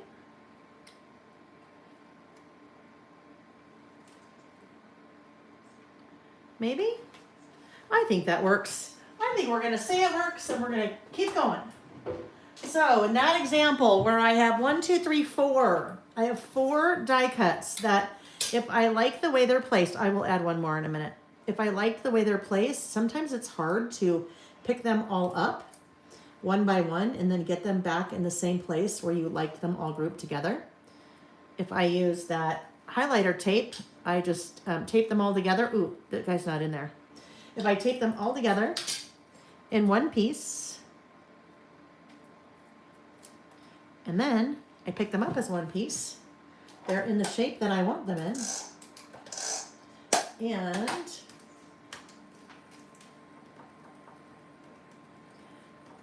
we can adhere them as one. Makes it way easier. If you are layering anything and you sometimes struggle and it takes you a while to get exactly what you want where, and then you get it what you want where, and you're like, okay, now what am I going to do? Now I have to pick them all up. Smarty pants. Now how's that going to work? Then that works that way. Layering, clustering like that. If you struggle, Some people really struggle with layering or clustering like that. There's some really easy rules of thumb when it comes to that. Different shapes, right? So here we have a circle. We kind of have that circle as grounding everything. We have a piece that's large. We have two smaller pieces.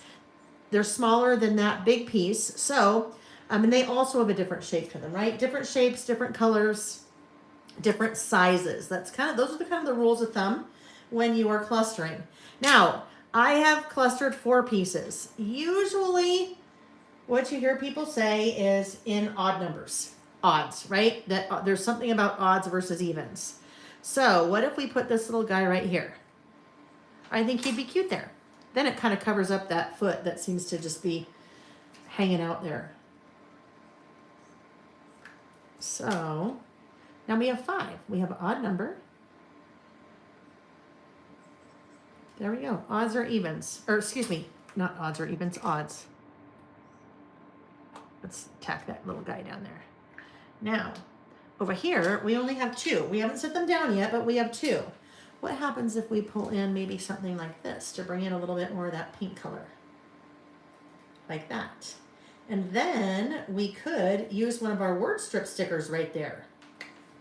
Bingo. Okay. Let's attach all these guys together in one piece.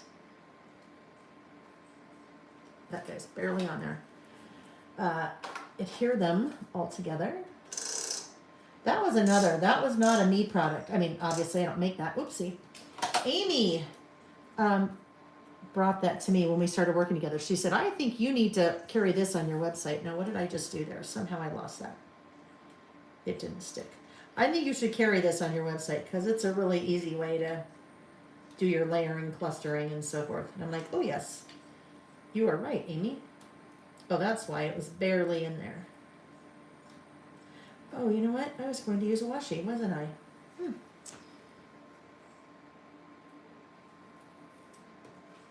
Okay. Oh, let's see. Let's have a quick sip of water again. Let's get some brain power. Yes, Vicky. Do I want a skeleton sweatshirt? I don't know. What does it look like? Can you wait? I'll be done maybe in a half an hour. Can we wait? A skeleton sweatshirt? You mean for like the event? For crafting through the holidays? Let's see. Stacy, that's way too much pressure for me. I missed something. I missed part of that. I missed all kinds of things. Sound was in and out. Oh, the orange and the brown, the green and orange and brown tones. Gotcha, Karen. I was poking fun with you. You know that. All right, friends. I missed all kinds of things. So, okay, grab it. Okay. Oh, you're probably out. You're probably out and about. You're not looking at something online. Thank you, friend. Okay. So I was going to use washi, but guess what? Now I really don't have any space for washi. Unless, no. I mean, the washi's so cute. This was what was really fun about the summer fall season pass, you guys. This was for the month of July, which worked really well with all the July product. This was for the month of August, which worked really well for the month of August. This was for the month of September, which obviously fall. But look at the designer that I worked with on this one.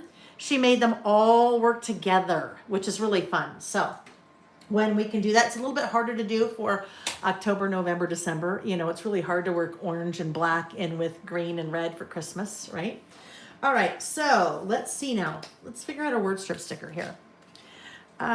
Leaves are falling, grateful for you. Leaves are falling, fall is in the air. Oh, fall memories. Huh, that's perfect because this is our favorite fall memories, right? Fall memories, dink, perfect. All right, so now we need our title, favorite fall memories. So, oh yes, I have not used this stamp in forever and a day. So let me grab it here behind me. This is one of the very first. This is probably one of the first 3 or 4, I think. This is one of the first 3 or 4 Lail by Mail stamps, the favorite. because we were doing so many lists back then of favorites, favorite foods, favorite authors, favorite movies, favorite ice cream, favorite. So it was a stamp with a whole bunch of the word favorite. In the American way. I apologize, friends. I got lots of feedback when I released this that it was the American way and not the way that the rest of the world spells favorite with AU. And apologies for that, but it's what I did. And, now I know. Now I know. Okay, so we're going to use a favorite. And I think what I will do is I will pull out that stamp set from...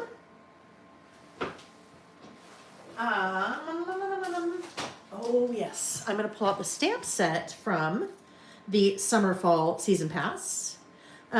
After the full year, you end up with 4 stamp sets and 4 stamp sets that work for all of your months, all of your seasons.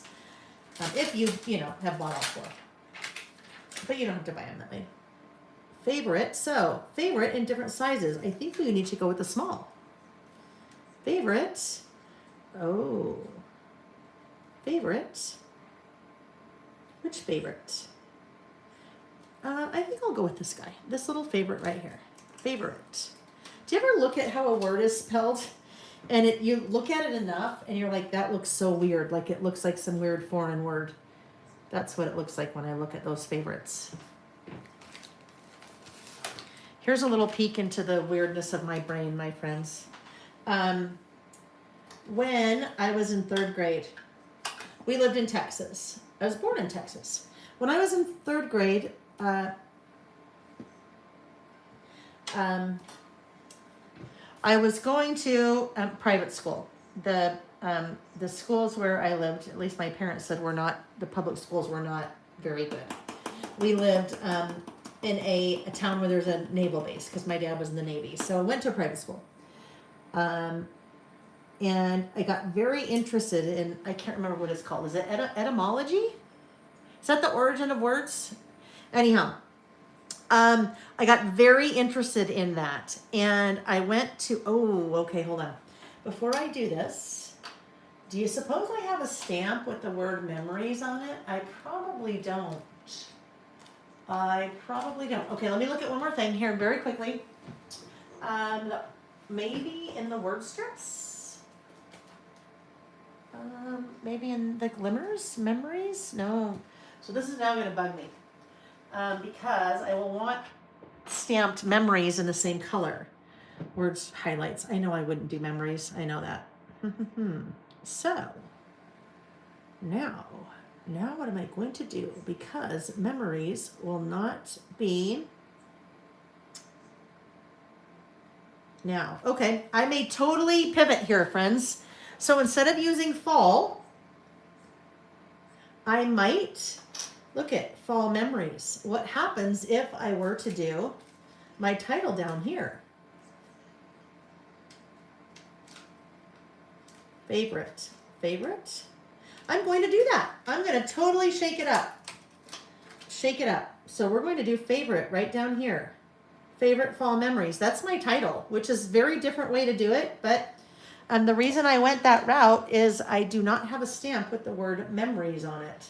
And that was going to bother me, that I would be stamping. Actually, it's not bothering me so much that I would have to write it.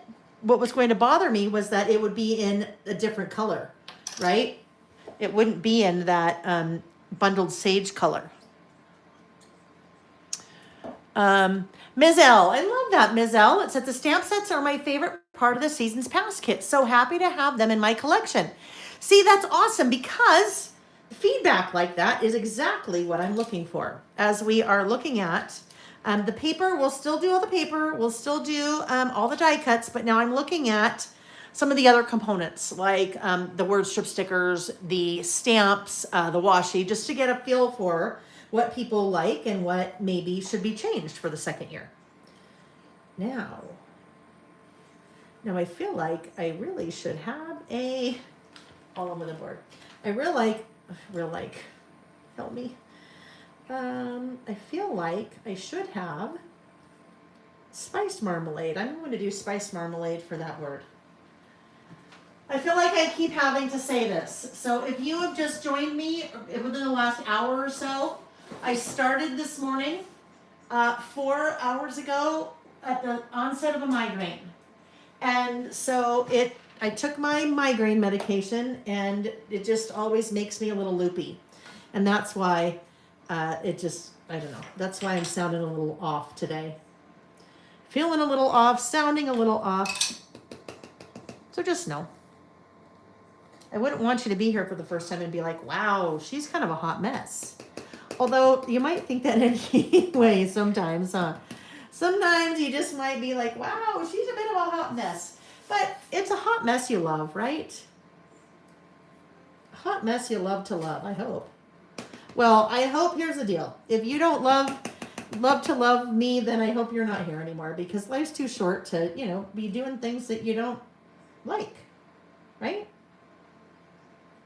Unless you're the family member of someone and you're stuck in the car with them and you don't have a choice because I'm on the speaker. All right, there we go. Favorite fall memories. We made it work.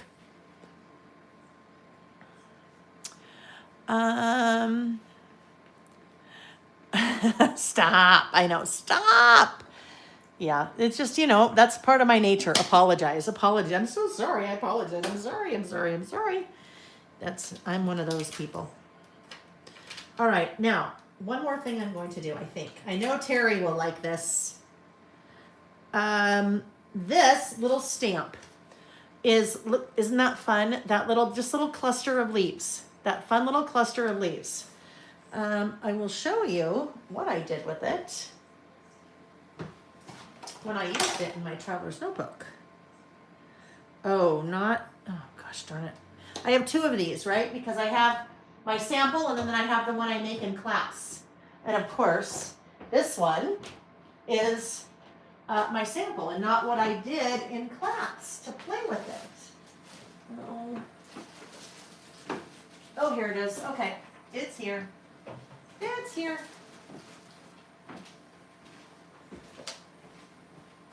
All right, so just added some cute little accents. See those little leaves that we just stamped right around there? Just some little ones. And then in my calendar, let's see, just mixed colors and just filled in a couple of the little months. Or not months, a couple of the days within the month with those cute little leaves. All right, so I think that could be kind of fun to do maybe just some little leaves scattered in here. I guess we're going to continue to embrace the orange. Here, I thought we're going to use Distress Oxide, but I don't think we're going, bundled sage. They're all Distress Oxide, Lil. Bundled sage. I best not be driving a car anytime soon, huh? No, usually I am in no position, post-migraine, to be driving a car. Do we just scatter some? Sure. And we're going to rotate them a little bit, right? So they don't all look like they came from the same place. Okay. They look like this whirling dervish. Whatever a dervish is. Okay, now I am going to grab a little bit of fossilized amber. And come in with a different direction, right? We want to rotate. Oh, and it really does look like a whirling dervish now. Let's try to maybe make that not look so whirling. Oh well, it's whirling. It's fine.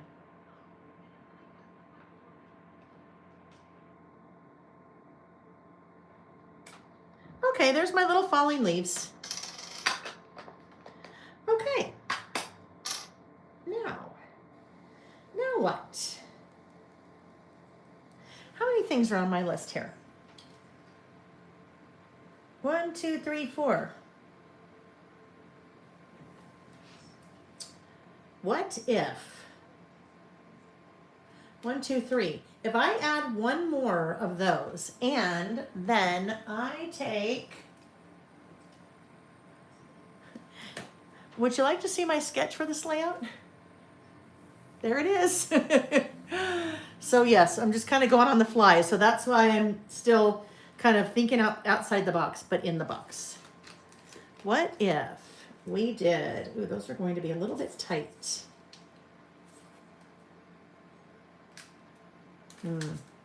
This guy really doesn't work here because it would end up being really, okay, let me look. That was in the box. Let's look at in the box too.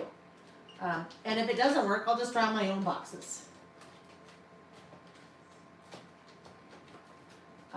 In the box too, where would you be? Ah, here we go.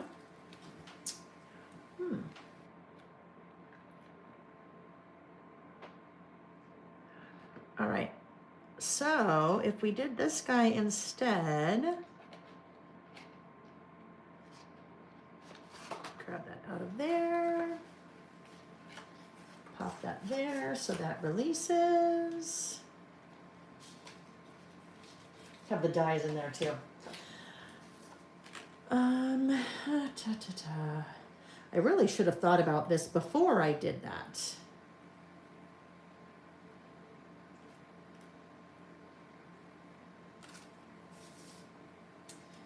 We're going to do this. I will make another one up here. So let's do that while we still have this little guy out and our inks out. Those are going to end up kind of being my bullets, and I guess. Instead of cleaning that off right now, I'm just going to stamp it off a bunch.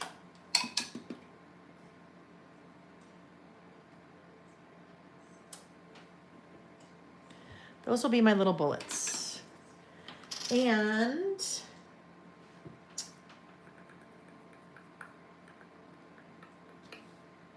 my pencil is, oh, here we go.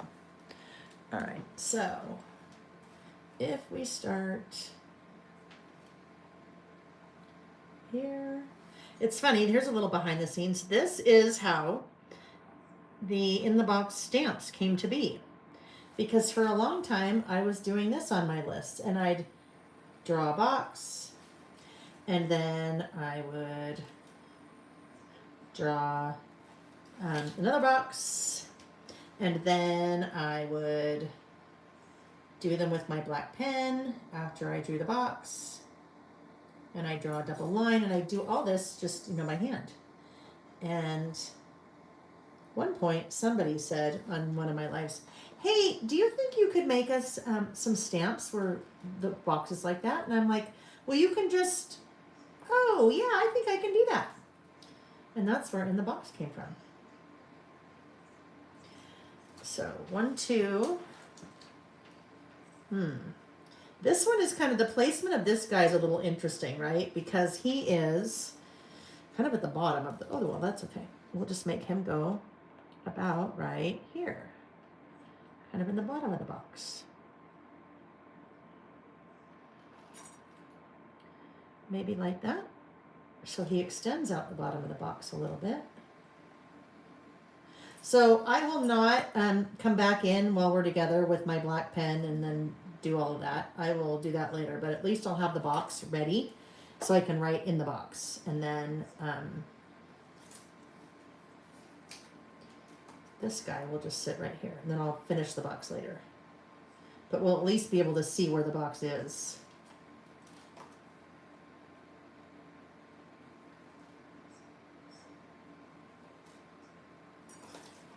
Now is when we need the music. So it's not just me drawing a box. I wonder where Nick is. It's awfully quiet. He's not repairing something in the closet in the guest room. Remember that?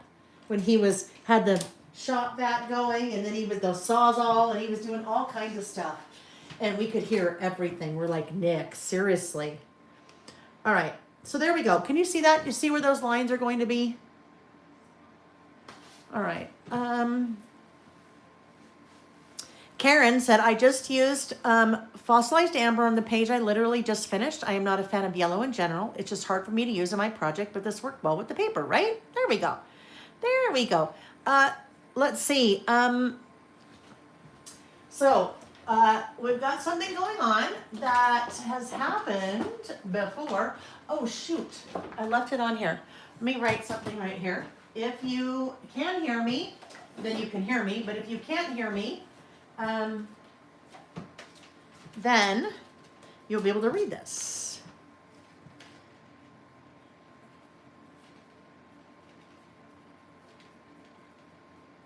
Some of you have no sound, or it is cutting in and out. Because not happening to everyone,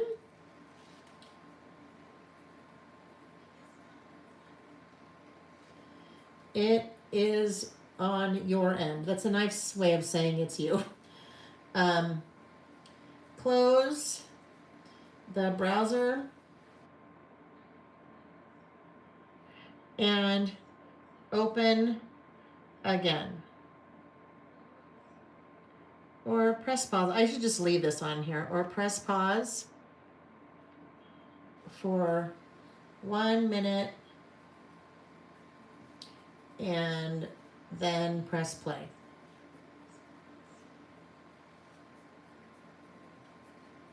If you ever have anything like that happening in YouTube, try those things. So close the browser, open again, or press pause. Because it's not happening to everyone, that if it's happening to everyone, then it's on my end. But if it's not happening to everyone, then that means it's something with your internet. And there's only so many internet service providers in our country. So if it's an internet service provider that's having an issue, then it can be affecting more people than just you. But try those things, and then it usually fixes it. That usually will fix it. Okay, so the 4 things on my list. Friday Night Lights. Friday Night Lights. That is a big thing. That is probably one of my most favorite fall memories. Well, you know what? This is going to bug me. We're just going to do that even though I said I wasn't going to do it. Oh, we'll do something else to this box in a minute. Friday Night Lights.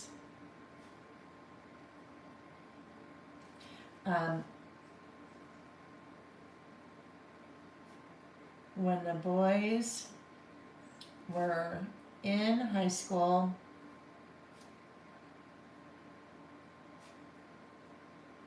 playing football. Our fall months were consumed with football, and I loved it so much. I miss it far more than I thought I would.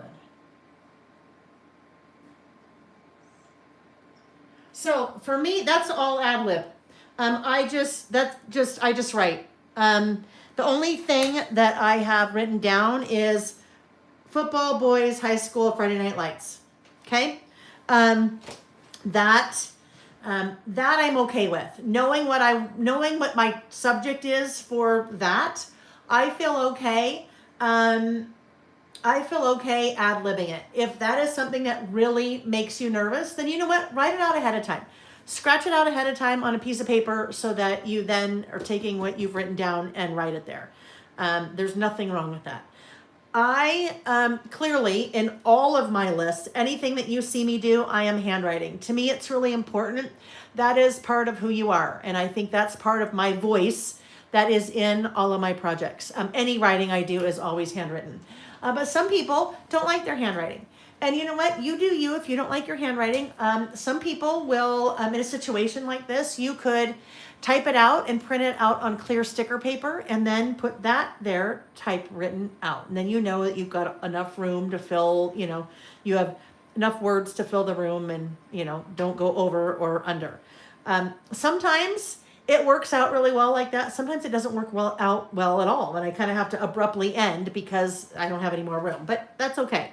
At least for me, that's okay. That doesn't bother me. But to me, it's really important that it's in my writing because that's part of my voice. I won't get on the soapbox. I'll get off the soapbox. I won't get on the soapbox on there because really, you're doing this for you. And what works for me may not work for you.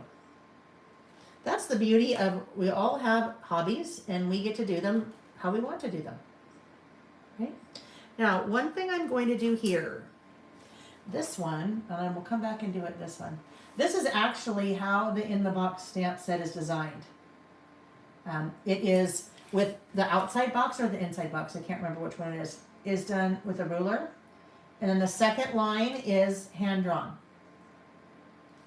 So this one, I need to now come back in and do it with the ruler because I drew that one. So let me just do this. The reason I need to do this right here is because I'm going to add a little bit more color here because this looks pretty stark. You might be looking at this going, wow, Lil, that's really stark. That's very stark black on the white and it might look a little stark. So there's a trick for making it not so stark.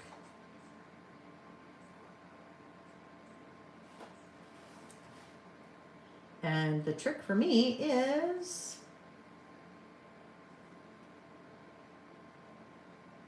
the colored pencil. So I am going to come in with a colored pencil. I have swatched all my colored pencils. All of our swatching that we do, whether it's your inks or your colored pencils or your markers or your highlighters or whatever it is, takes time. But in my opinion, is time really well spent because now I am looking for an orange that would go with one of these. And I can just look at all of my different types of colored pencils and find an orange that works. If I don't have these things swatched, next thing you know, I'm pulling out all of my colored pencils and I am now, making little scratch marks with all of them, trying to find the orange that I want to use. So let's look here. I don't know, maybe the yellow ochre light, Castle Arts, yellow ochre light, because sometimes, what the color at the bottom of the pen looks like the color at the bottom of your colored pencil looks like is nothing like what it really looks like in person.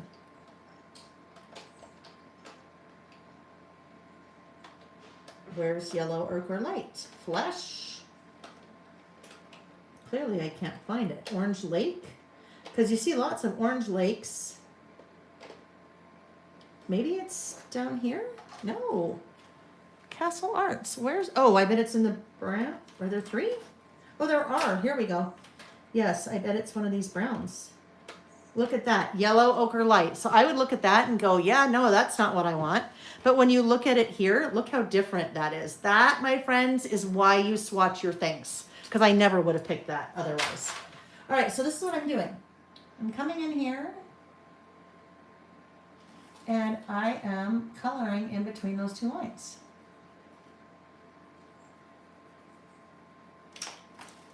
And I'll do this one and not the one above it, and then you'll be able to get a really good kind of comparison for what that looks like. But that's super easy, right?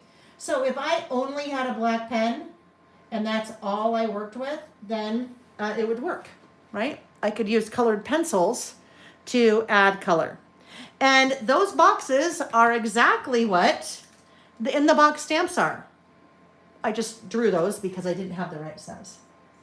Let's go in and now add this little guy because he just looks so plain without it.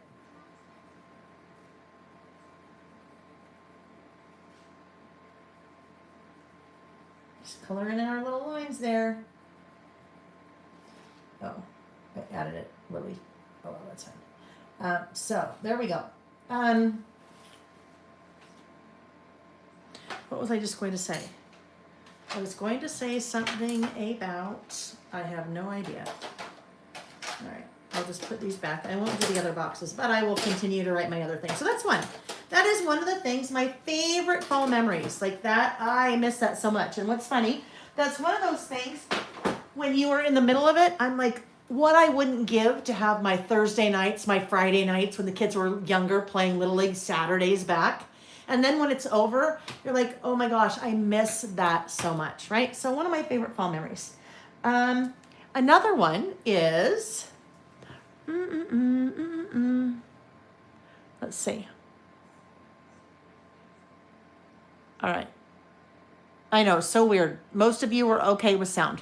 All right, next one. Another favorite fall memory is during, let's see, driving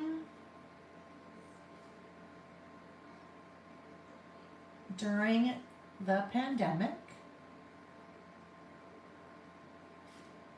to see the amazing leaves here in Utah.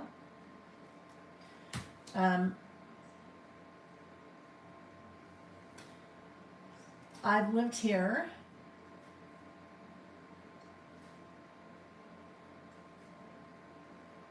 since 4th grade and had never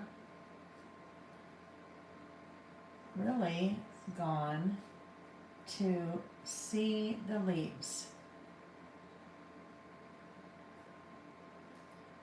even in our own backyard. Between the oak trees and the aspens,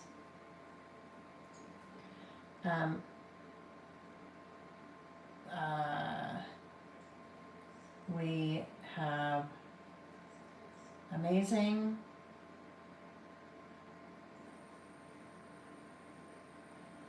changes of color. Now, really, there's more to it than that. And if I had more room and I wasn't making a list, even these are a little bit more verbose lists, right? They're different as opposed to like this run-on list to just put things down. But this, that's enough for me to remember later. Oh yeah, I remember that during the pandemic. We were so tired of feeling like we were stuck at home and we couldn't go anywhere that one Sunday, Nick and I just jumped in the car in the morning and set out for all day going and exploring and looking for the leaves here in Utah.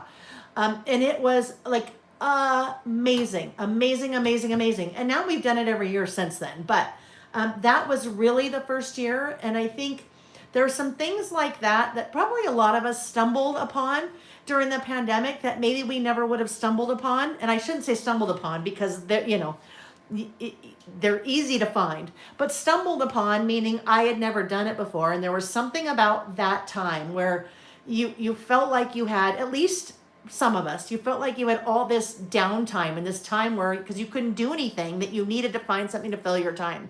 So that was kind of a really unique situation that led me to that, even though they're all over in Utah. Another one of my favorite fall memories. Oh gosh, so taking the boys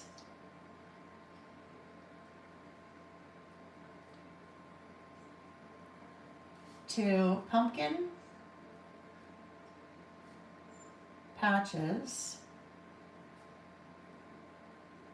when they were young. Such a fun fall thing to do that they would get so excited about, especially getting to pick out their own. And I was very into scrapbooking when the boys were little. And so I'd get them all so cute in their little fall outfits and their little vests and things like that. And then we'd go do that and I'd take all the pictures and then scrapbook all the things. So just another fun fall memory. And then the last one is Grandma C's, that's Nick's mom. Grandma C's annual Halloween party. She started when all of the cousins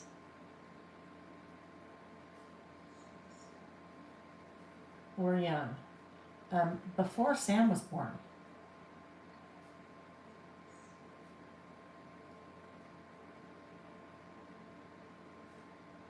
And had them every year until, oh my gosh, I'm going to say probably until Sam graduated high school.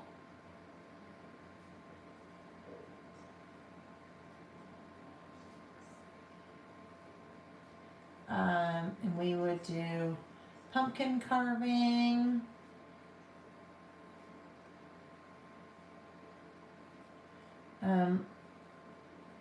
Her famous story / book that she read out loud, and the kids acted out the parts.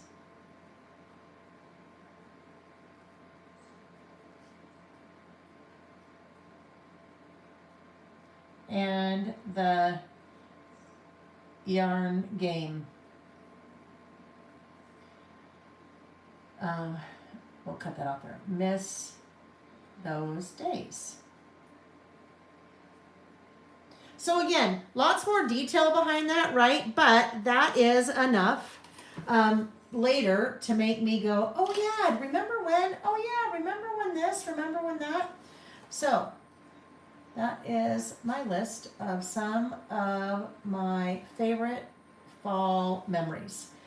And I will, after we're done and after I go get something to eat, I will just come back and, I'll come back by myself. We won't still be here.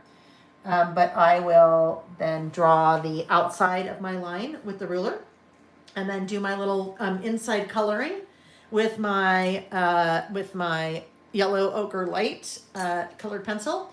And then I need to do something here really quickly. What if we just did, I don't know, maybe something like this.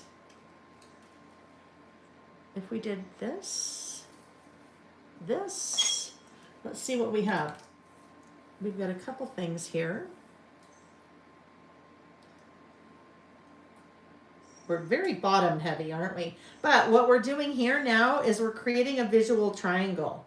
We have this kitty corner thing going on, but right down here, we're kind of creating a little visual triangle. So what if we can have a butterfly there, right? That works. Going back to my 3 again here, and as I'm clustering. That works. We're gonna tap that down and be done. So let's grab my little highlighter tape here again. And put those down like that. This guy's a little bit bigger, I think, than I'd like. So let me look and see if maybe this guy would be a little bit better. Or we have this little quail, partridge. But he looks a little lonely there, doesn't he? What if, so easy to say we're done and then to keep going, right? What if this little guy went here? So we just had a place to kind of rest on.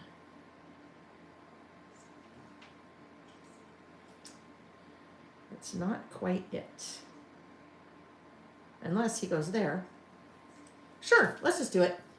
Let's just do it. No sense in messing with it for hours, right? Sometimes we just need to go, you know what, that's good. That's good, that'll be fun. That's fine.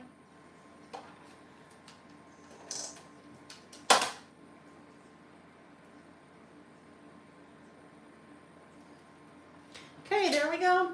And then I'll just do this. Ooh, I need to change my pen now because this is a little bit of a coated surface.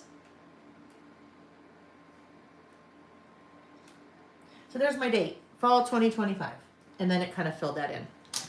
All right, friends. Woo! That's a 5 hour. But you know what? That is, we did 4 lists. Well, finished 4 lists. But also about last month. That usually is a one that takes a little bit longer because we are kind of talking about photos and we did some interactive things with that one. And then it's a mess behind me. It's a mess. All the cupboards are open. All the cupboards are open. All right, let's see. Yes. All right. Oh, there's an ad. That's so weird that it's doing that. Terry, I hear you in my head when I'm working on the album. Visual triangle. Yeah, that's a, I don't know, just another one of those design elements that sometimes things look odd and you don't quite know why they look odd, but design principles like that, virtual triangle or rule of thirds, things like that, just, yeah, adding that little thing there just helped to kind of pull it all together. Anyway, friends, thank you. Thank you for joining me. I miss it when we're not doing that. I enjoy our Saturdays or our weeknights whenever we're doing our listing so much. It's just a really fun time for me to kind of let loose and create just for the sake of creating. All week I have been working on finishing my December documented mini book project kit, class kit, everything for this year. And sometimes when you have to create, you just need a break. And so this was the perfect break. It kind of, my creative juices are flowing now. And once I eat something and get everything cleaned up and get all those things back out again, it should, the rest of it, the last 10% or so that I have to finish, should just fly by. So thank you. Thank you for joining me. If you missed it at the beginning, we are not listing next Saturday, which would be is today the 6th? Which will be the 13th. Yes, we're not listing on the 13th because I will be out of town for a wedding. So we are listing again on Tuesday, the 9th of September, 2025. So watch for an email on Monday that will have all that information, the link and all that. But easiest thing is to, here just on YouTube, subscribe and click notifications. And then that way you get automatically notified when things are coming. Or if you don't get my emails, go to laylabymail.com and sign up for my emails too. All right, my friends, let's see. I've missed all kinds of things in the chat. So, yes, I know. Now we're all asking about all-dayers. Sometimes they just last long, and I just want to keep going. So, and maybe a little bit of it is procrastinating. I know I have to finish that. So, it'll be awesome. It'll be great. And anyhow. Thanks for joining me, you guys. If you can join me on Tuesday for our listing or Wednesday for What's New Wednesday, we're going to take a deep dive in looking at the brand new fall holiday season pass kit. So if I see you, wonderful, would love to see you. And if not, I hope to see you on the interwebs, some point soon, or maybe even in person at a class I'm teaching at this fall. Thanks, you guys. Have a wonderful rest of your weekend. Bye-bye. Bye. Now I've got to walk around to the other side of the camera to turn it off. Okay, bye.